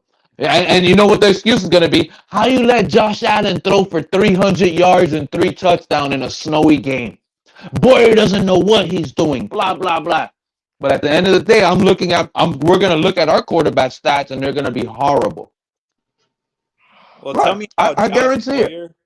Tell me how Josh Boyer allows for a freaking touchdown drive on a 3rd and goal and drops everybody back into the end zone. I mean, that kind of shit is not going to fly forever. He's not a good coach. That one, yeah, that's a head scratcher to me too. I don't understand that one. At the end of the day, Boyer's dealing with a very talented group of defenders. So I mean, there's some blame to be put Hold on, up. you guys are isolating. There's some blame to be put on the players as well. First of all, you guys weren't bitching and complaining when he came up with them key fourth down stops against the Ravens that allowed Tua to have that miraculous game, because without Boyer's defense stopping them on fourth down each time, that game that come from behind is not even possible. Number one, in this very Charger game, he came up with a fourth down play that made the game even closer than what the scoreboard indicated was. I mean, that's one play. So this nonsense that Boyer situationally gave our offense a chance to win the game. And we crapped the but bed. you think So I want to hear this nonsense about Josh Boyer. Hey, but Crypto, I agree with you. And in critical situations, he's came out clutch. You think they're gonna remember that? No, they're gonna conveniently forget about it, get selective amnesia because the 2-9 crew told them to do so. Wait, exactly. All they have to do is, on paper, statistically, look what the Dolphins are ranked. Defensive wise, that's all they're gonna talk about. Oh, they're ranked 28th on defense. They're ranked this amount on third downs on defense, and that's just and the fan base. That's gonna give the fan base hope. I promise you. Even if like they fire Boyer, now they got a better hope. I'm looking at situational football that costs us to win games, that help us win games. What do you mean?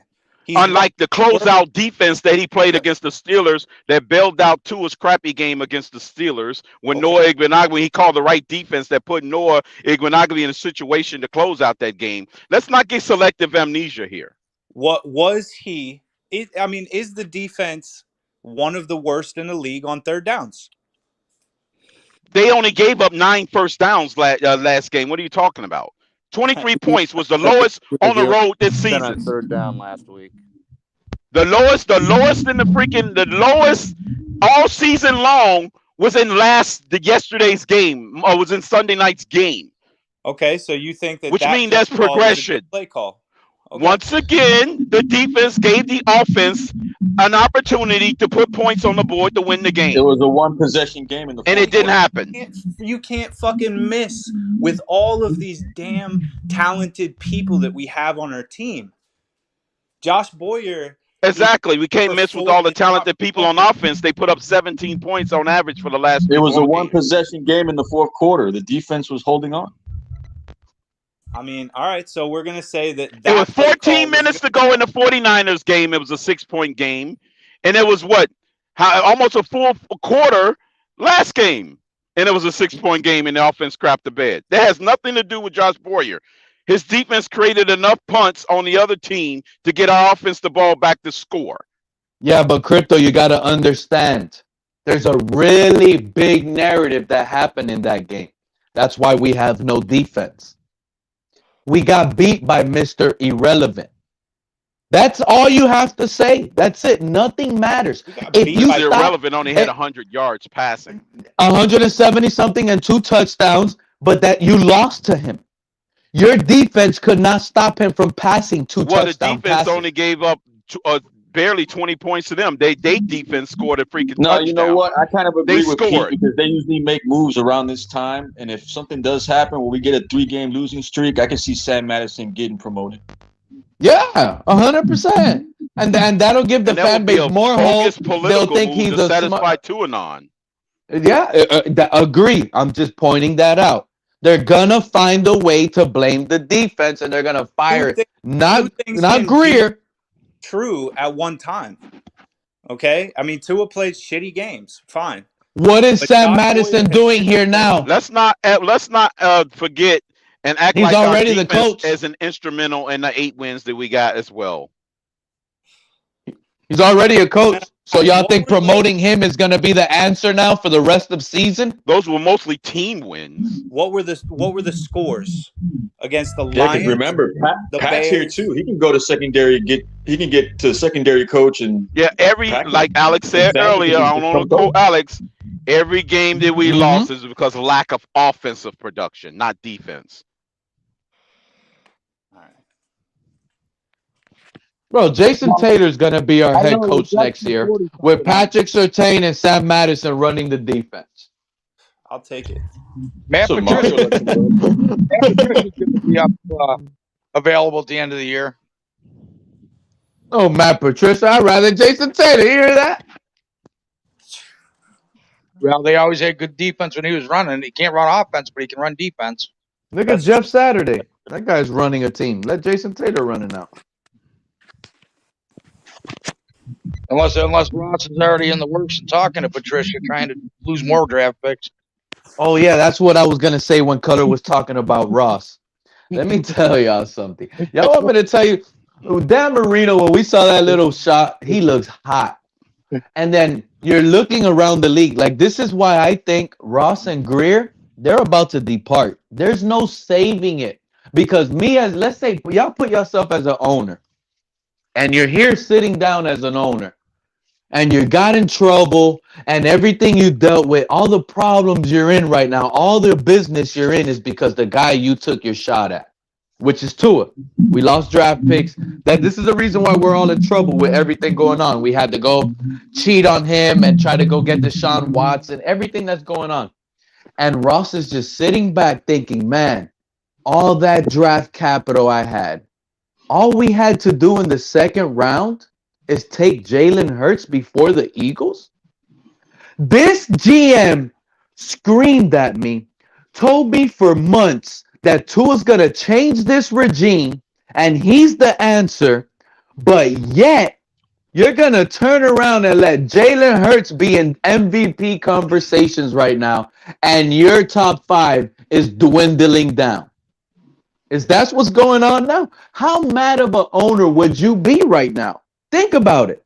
When you could have all the flaws that this guy just finished spending with Teron Armstead, we would have never missed on Austin Jackson because we would have ended up getting Penei Sewell. I sound like Sharif right now, right? But that would have been the play. That would have been the play no matter what. And it would have been Penei Sewell in the slot. They used him in the freaking slot, bro. That guy caught a touchdown. But it is what it is. Like, that would have been the play. They're and then with that out there in Detroit. Did you see Dan Campbell on what's it called? Pat McAfee, when he's like, I didn't know what the hell was going on. All of a sudden the guy caught a pass. Yeah. He got some speed. That was some creative stuff by Dan Campbell. No, he didn't know. So that somebody wants to know if I believe in magic. Yeah. Do you believe in magic, Color? I knew it was. I don't believe in magic. If I had to assume, I'm gonna say no. I do not. Magic in Buffalo. I believe in sleight of hand. I believe in magic, and I hope you do. I believe in sleight of hand, if that's what you mean by magic. Okay. And McDonald's commercial, guys. Bro, good that, bro. Could sleight of color could sleight of hand be a couple fakes, a couple aggressive fourth downs and going for it and getting it, a fake punt here and there, a fake field goal on a short. Let's say we're right there with a short ass field goal. I'm talking about a 23-yarder at the 3-yard line, but it's because it's bad weather. And we sit there and we're like in field goal formation and we just fake it. Pete, I was thinking more like and get the touchdown instead of the field goal. I was thinking more like the ball disappears out of Tua's hands and it just appears in one of the Buffalo defenders' hands. Oh, you're a Tua hater, Color. Oh, check behind your ear. Check behind your helmet, man. I'm talking real magic, finding ways for this Finn team to win, but you're trying to get Tua out of here. I like you a little more today. You're saying you think Milano's going to kill Tua? Well, I like you a lot every day, Pete. I agree. Sometimes I don't know how you guys can like me. Bills aren't taking this game lightly, that's for sure. I like to live vicariously through Pete because he is much more bold than me. We're too small. We need to get bigger. This is too Joe Dare I say Philbin. It's principally bullshit. We're too small, color. We're too small. What do you mean we're too small? Well, The hold on, one big because guy we do have, Tony, he's been missing on a milk carton for a My month. name's But he's a Jordan. franchise Listen, player. we need who's that? linebackers that are big. The franchise tag guy been missing for Well, a it's too month. late to make that change. And you know what, In the Cap? off season. Because even You if know we what, make Cap? the playoffs, if I can speak now for 15 seconds and I'll shut the fuck up after. We No, make it the go ahead. playoffs, we're one and done. Everyone guarantee that. We're going to I'm gonna Baltimore, we're going to Buffalo, we're fucking finished in the playoffs, even if we get there. Thank two you. teams we already beat in the regular season, by the way, and we already have them as a loss in the playoffs. I mean, I'm not disagreeing with you, but I mean, I could see why you feel that way. But the Tuaneers would say we beat them already. You don't know what you're talking about. It is what it is. Well, it all comes down to Pete. Do you believe in magic? No, but I believe that who Cap is trying to talk about is the guy that if we have any shot at winning against Buffalo, he's the guy. Let's be real. Mike Gesicki has the best hands on this team. That's who has the best hands. Nobody has better hands than Mike Gesicki. I'll This tell is you supposed who's to be our got third better hands option. than Mike Gesicki. We Who keep has better talking hands about than Mike Tua and Gesicki? Waddle. Who? We keep Who? talking about the two options. Yeah. You Tua really and want me Waddle. to answer that, Pete? Because you're not going to like the answer. I swear I know the answer, and it's going to be hard for me to even disagree with you. But go ahead. Xavier Howard. Oh, you know, I'm not. That's that. Yeah, no, I disagree with that Best all the hands way. on the team. If you Best would have hands said on the River, team. the best hands on the team as a wide receiver group, because you know Craycraft. Gesicki's a tight end. Craycraft. Nobody catches the ball better than Easy Craycraft on Craycraft. this team. He's the only Craycraft. one that watches. Nobody catches the ball better than Craycraft on this wide receiver squad. That's the best name in the NFL, River Craycraft. Why was he inactive? I'm telling you, on third and short, I trust Craycraft before I would trust a Waddle or a Hill any day. I promise you. What's wrong? What He's happened? hurt. He's on the injury report. Did not practice. I couldn't remember what his injury was though. I don't think he played last week. Yeah, he's hurt. He's been hurt for a couple weeks. Because I know you had 6 players on that did not participate, 5 on limited participation, and 1 is full participation. And I don't know what the injuries were. Armstead, Craycraft. Those are the guys that are going to have to come up clutch in this snowy game. Mike Gesicki. Practice. It's going to be Eric Ezukama. Hold on, let me see. Let me see if I can bring it up. Hold on 1 second. Buffalo guys that they just don't believe in easy. Because Skyler's not in the game. Is he going to be the next Dokes? That's what I've been saying all along. Like we're going to sit here for 3 years asking the same question. When are they going to bring up easy? Like Lynn Bowden and Jared Dokes and all these other guys that sit on the back of our roster for like 4 years getting paid and never come up. And you know what, Color? You were right. I think me and you argued about this. I matter of fact, if I'm not mistaken, we did argue about this because when we drafted those guys, I said Tyndall in the third and Ezukama, they have to get playing time. They have to contribute. They were drafted at positions. They at least have to contribute somewhat. Mm-hmm. And you said they weren't. They don't have to. They weren't. And so far you were right. But it sucks because most teams, they will sit here and those draft will contribute somewhat. We're getting practice squad guys we're picking up on other teams that are contributing before these guys, which is baffling to me. Here, all right, here's the injury. Teron Armstead, toe, pec, and knee did not practice. Elijah Campbell, concussion, did not practice. River Craycraft, calf, did not practice. Melvin Ingram, not injury related, vet rest, did not practice. Eric Rowe, hamstring, did not practice. Jeff Wilson, hip, did not practice. And then all these are limited. Jeff Wilson with a hip. Oh, no, sorry, he did not practice. Bridgewater, limited practice with the knee. Tyreek Hill, ankle, limited practice. Cater Kahoo, thumb and neck, limited. Durham Smythe, quad and knee. Justin Zimmer, back. And then full participation was Eldon Roberts. I put somebody to sleep. You know you're balling out when you got a thumb injury and a neck injury. Like, you're using all of yourself, man. Jesus. He was probably crushing it, strained his neck and hit the wall with his thumb. Damn. Got into it. Thinking more like crushing it, hurt his neck, deflected a pass, jammed his thumb. You know what I mean? Like, he's just balling out, man. And the Bills are relatively healthy. Josh Allen, right elbow, full participation. Ryan Bates, ankle, did not practice. Reggie Gilliam, ankle, limited. Cam Lewis, forearm, limited. Oh, no, he was full. Matt Milano, knee, did not practice. Mitch Morris, full participation with an elbow. And Ed Oliver, limited participation. Where's Jordan? Oh, and Jordan Phillips. Yeah, that's the one that hurts, is Jordan Phillips. Did not participate. Goofy guy. That one hurts you guys. You love Jordan Phillips, don't you? Oh, he's a big fan ass in the middle. Oh my God.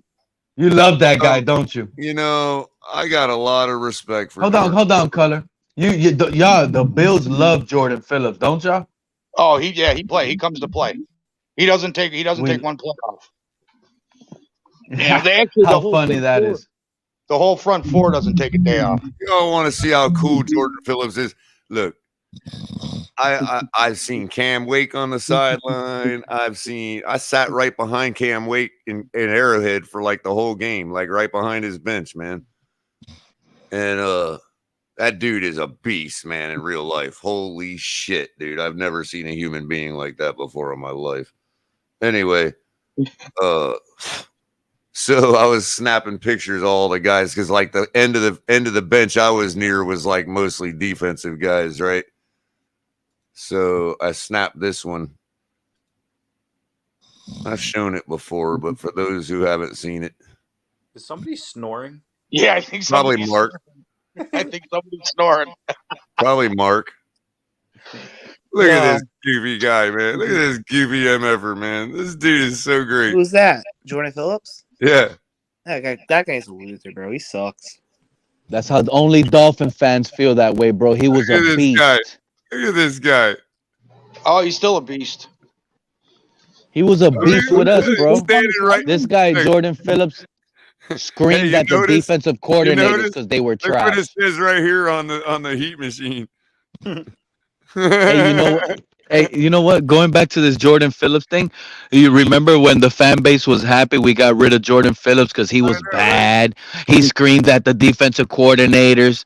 1 year later, they fired that defensive coordinator. So you should keep the players. So check this out. While he was standing keep there, the players, man. Yo, listen, guys. So while he was standing right there, there were some Kansas City fans about 8 rows up, like throwing slurs at him, right?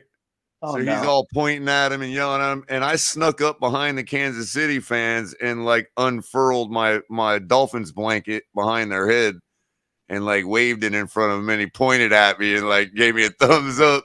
Yeah. Like racial slurs they were saying? Well, I don't know, but usually the players don't get all in their feels. Man, that man farting in front of the heater, man. Matt Burke was the worst defensive coordinator in the fucking history of the Miami Dolphins, and that's what got Adam Gase fired. Wait, who's worse, Matt Burke or Josh Boyer? Oh, Matt Burke was way worse. As much as I want Boyer gone, I want Fangio. By the way, I just noticed everybody shout out to the notorious JP. It's been a while, JP. How you doing? And he says, dude snoring has better takes than Manny. Where the hell's Manny been, bro? Like, where you heard Manny? He was talking about we should check. I couldn't agree more, JP. That was great. Remember, Manny has a rule. He only comes up on panels when we win. When we lose, he doesn't show up. Okay. That's right. Well, at least he stated it outright. How good do you think Jordan Phillips is? Because he I'm takes gonna off miss man. games.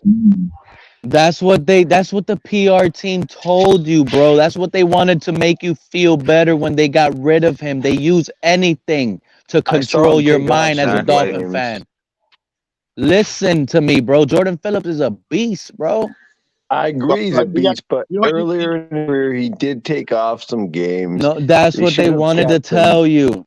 That's what they wanted to tell you. This guy I was saw screaming it. at the defensive coordinator, telling the defensive coordinator, "You don't know what you're doing." Some guy The- in the chat doesn't like Raekwon Davis. What's wrong with Raekwon Davis? A player that has the balls to go to a defensive coordinator and tell him you don't know what the hell you're doing is a very confident football player in himself. You do not let Who that does go. not like Davis? I love Davis. I just think we should be playing with 4 down linemen in a 4-2. Yeah, those are the old days, bro. Forget about that. Well, Now you get would to not see like Jordan Phillips. Davis? Can No, you so imagine? no. The Bills are old days. They have a good McDermott's one of the best defensive-minded head coaches in the league. They play a 4-3. Okay, you're don't have pushing any me. See, fucking this is linebackers. what he's doing. He's pushing me to answer it. If I had to pick, then yeah, I'll pick Jordan Phillips before Raekwon Davis. I will. Fair enough. Fair enough. Yeah, See, I will. like when the Bills got rid of Harrison Phillips because they didn't want to pay him, they couldn't pay him. We got Tim Settle in. You know what? I have no arguments about that one either. I didn't know much about Tim Settle, but man, he's a beast on the right side, or well, it'd be the left side. With between Ed Oliver, Jordan Phillips, I don't know. We got 8. I'm trying to think. Was Boogie Basham? He lines up inside sometimes. You know, they're big and beefy. McDermott built the defense. The offense kind of fell into place. We just don't have a run game yet. You got Josh Allen. No one's open. He's just going to tuck the ball in. He's going to fucking run wild Saturday. One of you guys driving a little scooter? Somebody's at work. The problem is with Buffalo, man. All the running backs, when they go to Buffalo, they always leave, man. They never stay, bro. Marshawn. No, you know what? They weren't any good when they were in Buffalo. You know, you had Travis Henry. He went somewhere, had a bunch of kids, and did okay. Yeah. Buffalo. Buffalo's a place where running backs go to die. Marshawn. They go to die. It's true, bro. They don't want to stay there. Thurman. Yeah, Shady McCoy and Gore. Those are the two. Gore, Shady, Marshawn.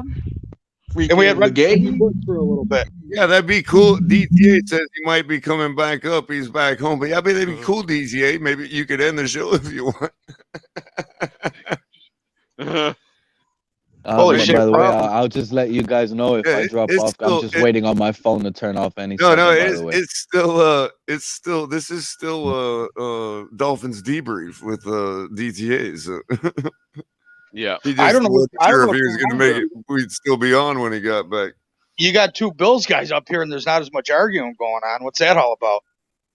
Bills suck, by the way. We're a little this fan base. The fans. They up here because they perceive they have a bye week on Saturday. That's what it is. Hey, all the fans are disappearing, man. I want to know. Coming over.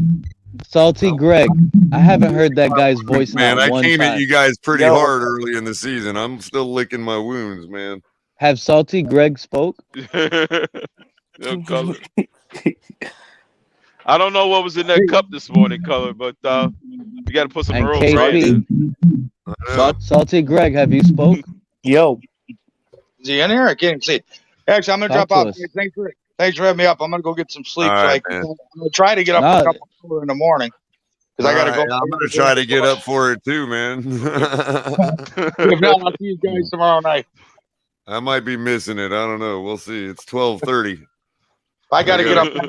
It's just a matter of what I do in the morning. Damn, it's 12:30. Yeah, I need some vodka. Right on, man. Now well, we can finally argue. I hope you freeze your ass off, Michael K. Have a good night. All right, you guys have a good one too. Try to turn the thermostat down to 40. That's what's gonna happen to the Bills players. Their heaters are gonna break the night before. They're gonna freeze all night and come play us cold as shit. They're gonna be off game.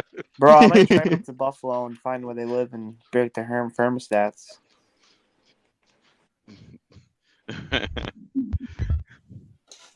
Michael K is cool. He already offered to put me up if I come up for the Buffalo game next year. I told him I'm going to double it as a trip to Niagara because I got to go there before I die. Are you insane, man? They're gonna have you jumping into the Color just table during a. I know. Just don't try to tell them, convince you to go over in a wheelbarrow. I know. My only concern is please don't let that. Whatever he tells you, Color. Whatever he tells you, Color. You are one of us. Don't buy. Don't switch on us. I feel like You are one of us. myself in some Montreal strip club, with my kidneys missing or something. I'd just like to give you guys a weather update. I am freezing. I'm an hour and a half away from the Bills Stadium. I am outside. I was just out there. I was freezing. Okay, it's so fucking cold. Pepperoni. What's the name of the two brothers? The ones that used to chill in the brewery and drink all the beer in the brewery. What's that again? The two brothers, the Canadian brothers, bro, with the Moranis and the other guy. They would go to the brewery, and jump inside the brewery and drink all the beer.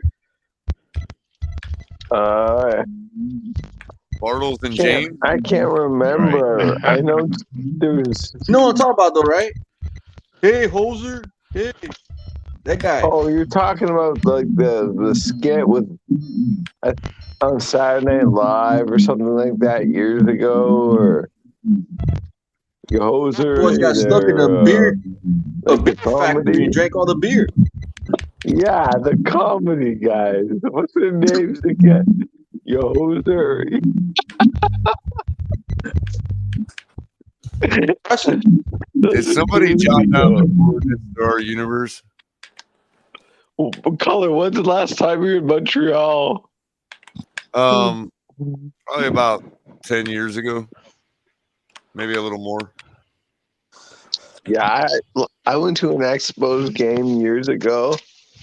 I swear it was awful when they left. The Expos left to go to Washington. I want the Expos to come back. I mean, I guess you can say I kind of went to an expose. In Montreal. Well, what, your strip bar, seeing all this fucking weird shit in there? No, it wasn't weird. It was actually quite respectable.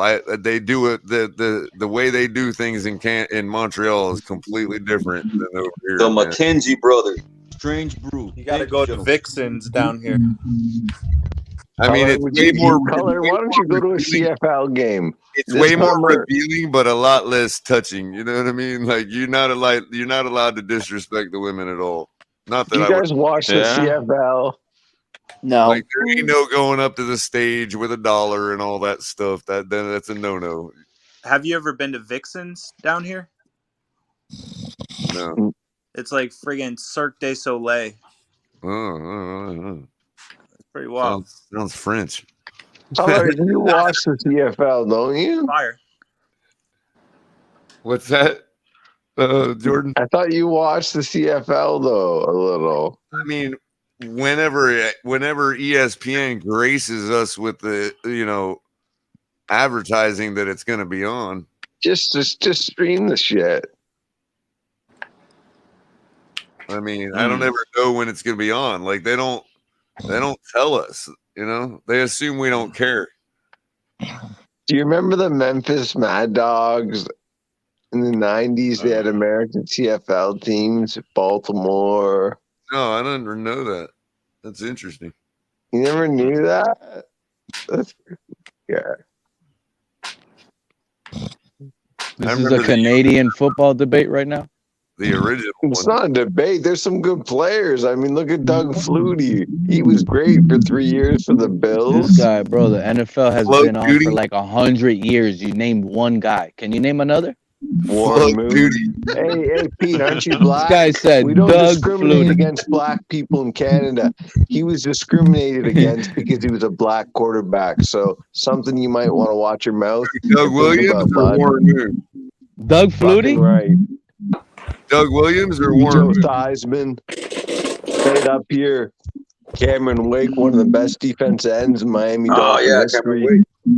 Oh yeah, we love that Canadian. Came up here. You got wicked feedback, Cap. Sorry. I'm gonna head out, man. You guys be All right, man. All right. Yeah, the leave, man. The leave. I thought Warren Moon played for the USFL, man. I didn't realize it was CFL. He may. He played, Yeah. he played for the Edmonton Eskimos. Yeah, he won a couple of Grey Cups, didn't he? Yeah. I He was think he had never given a fair over 50,000 chance yards because he in was both black. leagues. The only quarterback to throw for more than 45,000 yards in Y'all's both leagues. problems, Jordan, because we gave him plenty of fair chance down here, man, with Houston. Yeah. That's Who's y'all's, that? that's y'all's baggage up there. I go to this little hole in the wall cigar bar. Well, after over he here off of established himself, University, he went to and Lawrence Houston. Taylor goes there all the time. He's like the scariest man ever. Who's that? LT? LT, yeah, LT. Yep, he was. Well, that whole Giants defense is pretty fierce. I was actually in there talking to this guy, and he's like, "Man, I actually am cousins with Brandon Shell." I'm like, "No way!" And he calls his dad, so we're talking on the phone. It's kind of cool. Mark is sawing logs, man. What's that color? Mark is sawing logs. Oh. That's what he's be doing Saturday when the Dolphins are beating their bums. Sawing logs. Well, all right, boys, I'm gonna hop off. Good talking. All right, man. All right, Appreciate man. it. Yeah. I guess the man. DTA decided not to come back. maybe he's still trying because we're at 5.5 hours. He's back. I'm gonna shut Are it the down. Bills wearing their red uniforms? I heard they're wearing their red. What's that? Red? Oh, the red tops. That's what Not I the blue? heard. Wearing white, so we blended with So the we're gonna be white again, huh? In our whites. Yeah, we wear whites all the time, man. Fuck. Yeah. That's Well, perfect. I We're don't gonna recall look us like wearing the aqua. snow. Josh Allen has been turning the ball over too. That's a good point, actually. We're gonna look like the white snow out there picking Josh Allen left and right. Yeah. That's how I'm gonna end my night. I'm So gonna you're sleep to saying, that. Pete, Good he's night. gonna freaking mistake us for a snowflake? Is that what you're saying, Pete? He's gonna mistake these Dolphins for snowflakes Saturday night. He's probably gonna drink a little bit too much wine, and he's gonna throw picks left and right. I see Xavier Howard 2 interceptions, both of them Yes, to the they're wearing house. their red, Yeah. guys. And remember They're how he wearing their did Mac red. Jones? He's gonna do that he's gonna do that same little move right to Josh Allen's face. Good night, fellas. Yeah. All right, Pete. All right, Pete. Good, man. So we're gonna be all in white with the snow. That helps us. Yeah. Well, I guess in theory, I don't know. Are we supposed to be camouflaged because of it? Well, it helps. It can No, fuck I up think that helped.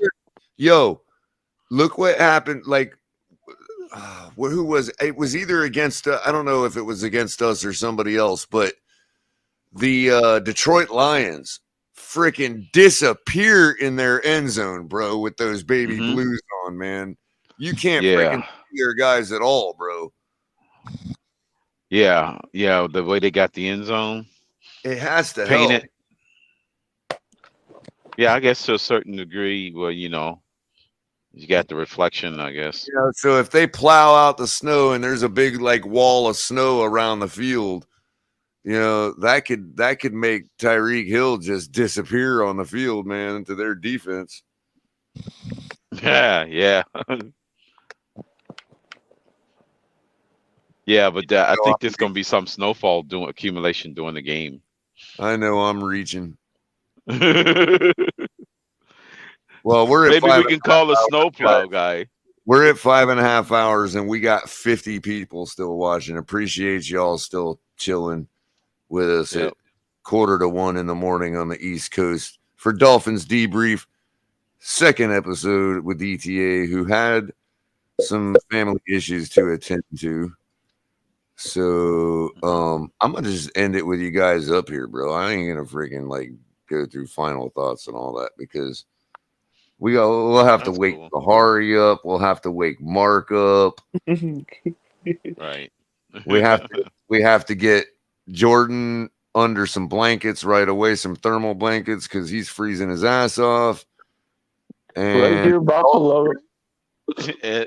Salty Greg needs some baking soda to well, no, salt is neutral. What am I thinking?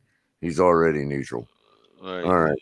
So, and Crypto needs some kind of green lady to play the Wicked Witch for him. Right. Exactly. Hey, bro, do you ever notice what they're singing when, how, like, they're going through, they're marching at those whatever they were called. You're talking about OEO or something like that. Yeah. They're actually singing all we owe her. We owe her, right? The witch, yeah. Yeah, paying homage to her. Yep. Yeah. It's a crazy chant when you think about it. Nutty stuff, man. Like teaching kids that shit. Man. Like, God. Yeah. I'm a big fan of it. It's like one of my favorite musicals because I like musicals. It wasn't just the Wicked Witch of the Witch. It was also a fat. Was my favorite. Yeah. Oh man. Follow the yellow brick road. Follow the yellow brick road. Follow the yellow brick road. I am a fully licensed member of the Lollipop Guild. Thank you very much. Right. Oh man. I want those ruby slippers. Telling you. So off to see the wonderful Wizard of Oz. Yes, we're just hating life this week, ain't we? At least it'll be interesting. I really hate Saturday games. Who has the early games? It's like 2 extra games on that day before our game. Somebody and it's like an extra game. The reason I hate Saturday games is because when you lose them, you have to wait. You got to go through Sunday watching all the teams that like are not as good as you are win their games, and like, why couldn't we just play like that? Right, right. That's what's so suck about Saturday games. Oh man, you gotta wait through the weekend and they're brutal. So you got the Colts and the Vikings at 1:00. You got Colts, Ravens Vikings. at Browns. Ravens at Browns. That should be that's gonna be a good one. The Ravens Browns. That's for the division. That's it. All on NFL Network, all 3 games, and then you got Dolphins versus 8:15. Yep. Wait a minute. You mean to tell me that the NFL Network stole the Saturday game package? Triple header, NFL Net triple header, man. Oh man. What? I was thinking like Peacock or something. Believe this. I wish it was on Peacock. So on ESPN site, they have like a little widget, advertising widget from Ticketmaster or whatever, telling you how low the tickets are for each game, right? Yeah, for the Colts and Vikings say tickets as low as $41. Ooh. You think that's low? Crappy game, right? Low ticket price. How about Ravens at Browns? Tickets as low as $11. Yikes. Nobody want to sit in a freaking Cleveland Stadium in the cold weather. 3 hours. Dolphins versus Saints. Tickets as low as $27. Wow. They're basically giving them away. You just go in the parking lot and pick them up. Man. I think the lowest I've ever played for a ticket was probably $27 at any sports. That's Cubs, Dolphins, Jazz. And here's the perfect example right here. Mm-hmm. Like if we lose Saturday, we got to go and watch the Titans or the Chargers beat each other. Oh. Like I can't even imagine being able to watch football Sunday if we lose. You know? Probably not. Yeah, it's you got to go up there and watch the Chargers game. Oh, that's going to be unbearable. It will be painful to watch. Giants. Well, the Giants and the Redskins, maybe I'll stick to that one. Maybe I'll catch back up with the NFC East and watch that game.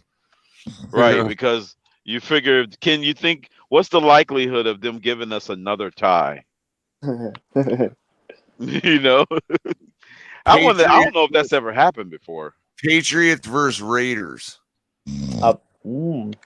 Patriots, Raiders. Oh God, is Josh McDaniels going back? Are they playing in New England? No, they're playing. Nope, it's in Oakland or it's in Las Vegas.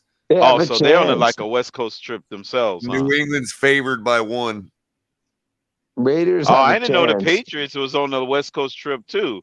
He was just in Arizona, so they're going to be in Oakland for this one. Oh, well, Las Vegas, yeah. Yeah. Who's the Jets play? The Bears. Jets play. Josh McDaniels. Chiefs and Texans.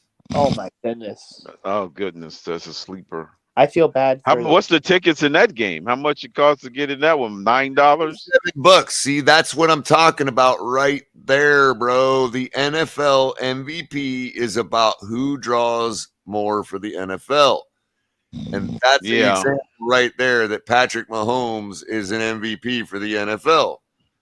Right. Somehow people are willing to pay $77 to go watch him beat the Texans in Houston. Right. And a nosebleed ticket. There'll be a nosebleed for $77. Exactly. Yeah, that's the upper rafters. Yep, exactly. Yeah. So that's the dynamics. I got my computer and my mic and everything all up set up, but thank God, DTA, because I really didn't have the energy to do the final Bardo,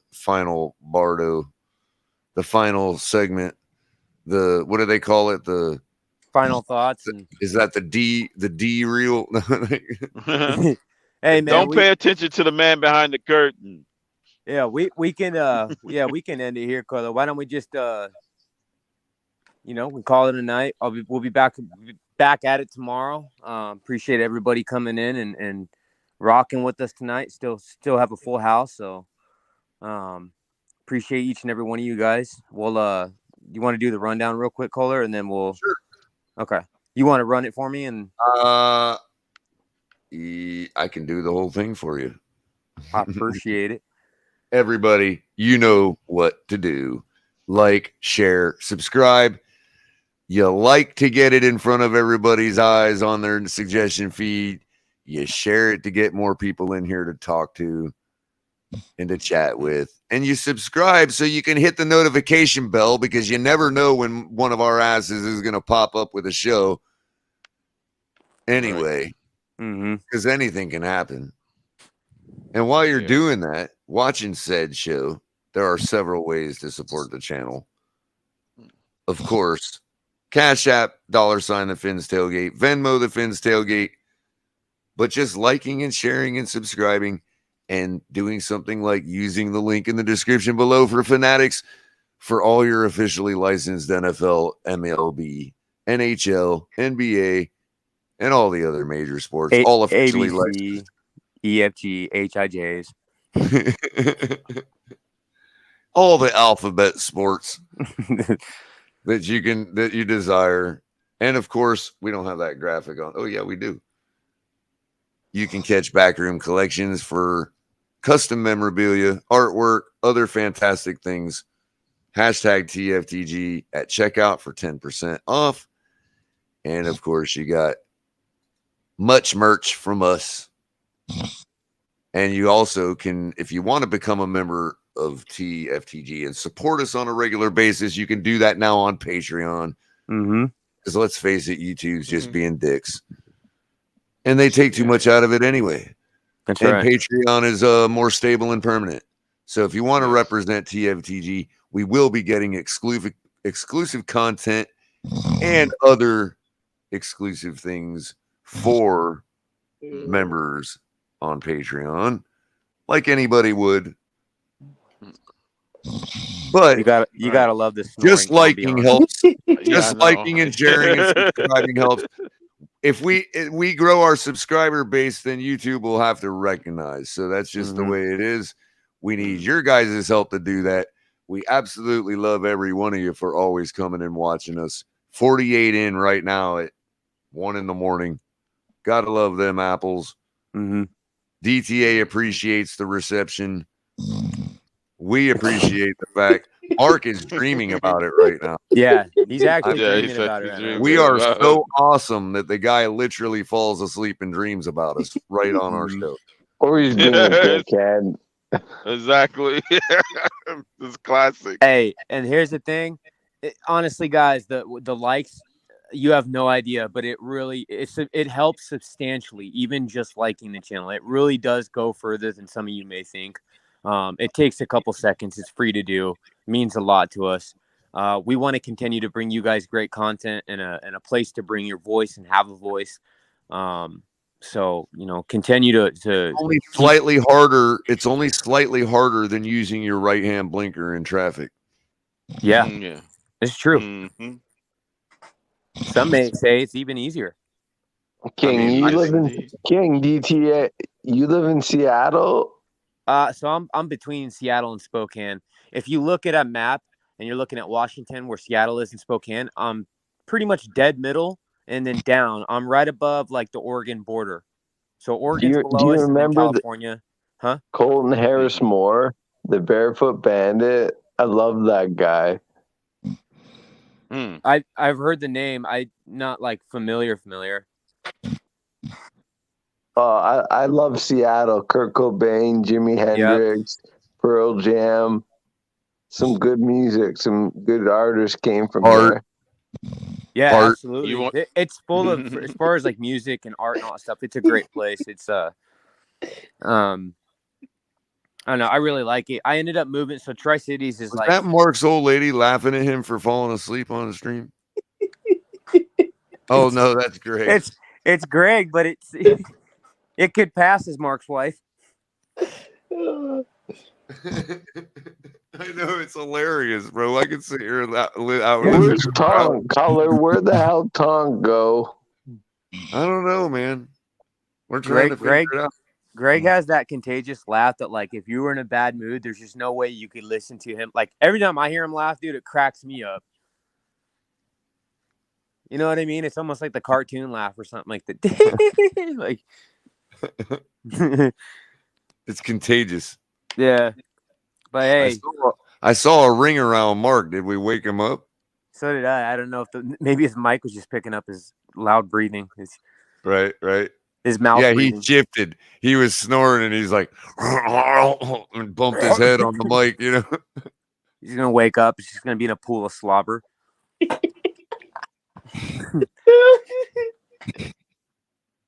Oh, that's too much. So I guess Jordan didn't want to say goodbye. Yeah. Take it easy, Tony Pepperoni. We always love you around here. Yes, sir. Did you hear him and Pete going at it earlier? They're like, "Fuck you, motherfucker," and they're like, they were making the same exact point. Yeah. I was in the car driving, and I heard. I was listening to that. That shit was funny, man. Hey, yeah, we're. I'm gonna be trying to go live. I'm gonna try to go live at least once a day. Probably in, like, afternoons or something, and then work around that schedule with the rest of the TFTG team. Also going to be, you guys need to be watching out for shorts too. Going to be putting out shorts for you guys. Just a lot of good content. I know it's late for everybody. Kohler's got to recoup his energy. Because are you going on in the morning, Kohler? Or? I'm gonna certainly try. I mean, okay. I'm gonna go grab some sleep, and if I can get myself up, 5 and get ready to go, get my head and my wits about me, then yeah. Bro, if I don't make it tomorrow, because I'm going to at least I want to at least be consistent enough to be every other day, but I'd like to try to go every day. Okay. And make it a good regular morning show for everybody. Yeah. You actually got a really good response. I was surprised. Tomorrow, I'm sorry, I was going to say, as far as tomorrow goes, you can also catch me co-hosting with Ms. Finns on her league-wide Wednesday show at 8:00 p.m. tomorrow night and every Wednesday. We go over, picks of all the games throughout the league, as well as who we think is going to be impact players for their teams. And it's always a great time. So you can catch me there definitely tomorrow night. It's awesome, man. And your morning show actually had a really good reception. There was quite a bit of people in there. I was surprised how many people are showing up for that early. Too. I was quite flattered by that. We had up to like 70 watching at one time this morning between the hours of 6 and 8. This is how dedicated I am too. I don't know. I think I told you this already, but for those that don't know, because I'm 3 hours behind what most of you guys are. So for Kohler's show, when he his 6 a.m. morning show, I ended up I didn't even go to sleep till probably almost 9 o'clock, and then woke up at like 11:30. So I got like 2.5 hours of sleep under my belt because I stayed up. It was already like 2 something, so I ended up just staying up till 3 for your show because your 6 a.m. show comes on at 3 a.m. for me. And then I slid right over from yours to Miss Finn's for her 8 a.m. show.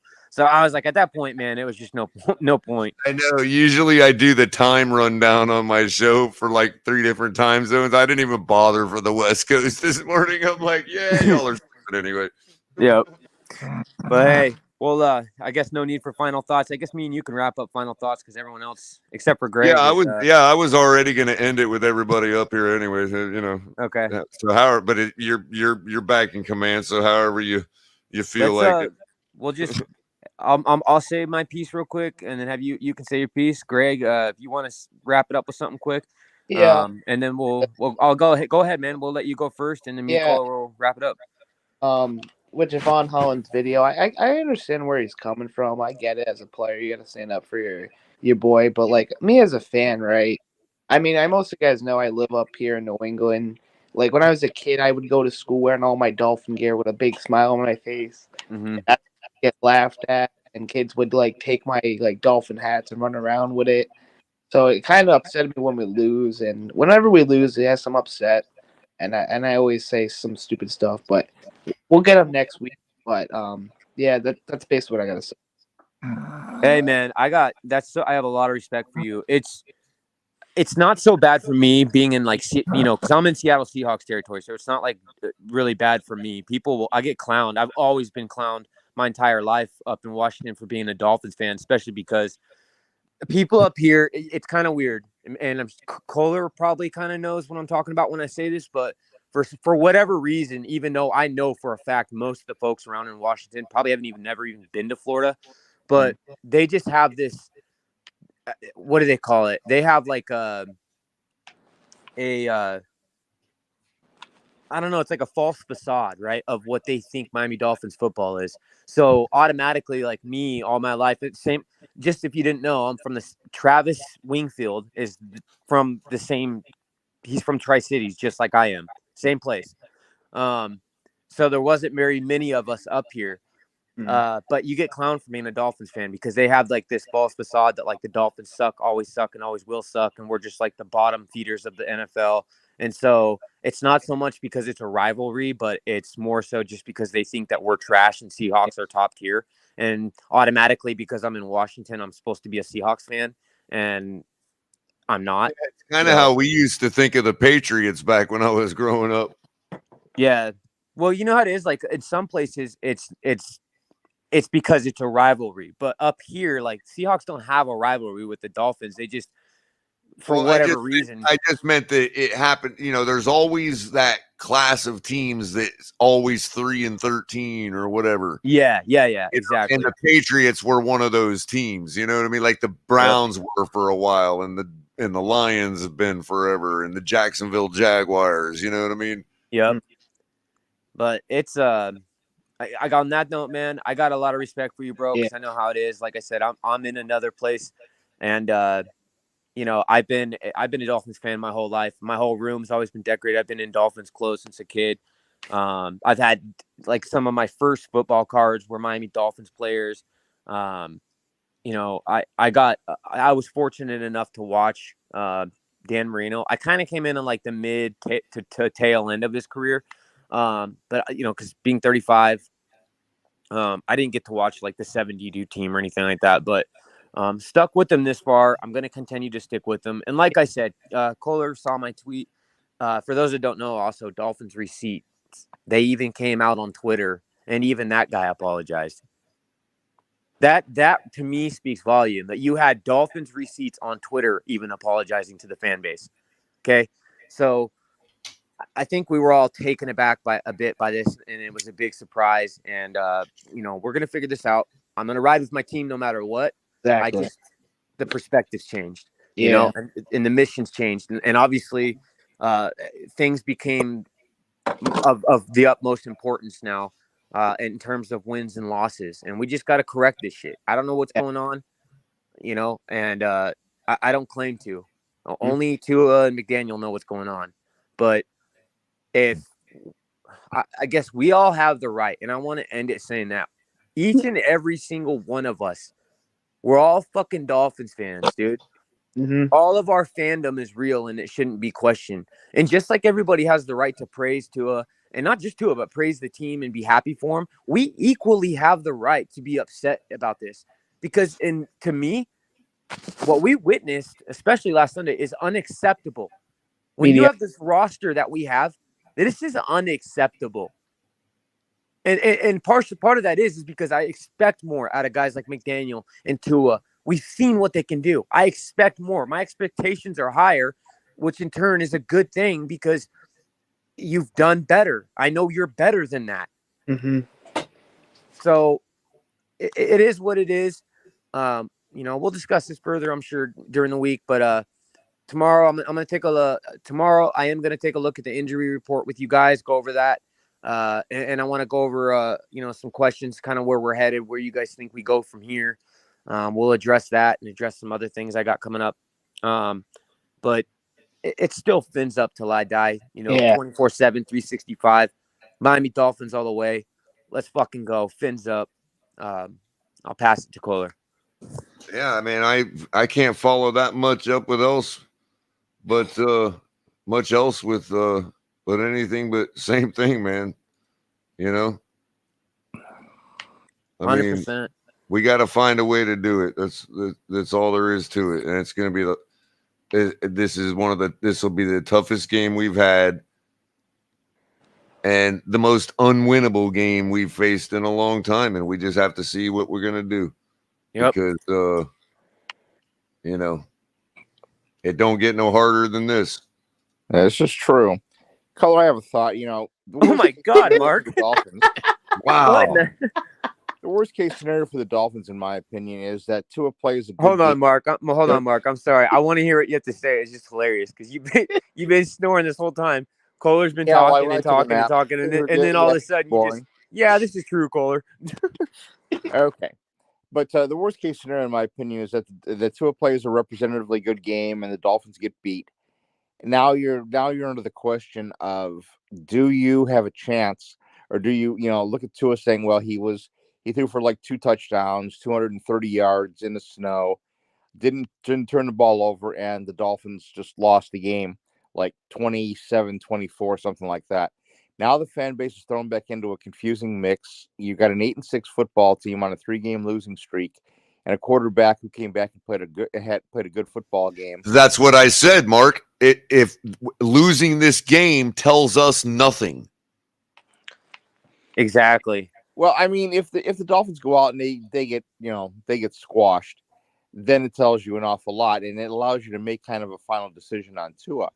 But not even really though, Mark. Not even really though, because of I mean, look, even I've been talking up the excuses as far as the travel and all that. So I mean, it's baked in. A loss is really not going to tell us nothing.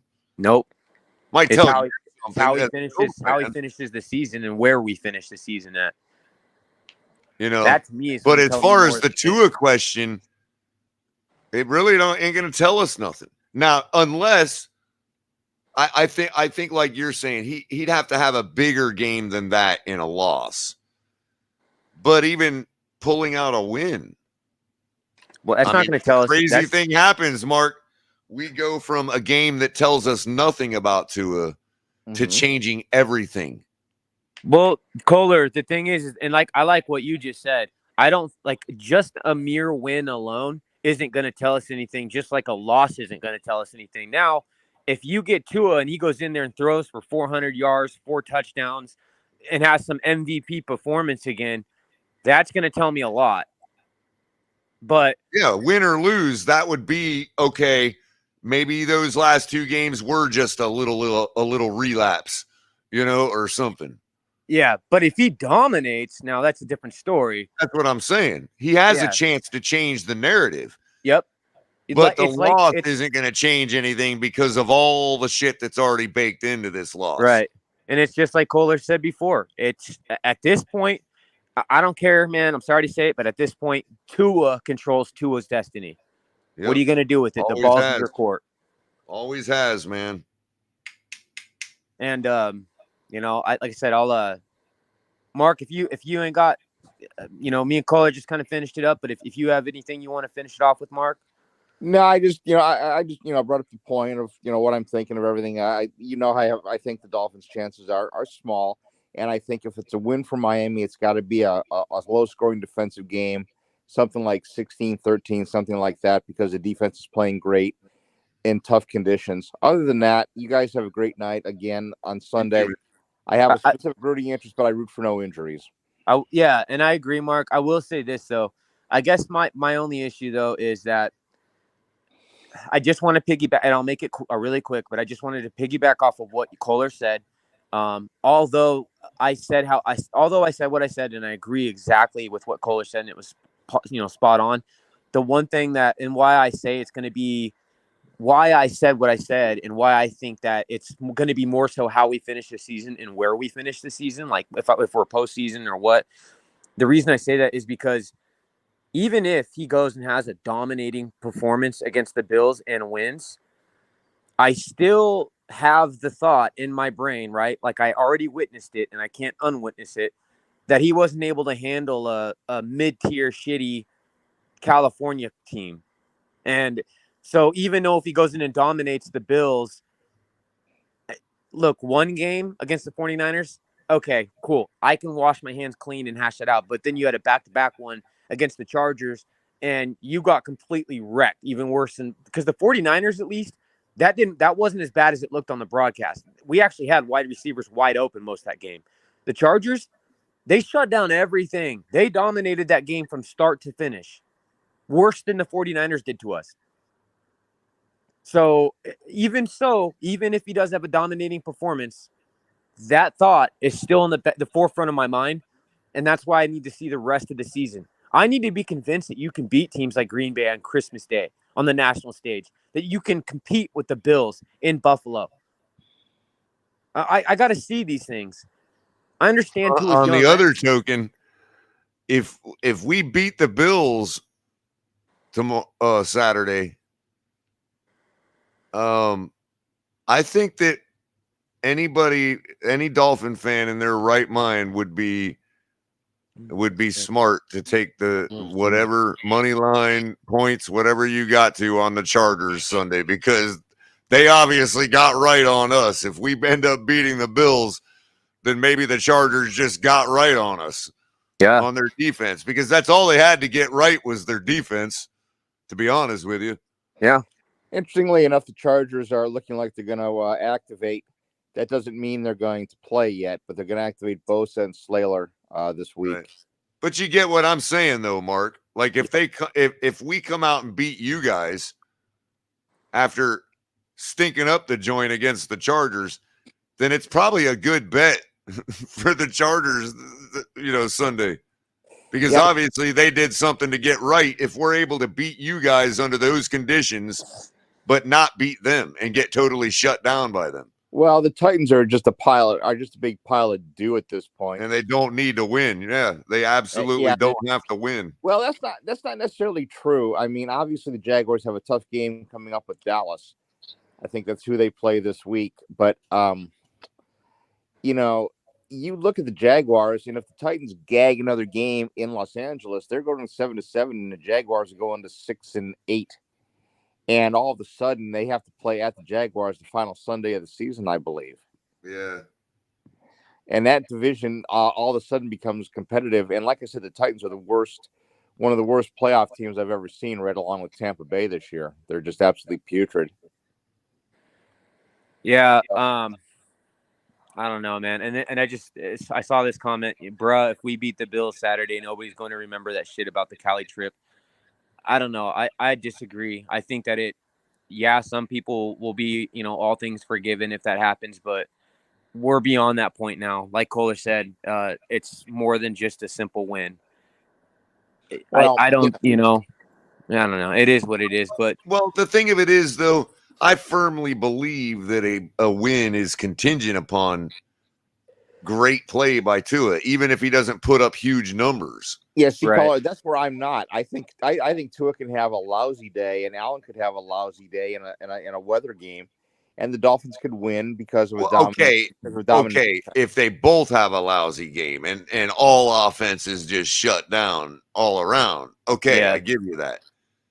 That's what I'm saying. The Dolphins' win possibilities is a low-scoring 16-13 kind of game where the weather dominates both quarterbacks. But what but as far as how does it change the narrative? Let's just say if we completely outclassed you guys Saturday night. If you do, and you're saying that Tua plays a great game, and this is strictly in the Tua context, because I don't think that's going to happen. I'm not trying to predict that or get you to say that would happen. I'm just saying, in the context of how it would change what we saw, in California. To me, if that happens, okay, that's a good point. To me, if that happens, then I have to look at it saying, okay, I'm going to take these two games in California. I'm going to contrast them against this game. And then I'm moving off of Tua in the future to let's see what happens the last three games. That's where my mindset changes to. Well, but for me as a diehard Dolphin fan, I'm in that situation, I'm well, he did the one thing that I didn't think anybody in the league could do, which is win under the conditions we're going into this game under. Right. Not just the weather conditions, all of it.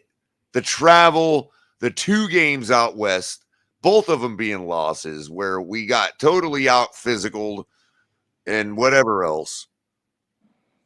I mean, I don't know, man. That's just, to me, that's the type of win that does say, hey, Color, this is the exact type of win you're talking about. Big team or a big game against a big team in a big situation under a big spotlight. So no matter what he did out in Cali, it'd be hard not to say, okay, he can do that again. Sure, he can have bad games again. But for me, as a fan, the guy has not done it one time. Not once. And now on the other hand, that's my concern, though, Mark.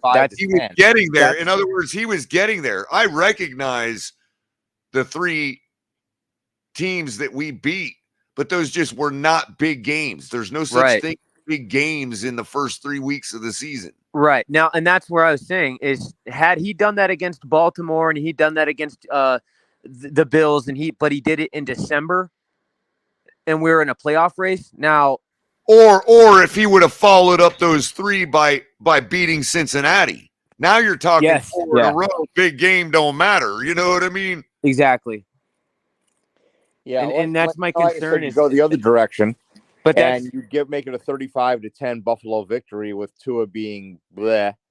I think it says everything that you need to know about really looking at having to move on whenever. I think in that case, maybe it's enough to tell us, but I still think there's enough excuse. There's enough excuse built in. 62-7, Mark. That's the threshold we're talking. Yeah, that's how bad you'd have to be to throw away the travel excuse. Yeah, because 35-10 would be kind of falls within the realm of losing a game big after on a 3-game road swing. Of course, the other question really comes into play is that there's no positioning for the Dolphins in 2023 to be able to do anything with Tua other than let him play through his fourth year. You don't sign him to the option and see what happens in 2024 before you have to make a decision, right? Or in 2024 where you have to make that. Right. And beating you guys big would at least allow me to come at you all next season. Right. Even if I am still being foolish, you know what I mean?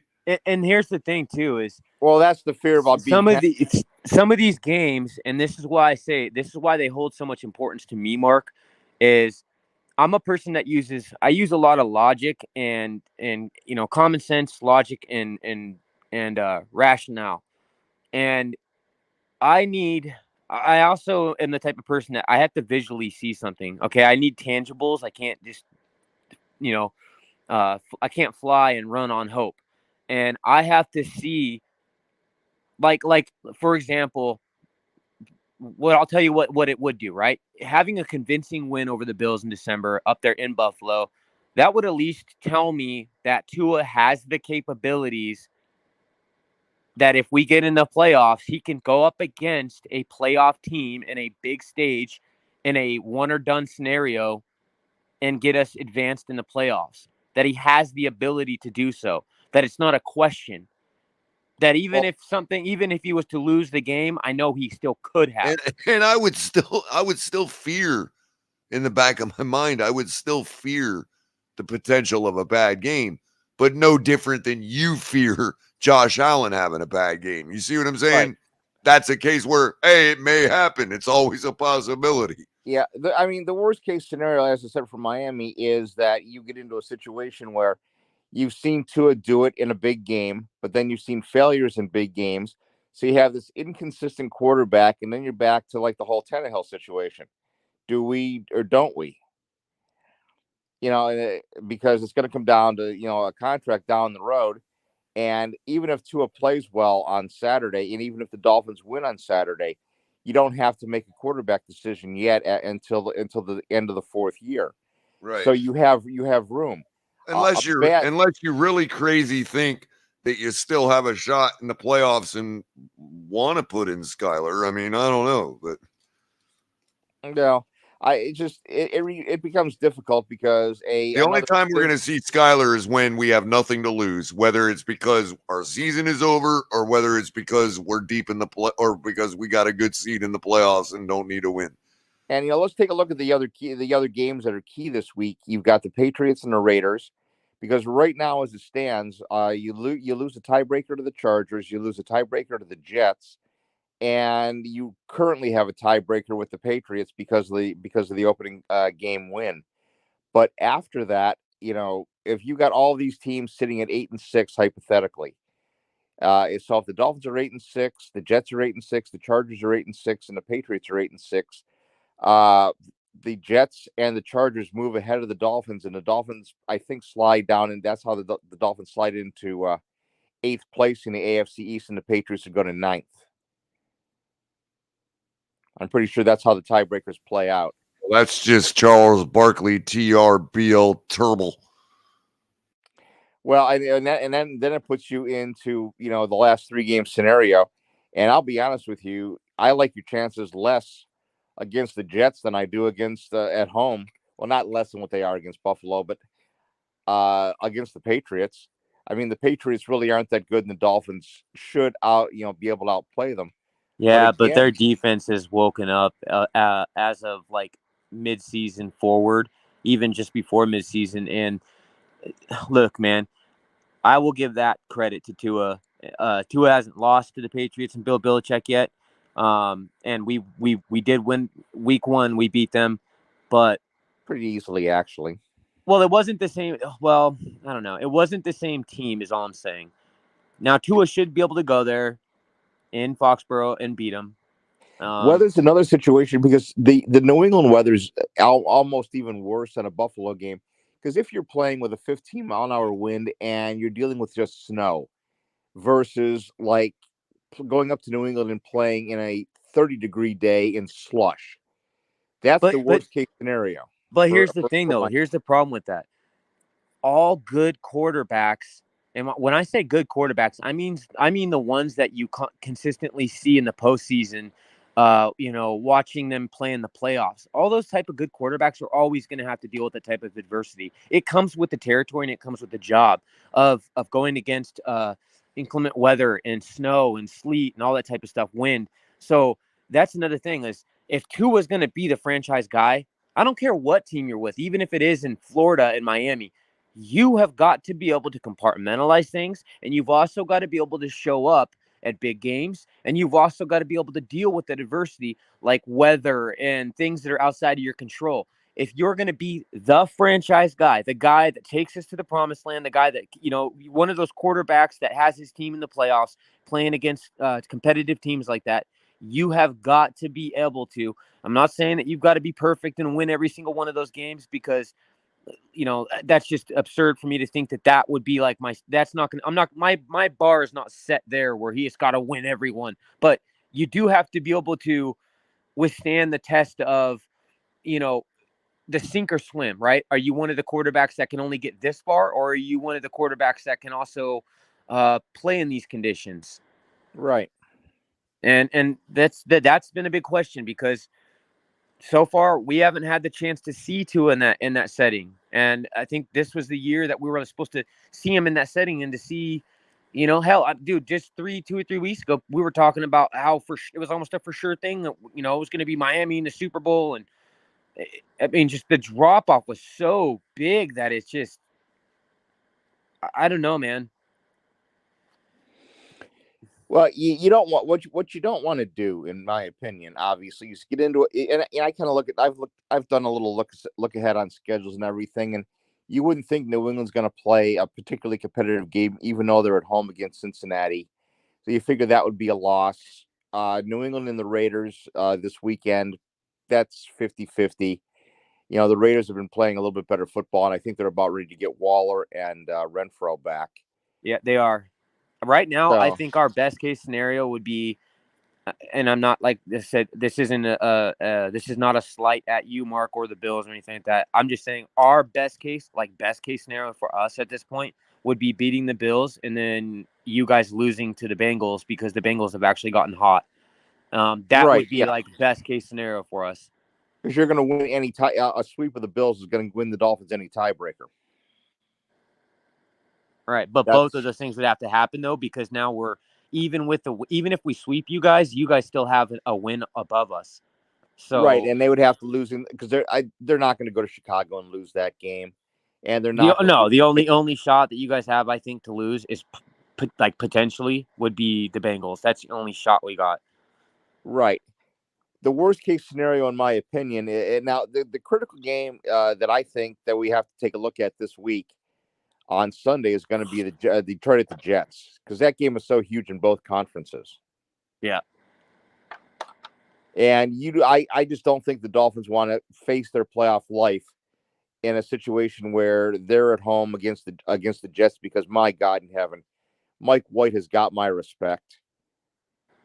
With the beating that man took on Sunday and kept coming back and coming back and coming back and throwing dimes in that game, taking a hit. Bro, didn't he have broken ribs? I thought it came out that he had fractured ribs and all sorts of shit. He said he's gonna. They said he's gonna play Sunday, and then he went to a doctor, or after he went to the hospital after the game. So maybe he's like in the same position that Herbert was in earlier in the season, where he cracked his ribs, because that last hit by Milano was just absolute. It was gruesome. Oh, I saw it. I watched it live, and that's what I'm saying. So, but the reason why I say is because that may have an effect. Look, I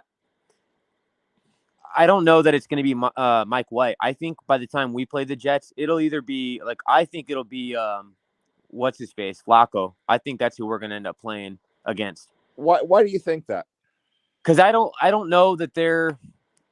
I think Mike White. I think he'll probably be hurt, and I don't know. This all depends. Maybe he comes out just fine. I'd seen early reports that he had like broken or fractured ribs and stuff. So if we got to play him in 3 or 4 weeks, black jacket. Well, if we got to play him 4 weeks, that's what I'm saying. I don't know that they would want to put Zach Wilson against us at home in Miami against Tua. I don't think that the team trusts him yet, and I think that they're still not, even though he had apologized and all that shit, I think that they're still liking their chances with Flacco or Mike White over Wilson at this point. So that's why I think it would be either Mike White or Flacco. And if I'm taking Mike White that's injured, I would think that they would, in the game has implications, I would think that they would rather play a healthy Flacco against us. Well, as I remember, let's see. So the Jets have Detroit at home this Sunday. Then they have the Jaguars at home, and they finish with their last 2 games in a row. I'm trying to remember who they play the week before they go into Miami, because I know I know they finished with the last 2 on the road. I can tell you real quick. Yeah, hang on, please, because I don't remember who they play.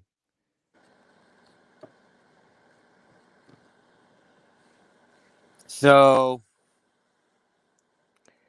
they've got Lions, Jaguars, Seahawks, and then the Dolphins. Ah, that's right. Yeah, now the Seahawks are playing for their lives, but then look at the situation that we have on Thursday night. Brock Purdy's going to be a game time decision. Debo is out for at least 3 weeks, is what the coach is saying. Yep. So in the games in Seattle on Thursday night in a must-win situation, you got to think that game's going to matter, and the Seahawks probably win that game at home. They now, probably that margin's 1 game. I had Seahawks winning this one. They play each other really tough. They always have. I've always watched their games. It's always a back and forth. But Seahawks, the way Geno Smith is playing right now, the way that you got Tyler Lockett is incredible right now. And with the injuries to Debo, and then Brock Purdy might be out, Garoppolo out. I think Seahawks will take this one. Because Seahawks have a really good defense. Essentially, this is going to be 2 good defenses actually, going up Seahawks against have a each pretty other. lousy defense. No, their secondary is great. Yeah, well, everybody loves Tariq Woolen. He's just absolutely top notch. He's got 5 picks this year. Yeah. So yeah, he's outstanding. And but let's just say the Jets hold serve, and that's far from assured against either one of those teams, because Jacksonville's playing really good football right now. Trevor Lawrence is coming on quickly, and Detroit has been woken up for quite a few weeks now, and they're playoff competitive, especially looking with the Giants fading very, very badly in the NFC. Yeah, probably losing to the Commanders Sunday night. So but just assume the Jets hold serve and get to 9 wins. They lose the Seattle game, so they come in 9-8. Let's just assume the logic, the things happen as projected, and the Dolphins lose, go 8-6. They go ahead and they beat the Packers, go 9-6, and God forbid lose that game up in New England, and all of a sudden they're staring down the face with the Jets in a scenario where if the Jets win, they sweep and get the tiebreaker, and there goes the playoffs. Yep. Because the Chargers, you look at the Chargers schedule towards the end, and it's pretty soft. They've got the Broncos. They've got it's a really, because they played Kansas City twice. They played the Raiders twice. They have one more game with Denver. They have the Texans, and they have 2 other games that are relatively soft. Broncos have an incredible defense too, and I'll commend, because Russell Wilson, man, the Broncos actually did play the Chiefs pretty damn hard. They had a shot to win that game, so the Broncos could be a surprise game. Yeah, I mean, the Broncos will pick up a couple of wins. They got the battered Cardinals to beat. They got the Rams to beat. So they can get up. Not that those games are going to matter for the playoffs at all. No. Yeah. But I'll tell you, the team that's another free fall team at this point is Baltimore. Huntley is limited. Jackson limited. We don't know what's going to happen at Cleveland this week. And you look at the Ravens' schedule. They've got a potential loss with Cleveland. They've got a potential loss with Pittsburgh, and they have a potential and a most probable loss last week of the season against Cincinnati. All of the sudden, the best case scenario for the Dolphins is that the Ravens fall to 10-7. Now you have a situation where a Miami-Baltimore tiebreaker puts Miami in the edge. And that's a scenario that nobody's really thinking about, a complete Baltimore collapse, which is what happened. Which was what happened last year. Same scenario. Ravens flying high, get the Jackson injury. Next thing you know, they're on a big fall and they're out of the playoffs. Yeah. But anyway, man, I'll let you if you have any final words, Mark, to leave us No, with. I'm gonna wrap it up. But you have a great night. Hey, you too, man. Oh, We you appreciate you also. always coming out.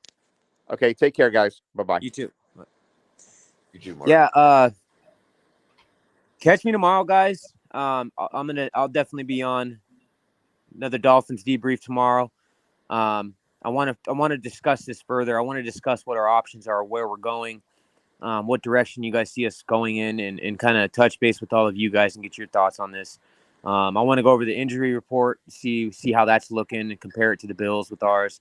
And I want to address some things from the last game and address some things from the game coming up, and just discuss some good topics. So I got some good stuff for you guys coming tomorrow.